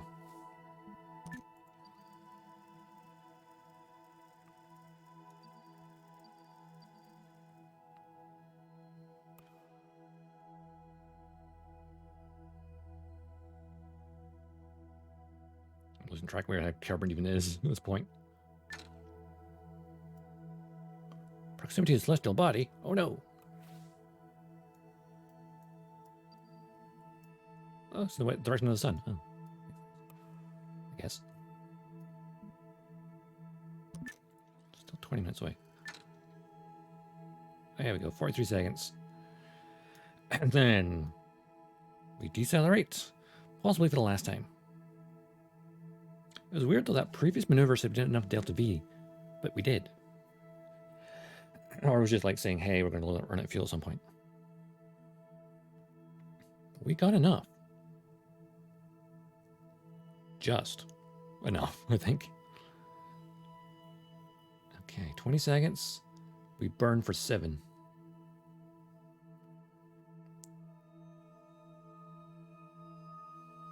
All we need to do is get in the upper atmosphere, and then we can just use the capsule at that point. 10, 9, 8, 7, 6, 5, 4, 3, 2, 1.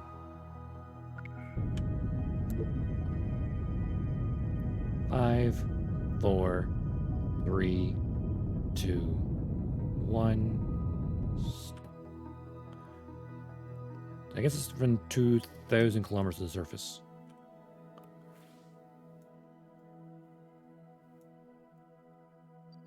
That's pretty good.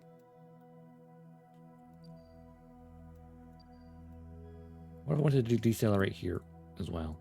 Just for argument's sake. Like to circularize the orbit.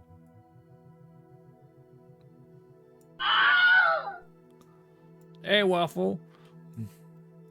That would have been a perfect thing to have earlier when we totally didn't fail a landing.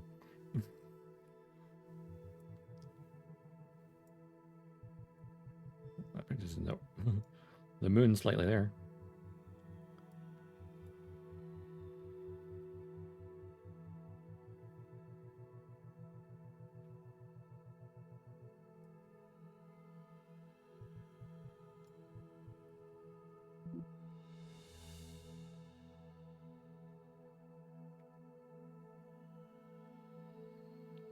Gundam request. Solar. I forgot I had that there. Yeah, that's for when playing Gundam Evolution, which I haven't played on stream a little bit. Fortunately, Leo's not in that game, so I'll refund those points later when I can tab out.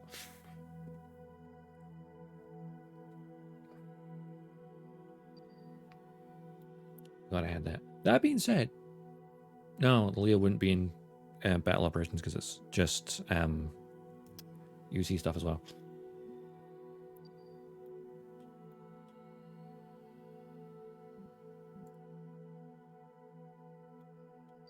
So it's probably better just to decelerate up here, actually.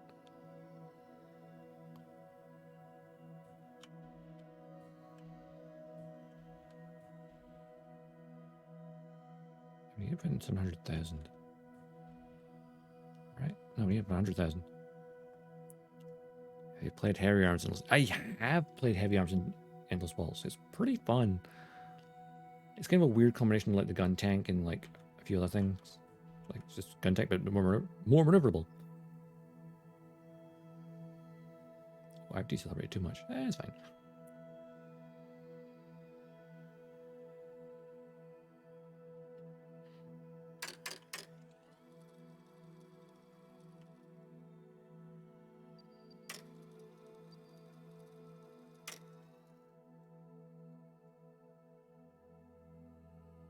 Okay, next time I play Gundam Evil, we play with the Heavy Arms. I don't have a stream plan for it right now. Because I do have, however, on Wednesday, I'm going to play the open beta of Battle Operations 2. Though that's just Universal Century stuff, so no Heavy Arms there.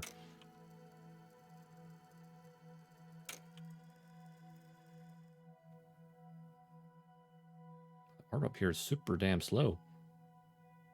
We're so far at the orbit, it's like taking forever.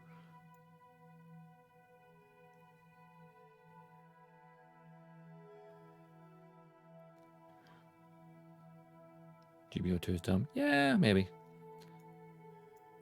I want to test it out again. I wasn't entirely sold on it last time, but I want to test it out again. It's not as refined as Gundam Evo, that's for sure.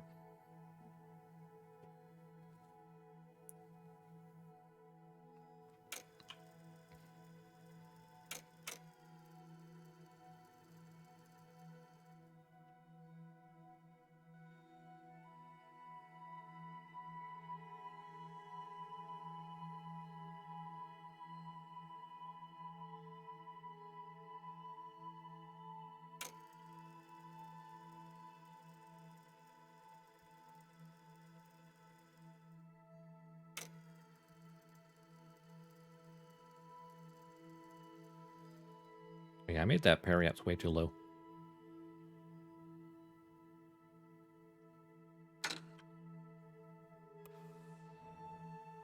We are going super fast. It's fine. You need new headphones if you're going to play Gundam Evo. Can you not like hear people approaching?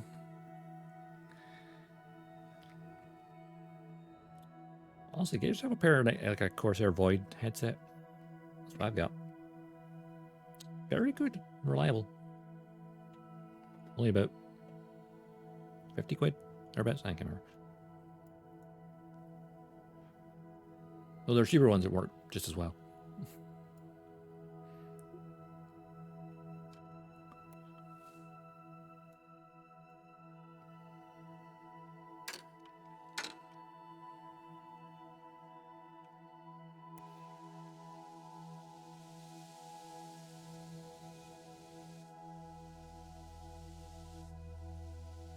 I tend to play like Gundam Evo though, often just off stream nowadays.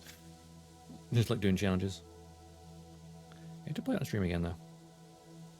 I think I just like to play it on stream when there's something new.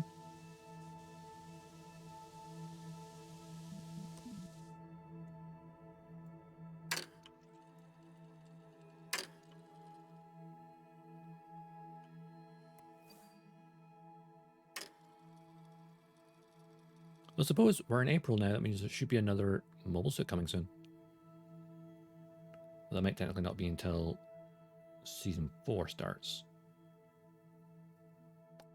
Whatever that is. I think there's only like 2 or 3 weeks left of the current season. Because I think they extended it slightly.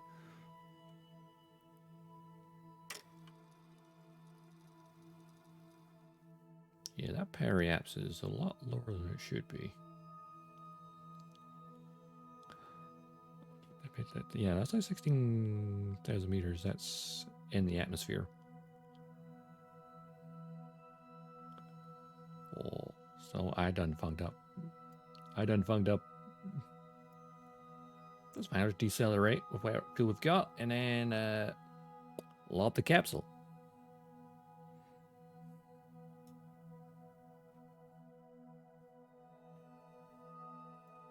And then we'll have done a complete trip to Duna and back.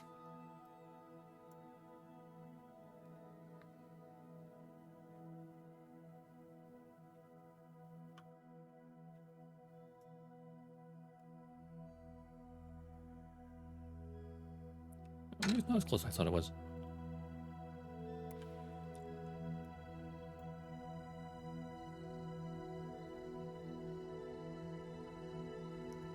Oh no, it is. It is definitely high. Okay. Time for air braking. We are in the upper atmosphere. With a nuclear engine, which probably shouldn't be allowed to be fired, but hey, let's do it anyway.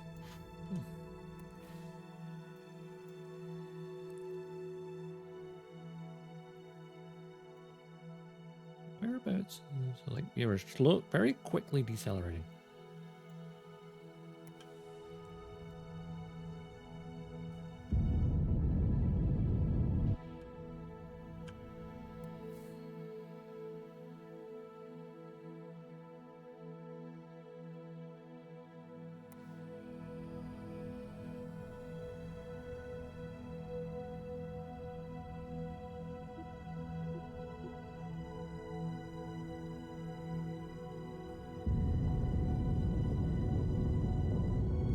Decelerate a little bit while we can. Because we're definitely going way too fast.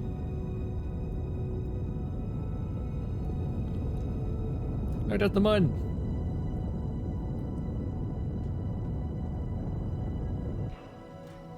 Well, that's all the fuel gone.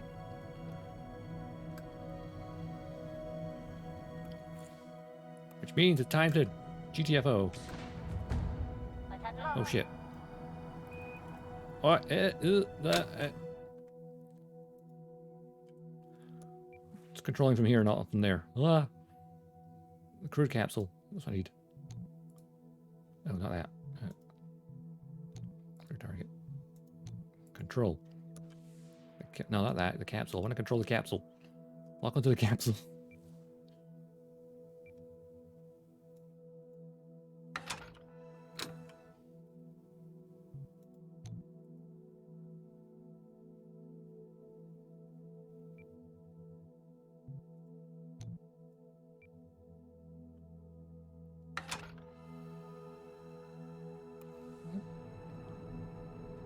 Okay, I'm definitely controlling the wrong part. I don't need to control the... I want to control that over there. Pause. Okay, where the hell's the capsule?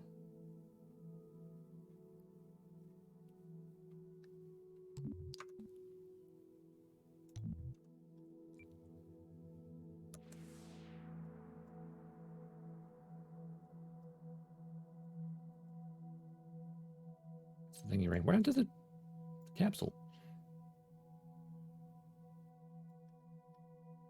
I'm confused.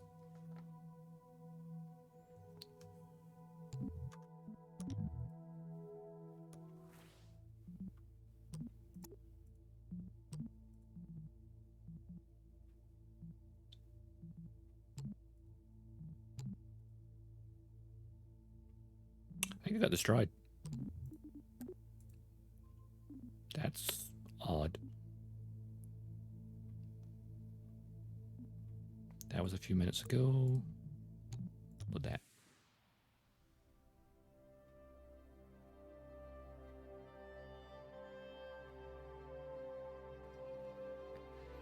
Right, I definitely yeeted that a little bit wrong.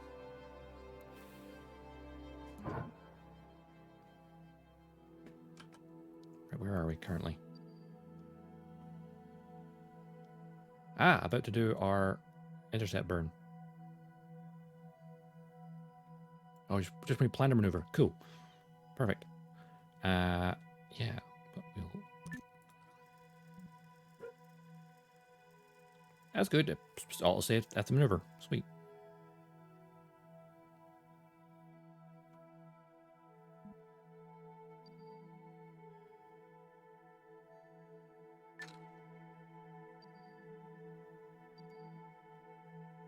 Right, keep our eye on this number here. Just trying to get it to 100,000 meters. This is 100 kilometers.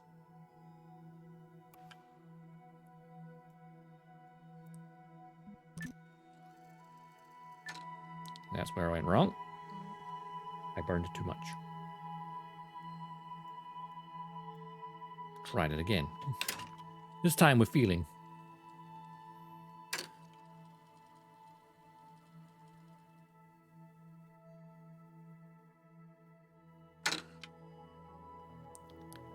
Five, four, 3, 2, 1. I'm ignoring the burn timer and just going for altitude here.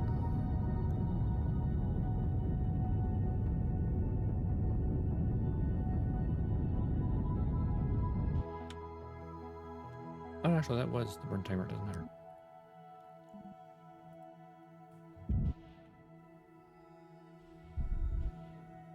There we go. That's like 30,000. That's definitely within the upper atmosphere. Maybe a little too high up. Just gonna flip it around. Put it like the 70k instead. All we want is a little bit of thrust just to skim the atmosphere rather than yeet ourselves into it too far.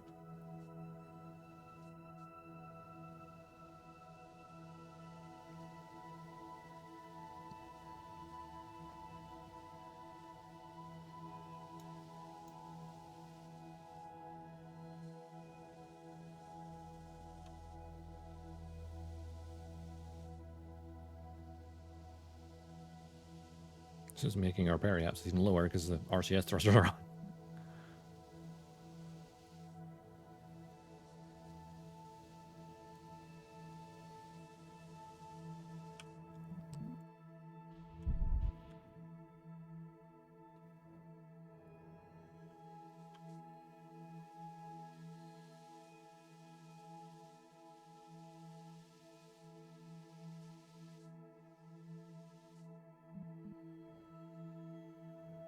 A tiny bit lower. It's like 78,000 kilometers versus 76,000 meters. Looks the same, but it ain't. Oh no, I need to go periaps. That's what I was going to do. Oh, retrograde. Just to lower that just a tiny bit to touch the upper atmosphere, and then from there we're good. Then I'll fast travel, fast warp, time warp, blah. To the opposite side, decelerate that, and then just use the atmosphere to slow down. Without disintegrating somehow. Also,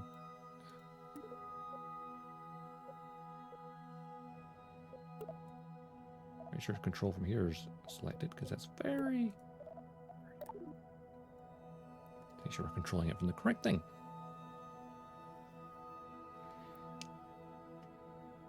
Considering thermals weren't the thing, I'm surprised the capsule kind of got destroyed.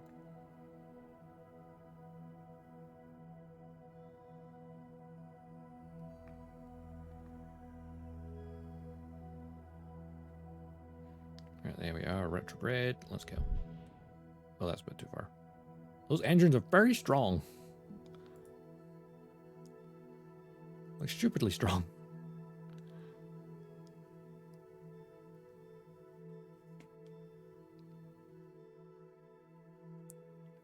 I'm sure where RCS thrusters are handy for minute changes to the orbit.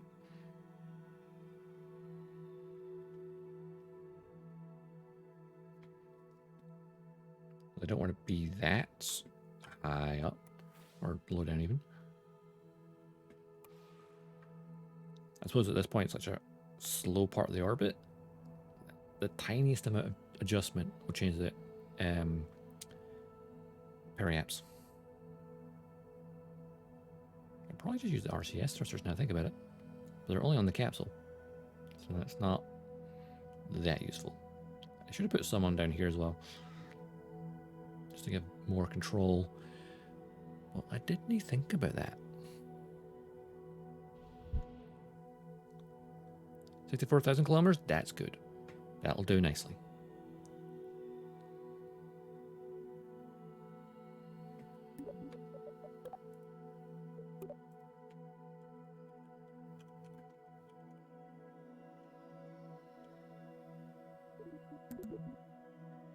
Urban re-entry. Let's go.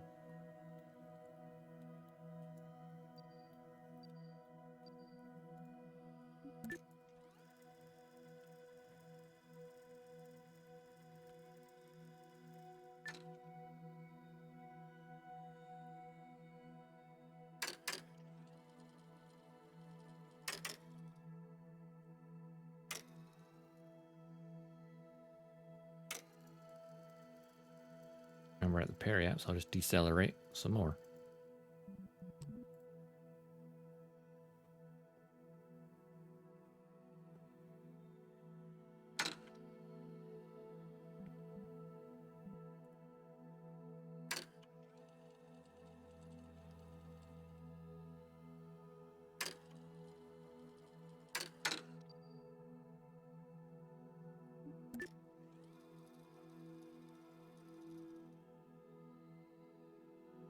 Here we go.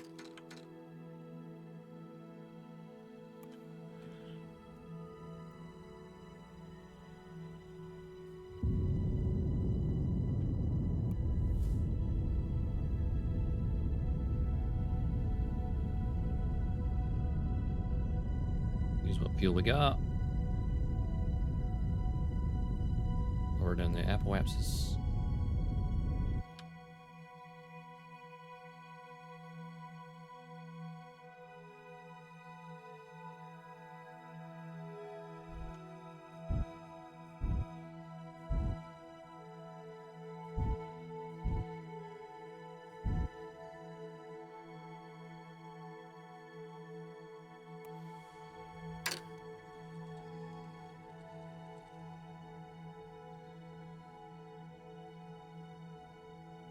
Edge of the atmosphere. I just don't want to use the remaining fuel just to be safe.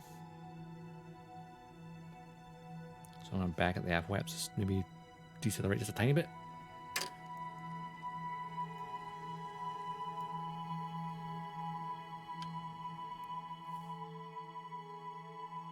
The apoapsis is still being brought down.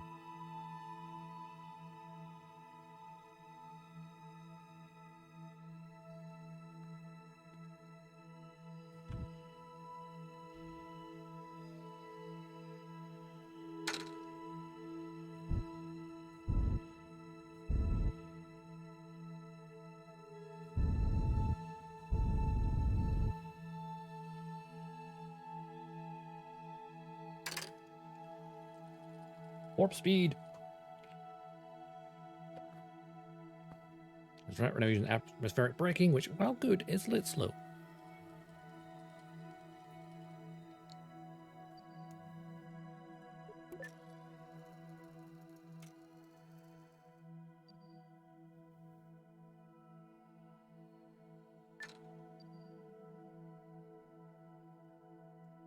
Yeah, I'm going to use what we've got left just to lower that a little bit.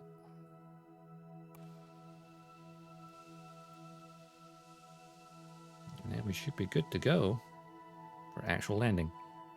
Well, re-entry.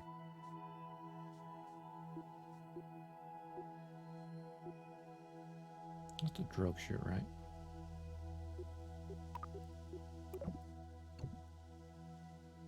Just to be safe. Actually, it doesn't matter. Because they want their arms, we won't deploy until they're the right distance anyway.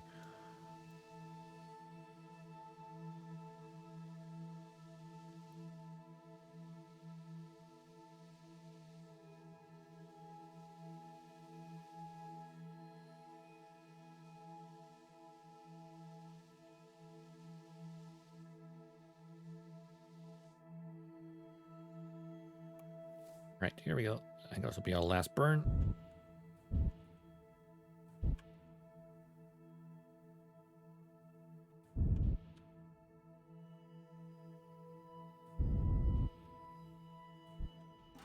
There we go, fuel's done. 5,000 meters. That's going to be a bit too much. Alright, control from here. That's a part doesn't even exist.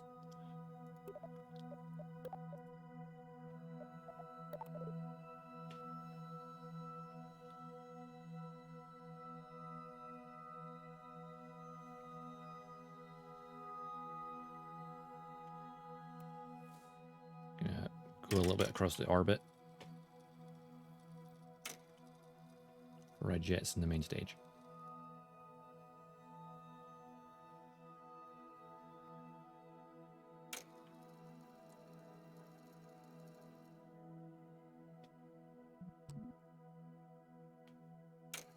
A little bit closer to Kerbin.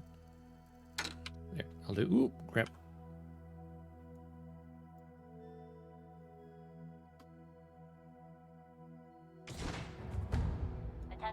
Bye.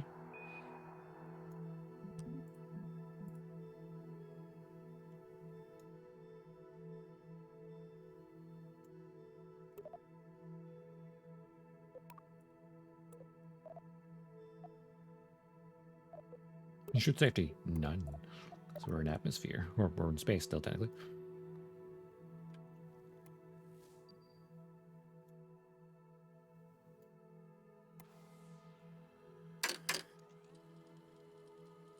Let's head on down, shall we? I may take a few passes because we need to decelerate with the atmosphere, but we should be fine.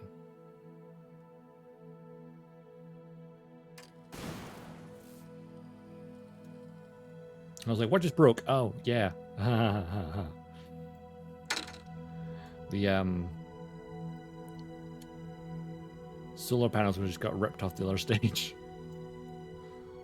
That explains that.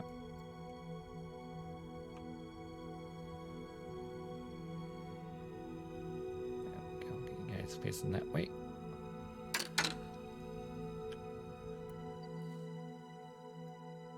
Half-Wapsis is coming in nicely.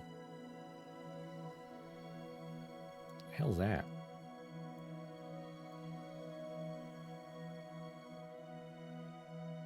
What is that? Is that the stage I just yeeted away from us? Because that seems weird. It's weird when, like, you decouple things and it yeets something in a direction that doesn't seem physically possible. Like, decouplers seem to have way more strength than a rocket. So I maybe need to tweak that a little bit.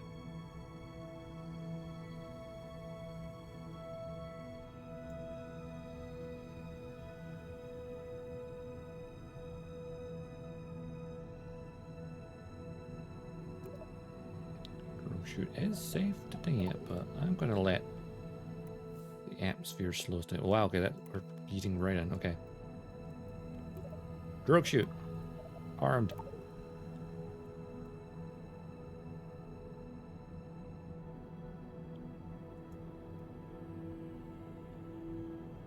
We're coming in fast. That's safe to play as well. Okay. All parachutes are armed and ready to go when we get to the correct altitude. There goes the drogue chute and the other chutes as well.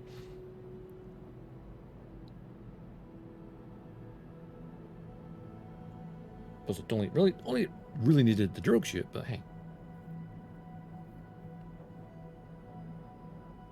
That was weird. We kind of went around us there. Odd.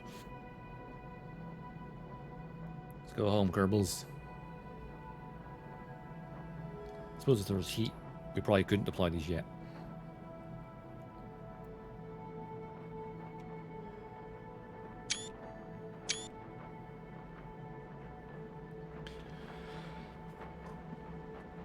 I don't want to jinx it because we're on re-entry, but it's a successful round trip to Duna. It's the first time I've ever done that. I was never that successful in KSP1. I mean, I made it to Duna, but never got back.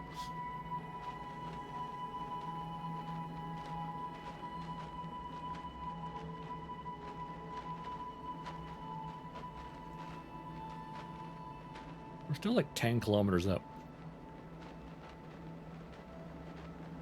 Which is kind of crazy. When does that fully deploy again? 2.5 kilometers. And they fully deploy at 1 kilometer, don't they? Yeah.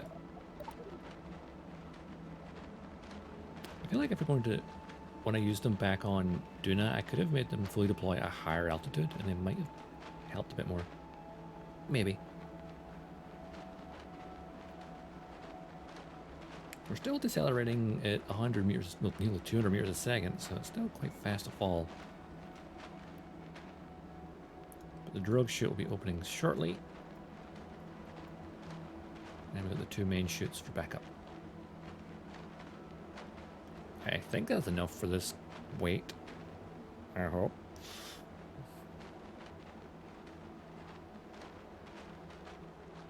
How you doing, Kerbals? You doing good in there? That's the drogue. Slowing us down quite a bit. Oh yeah, it's doing a real good job, the drogue chute. And main chutes are going to deploy now. Here we go. That should be more than enough to help us land safely.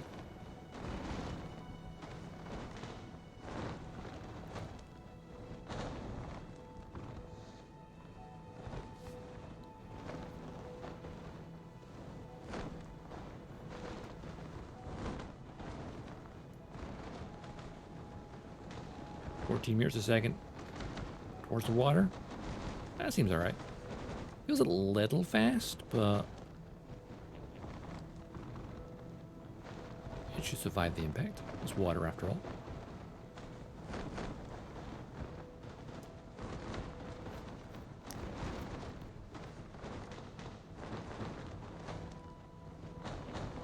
That's where we realized, like, I should add more parachutes.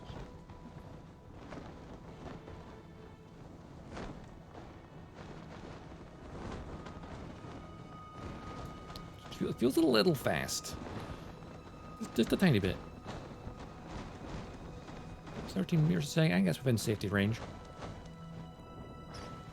There we go. Splashdown. We have splashdown.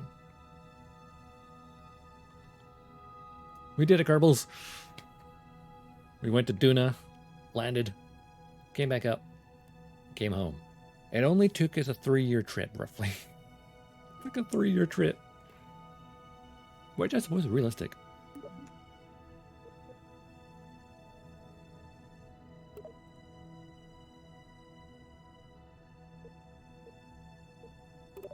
Before I do that. Screenshot.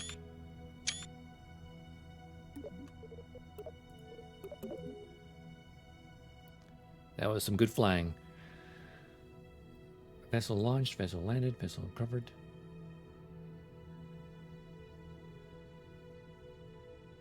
Mission time 5 hours. Altitude or speed, distance traveled. I feel like reloading the save, thinking things a bit.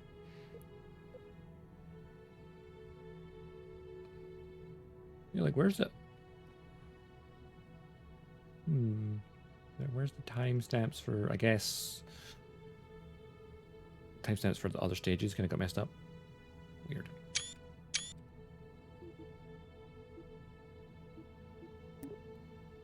Back to the dragging station.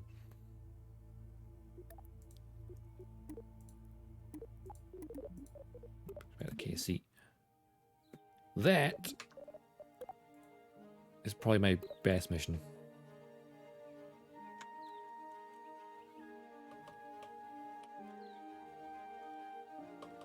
Wow, I got a spell suddenly. Yeah, my fingers.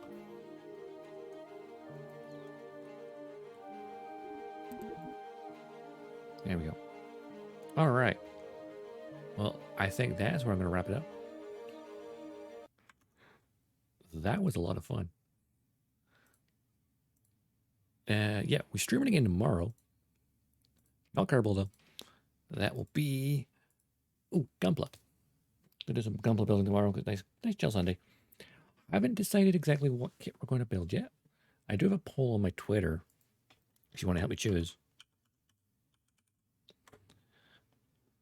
And yeah, of course, if you're following Discord or if you're following Twitter or on Discord, wait, why can't I spell? Of course, get notifications when we're going live, we're going to stream, schedules, yada yada. Of course, if you're following here on Twitch as well, you know, if you've been lurking and haven't dropped a follow, please do. That way you have your, and of course, have your notifications turned on. That way you know when we're live.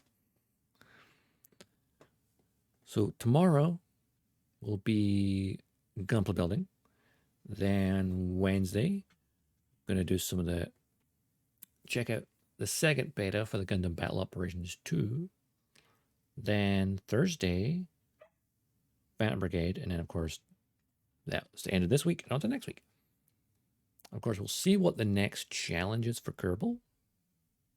And probably be back to Kerbal next weekend. Wait and see. Wait and see what the next challenge is. And if not, if there's no challenge, then I'll like maybe build a space shuttle or a space station or something.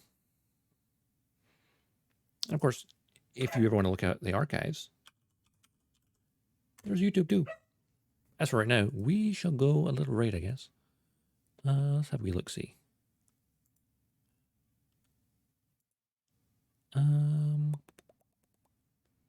Whom to raid is always the question.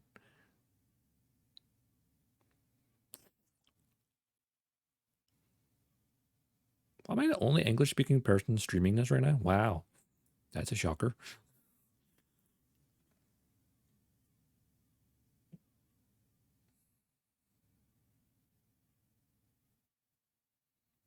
Oh, you know what? I could go raid Unicorn Scotch. I haven't raided him in a while and he's live right now.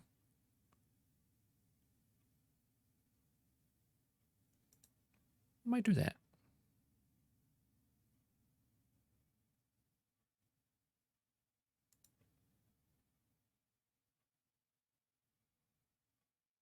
Yeah, I think we'll do that.